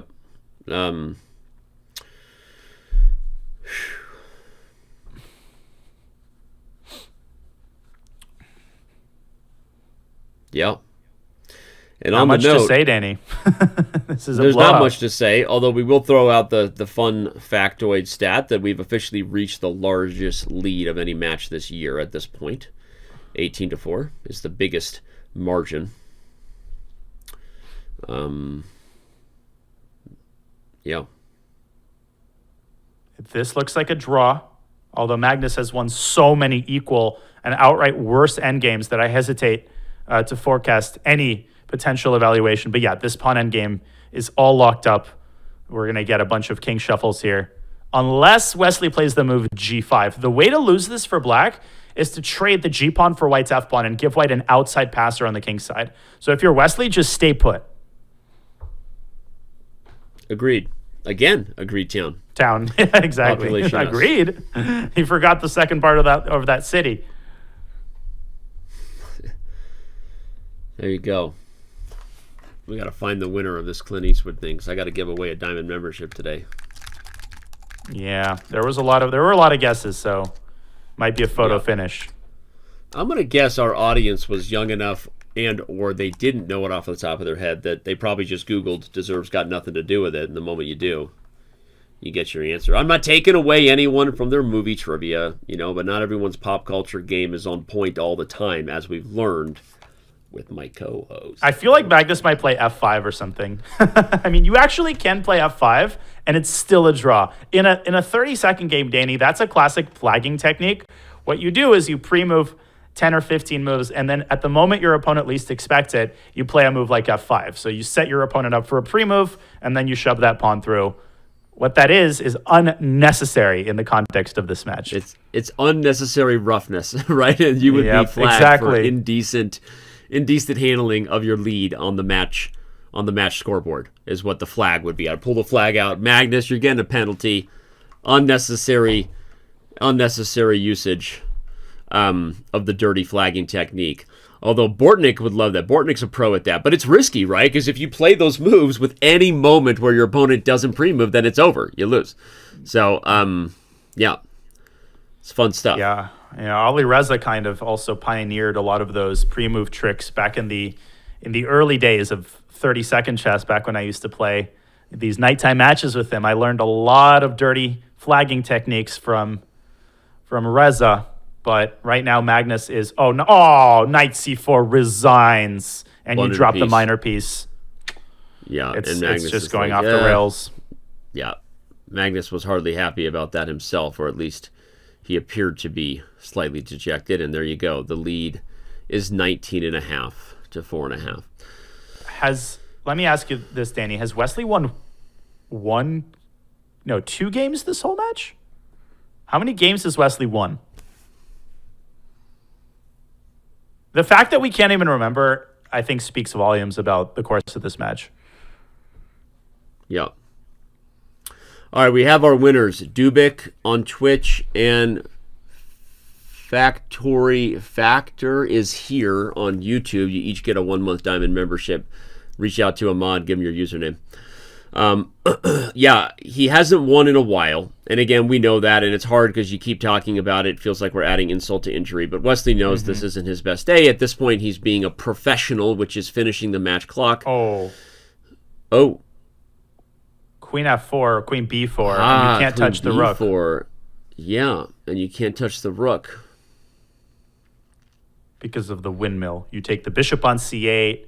Can we? Well, nah. It's in a blitz. I'd show the game, the line with knight takes C8, but it's a moot point right now. Magnus is going to support his knight with rook D1 and bishop F4, and he's winning again. Yeah, or that would have been better. Back to agreed town. B5 maybe.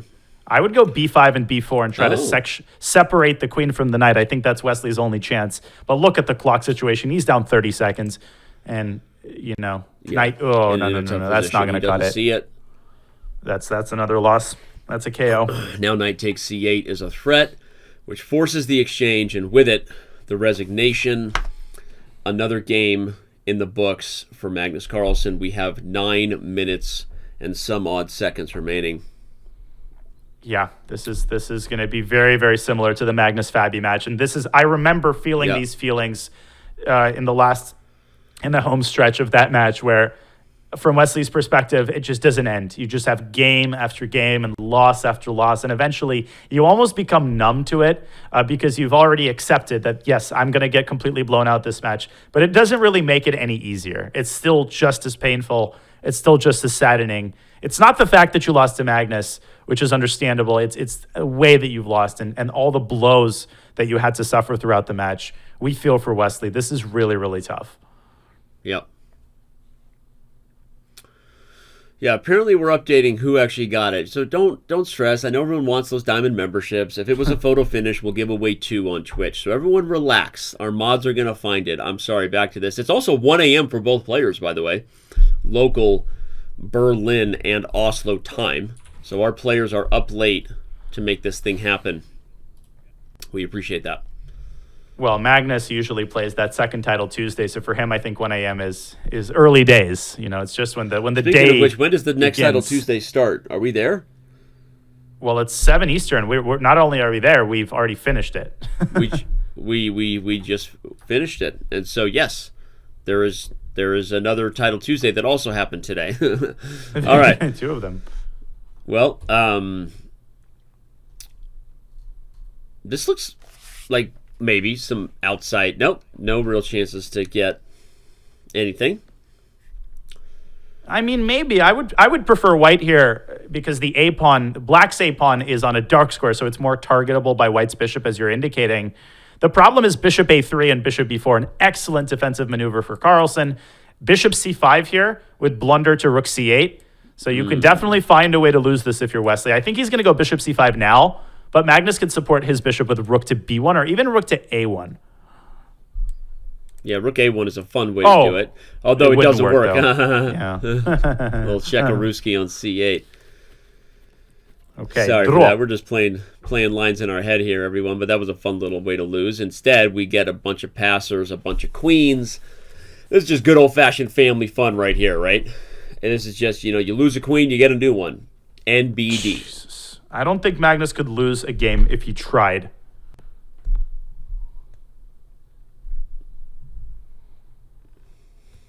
Six and a half minutes left on the total game clock. Oh. Shout out to Bortnik Chess for rating us with 106 people. We were just talking about you, Bordy. Good old pal. Thank you, Sasha. Hope your Title Tuesday stream went well. And Magnus, a little reversal here with him playing B3. It always feels kind of badass to imitate the opening that your opponent has played all match, kind of showing that, yes, I can also join in the party. And right now, Magnus can play just about anything and emerge victorious. Yep.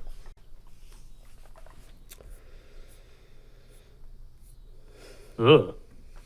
I don't love this for Wesley. G4 looks pretty good here for White, smashing through Black's pawn chain.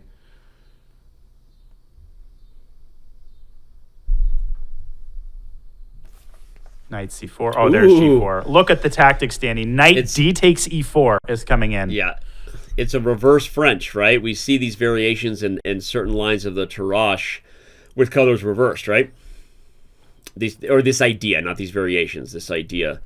And it's an aggressive one, but here comes the fun, as I said. Good old-fashioned family discovered checking, the kind that you write home to mom and dad about and say, I got a really cool tactic, and then they're like, why are you sending a letter? You know, it's the year 2023. You could just call us.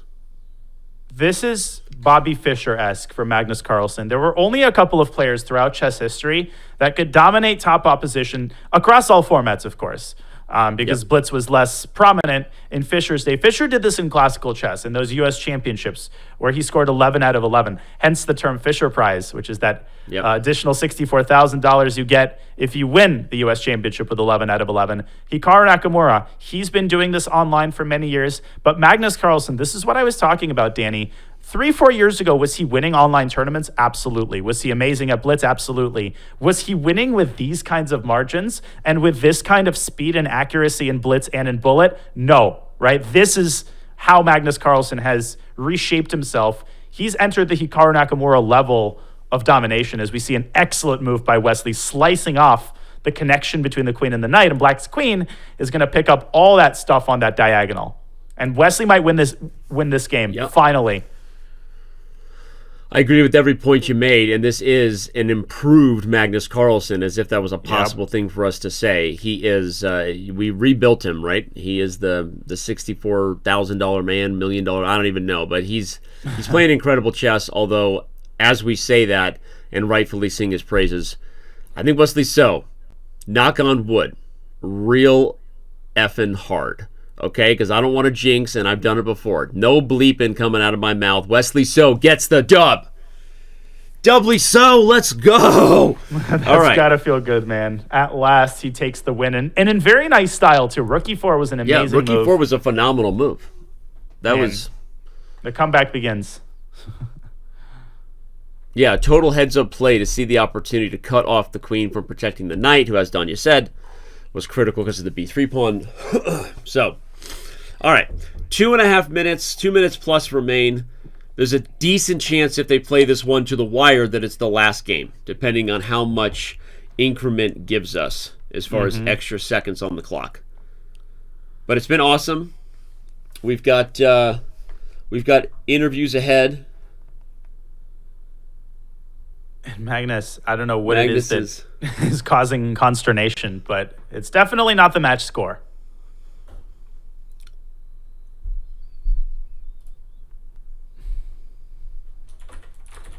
That's actually we forgot to pull back the stat again for those who were here at the top of the show. One of the really interesting storylines, because it doesn't make any sense, is that Wesley So, coming into this event, had never beaten Magnus Carlsen at Bullet on Chess.com. His score is 22 losses, 0 wins, and 2 draws. But not anymore. Wesley So got his first win against Magnus in Bullet. And again, it's kind of a crazy stat because obviously Wesley is way better than losing this many games in a row to Magnus. But again, when Magnus is on fire, maybe Wesley has some bad luck. Maybe he keeps catching Magnus on the bad day. Here's another brilliant move for Carlsen. Things are falling apart on the king's side after f takes e3, queen takes e3. But big moment, Wesley So gets the dub. Note that the queen can't come over because the rook hangs, and if you move the king, there's a million things, including rook to d2. Queen takes b5. Queen takes b5. He missed it, but he does something similar. That rook is going to hit the knight, Danny, and Magnus is going to have the advantage in the endgame. I think we're probably going to have another game after this, but I mean, seems likely. Who holds Wesley to 6 points? I mean, this is just crazy. Yeah, it is crazy. But okay. But okay. stylistically, when things are going well for Magnus and not going well for Wesley, I think sometimes the score gets even further apart than is truly reflective, right, of the player's strength. We've talked about that, right? Sometimes, there's like when it rains, it pours against a certain player. Some players, their styles are such that even if you're getting outplayed, they just naturally get enough dynamic games where more victories happen. But I think that this is indicative of a really on-form Magnus Carlsen, a not super on-form Wesley So, but it seems worse than it actually was, because Wesley played a lot of really good games, but how many games did he lose in a close manner, Danya, that we had today, right? How many games did he lose where just in the final moments Magnus was too good? And it started as early as the first game, right? The very first game, which feels like it was in a different universe, and we are going to get one final game with 15 seconds on the match clock, but it's purely academic at this point, obviously. The very first game, Danny, was an end game. We thought that Wesley was equal. He had a comfortable position. Boom, he loses it. He saves the second game, but then Magnus had maybe 3 or 4 more victories in the 5-minute portion that took on that exact game arc, where they got into an end game, slightly better for Wesley or equal, and then in the snap of a finger, Magnus turns it around and wins. I think that honestly set the tone. And then as they transitioned into the 3-minute portion, Magnus started winning more games tactically, and that's when the real tilt began for Wesley. Indeed. Indeed town? Indeed Population? Indeed town. What's the population Indeed up to town. now? Well, honestly, I think, more people have moved in, and we're considering putting in a small airport. We're not ready for a big airport. Whoa, Danny. One of those airports you can get to with one of those puddle jumpers where you're I hate shaking the those. whole time and doing that thing where you really try to reflect on how much you appreciate your loved ones, because you never know, right? And I've done it once, never again. Yeah, a little puddle jumper, and we're bringing people into Agreement Town population, us, on puddle jumpers now. I think it's an international airport now. Flights to Canada and Mexico. It's like those international airports that are called an international airport, but they barely have any regional flights. And you're like, Right. oh, in the 1960s, there was one flight to like Vancouver, right over the border. Right. Yeah, and we have since canceled that flight. Exactly. A long time ago. Magnus frustrated with where this position's going, by the way. Wesley is on pace to have a good final game. Right. We shall see. Wow. Now he rotates the knight over to d6, gets the kebab on d7, the ice skater. And the final moves of this match, this blowout, Magnus Carlsen continues his series of incredible performances, but all of this is building up for, I was going to say the most epic final of SEC history was last year. I think that the form of the players, Danny, tells us that this year has the capacity to beat last year in terms of entertainment value and quality of play, which is saying a lot. I think it's quite possible. Plus, it has some stakes that, I in some ways, if possible, are even higher, right? The prize fund's a little higher, but that's not it. It's that these guys have now played in the SEC, and with Nakamura winning, he hadn't beaten Magnus in the 2 finals where they had played previously. And in 2020, he didn't play Magnus because MVL beat Magnus. And so, as good as Hikaru is, there were always questions of what happens when he runs up against Magnus, right? That was the truth. And you see a confident Hikaru Nakamura against Magnus Carlsen that is just, it makes for some of the most epic moments, right, in chess when they play. And so now that he's beaten Magnus in this format, I think beforehand people always thought Magnus was the favorite in any format. Is Magnus Carlsen the favorite in the SEC format anymore? I don't know. What do you think? Maybe not when he goes up against Hikaru. No, especially after, the BCC was 1+0. But nonetheless, every match victory against Carlsen adds to your confidence. And MVL, of course, will try to play spoiler. But that is tomorrow. Right now, today, this Tuesday, we celebrate Magnus Carlsen's incredible victory. He advances to the Speed Chess Championship final, Danny, on the heels of just an unbelievable vintage performance. And you called it. It was an unbelievable performance today by Magnus Carlsen. He gets the job done in borderline record-breaking fashion. It was at one point the largest margin of victory we've had for any match so far this year. You feel for Wesley but Magnus Carlsen punches his ticket back into the finals with a final score of 22-7, and he wants to change that view for people who think that Magnus is not the favorite in this format. He likes the challenge, right? And almost to say now that he's here, wasn't happy then, might be happy he even lost last year. It's a bit of an opportunity to really bring the hype and the eyeballs and have people tune in to what will be an epic final. Again, okay, we should not be looking past MVL. MVL beat Magnus in the 2020 Speed Chess Championship. He plays Hikaru Nakamura tomorrow. Do not look past the Frenchman with 3 names, Danya.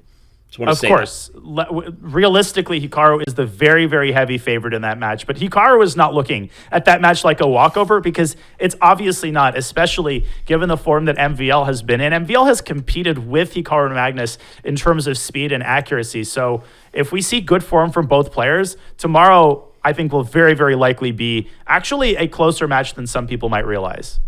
Yeah. Well, again, I'm saying that too because I was guilty of, in some ways, thinking it was a foregone conclusion for Magnus in 2020 when MVL shocked at the time me and Robert Hess commentating on it. And no one should do that tomorrow. That said, there is no denying Hikaru Nakamura is the man to beat, right? And he is the favorite for many reasons. And so, anyway, good luck tomorrow. Who are you commentating with? I actually don't remember, Danny. Oh, okay. Maybe Have you can fun. jog my memory. I'm going to be on a plane, so it's not me. So anyway, have fun. But all right. It's time for us to also have fun. You know what time it is, Danya. Is it move of the daytime by any chance? It is. Well, we like to call it our savvy move because it's presented by Coinbase. And if you are a savvy investor, you should probably diversify your portfolio, play a little bit in the crypto game, if not a lot, depending on your flavor flav. And we've got Coinbase bringing us the savvy move of the day. Danya, this was a game that went off the rails quickly for Wesley, but it was right here. I'll just set the tone. With Wesley finding the only way to keep it close after this night before move, he found the nice retreat and A3, and you're thinking, okay, he saved the bishop, but tell us exactly what Magnus did here for the savvy move of the day and why it put the game away.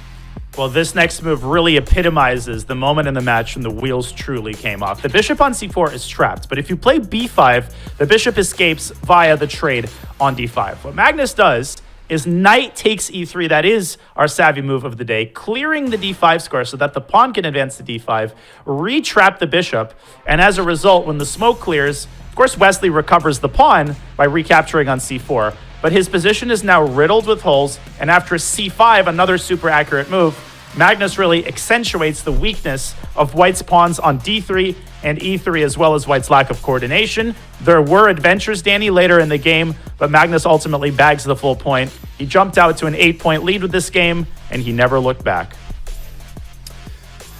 He sure did. Well said, sir. This was the official moment. I agree with you what you said earlier, that this was kind of really when the wheels were officially off. Not to say that Magnus wasn't playing well, but we didn't exactly know where it was going to go, but this game was the first moment where people were using that word in chat, the T word, the tilt word in online chess, right? And there you go. That's what happened. It was our savvy move of the day, and want to give a big thank you one more time to Coinbase for that. But when we go to our break and then return henceforth with, we will be joined by a winning Magnus Carlsen who gets set for a final. Whether it's a rematch versus Hikaru or against MVL, he's got to be feeling pretty good about how he played today. So don't go anywhere. We catch up with Magnus just on the other side of this break.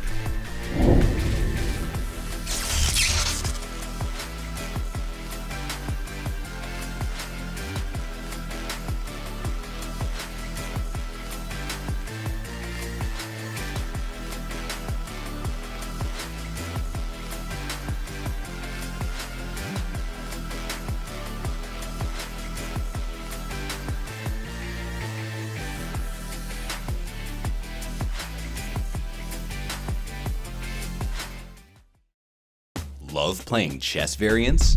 Or just looking for something new? Join us for the Variants Community Series. Every 2 months, we'll be featuring a different variant in a series of events and competitions. Learn a new variant and compete against other players for prize money, or just play for fun.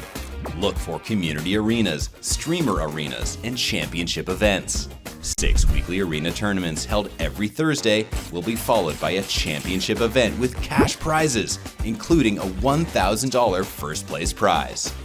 The third and final weekly arenas will be streamer arenas, featuring gifted subs as prizes. Win any of these events to qualify for the championship. The Variance Community Series kicks off on September 7th with King of the Hill, where the first to occupy the center wins the game. But getting checkmated still loses. And join the Variance Club today to learn more about upcoming events, how to participate, and much, much more. See you in the arena on Chess.com.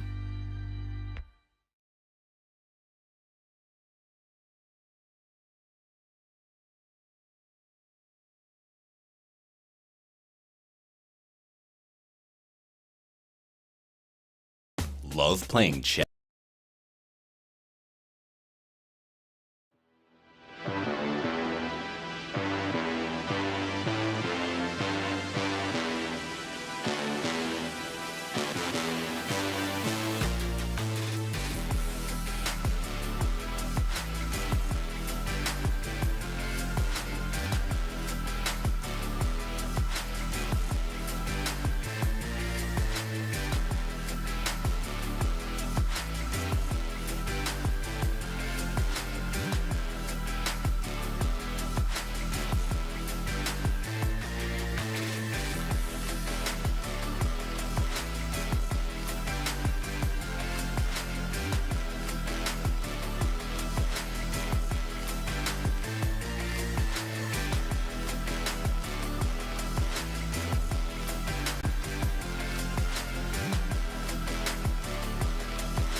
Our first semifinal in the 2023 Speed Chess Championship, brought to you by Coinbase, is in the books. Joining us now is the winner of that match, Magnus Carlsen, who did so in... Well, Magnus, how would you say your form was today? What would you say the fashion was? Yeah, I would say that I didn't feel particularly energetic coming into the match, but I did feel very calm and focused. So I thought I played really well at the start.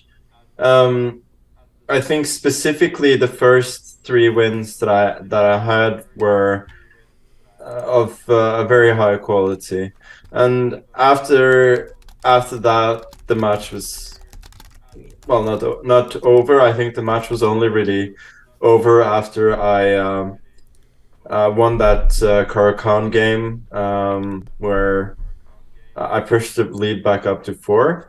But it definitely set the tone. And I did feel at the start that he wasn't playing particularly poorly. I was just playing well, and I think after that he started to tilt a bit, which invariably happens in such a situation. And I felt that I was always really focused after, and even though like the quality of my play was varying a bit, I was always trying as hard as I could to rack up the score as much as possible. So it was definitely a very good session today.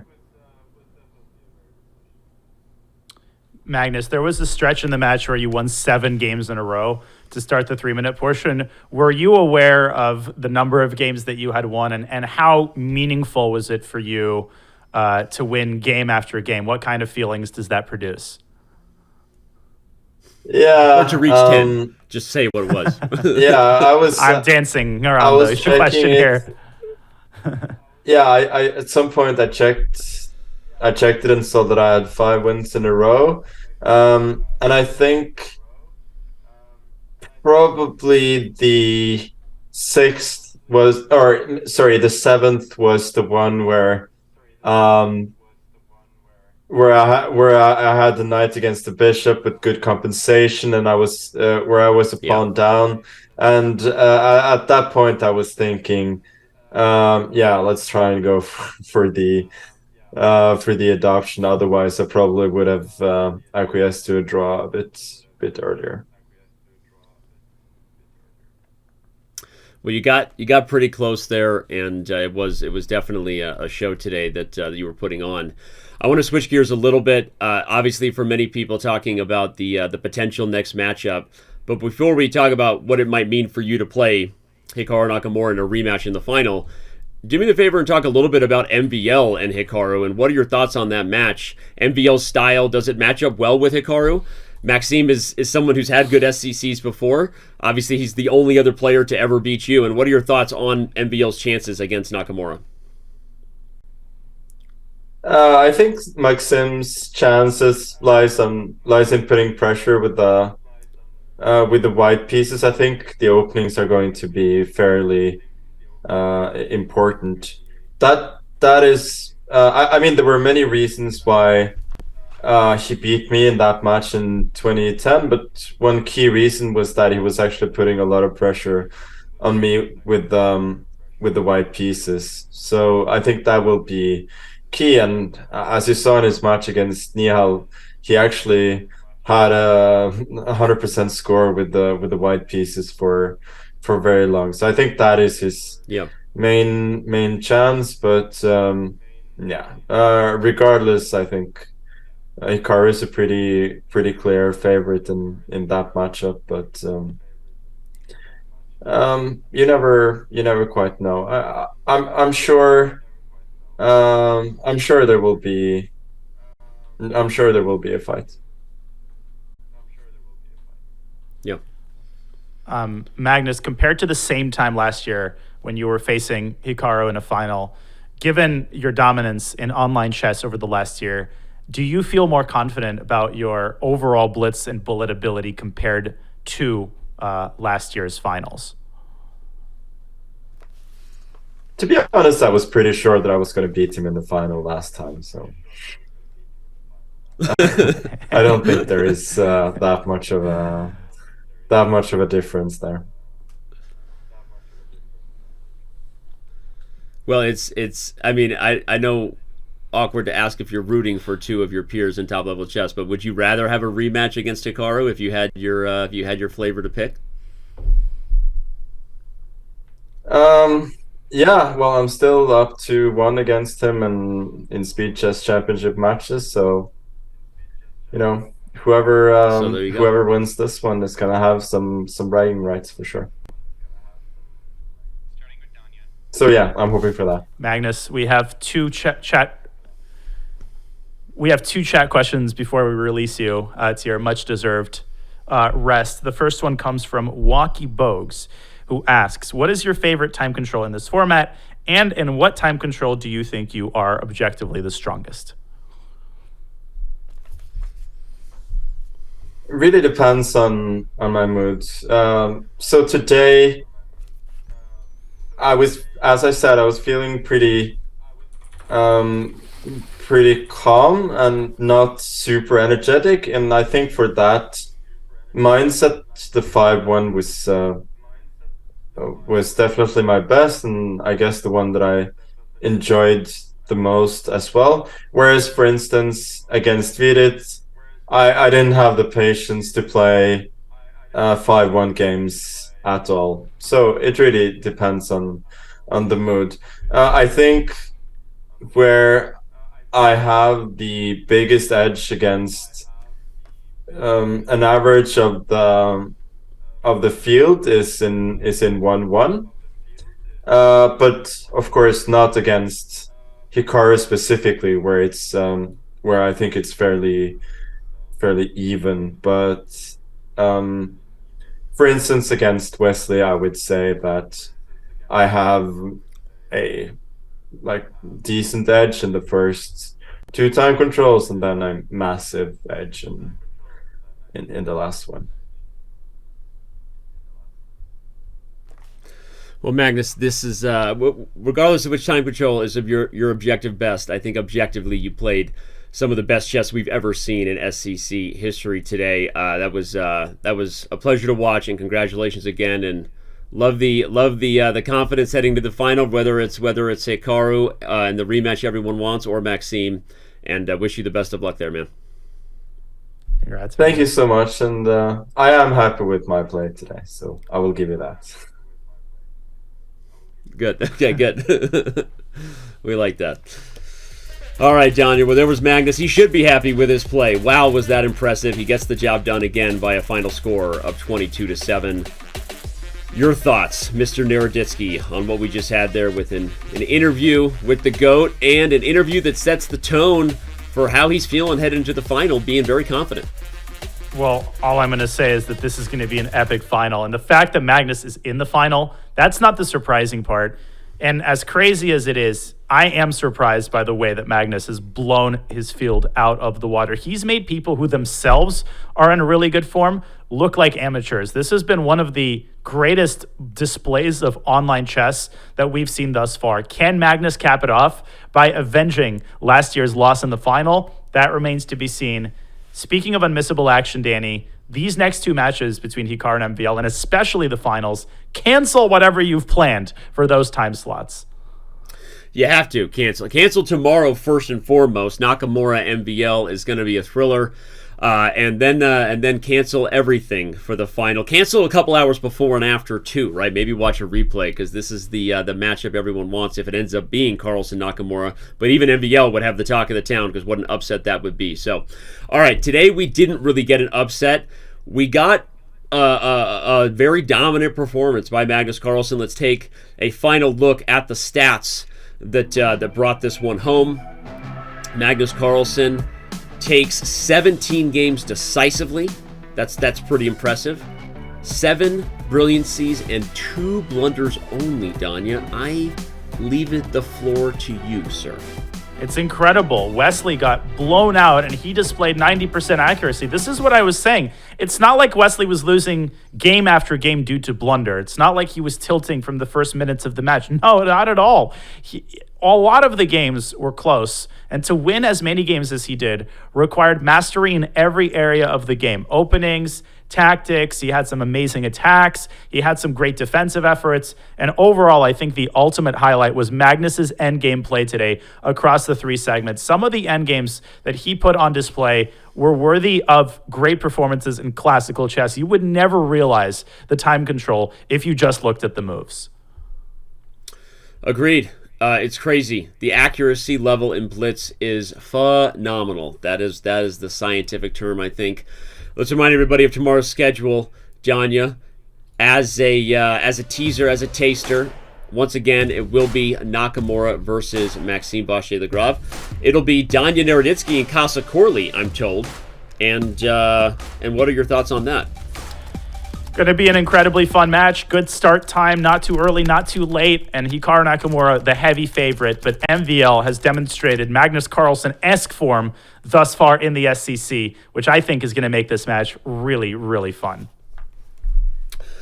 I can't wait for it. I'll be a fan watching you and Casa. Then can't wait, of course, for the final, which I also have to sit out this year. Travel is something I hate. Boo. But what I will say right now is the team crushed it. Thank you so much to everyone working behind the scenes. My partner, that's you. You're just thank you, Danny.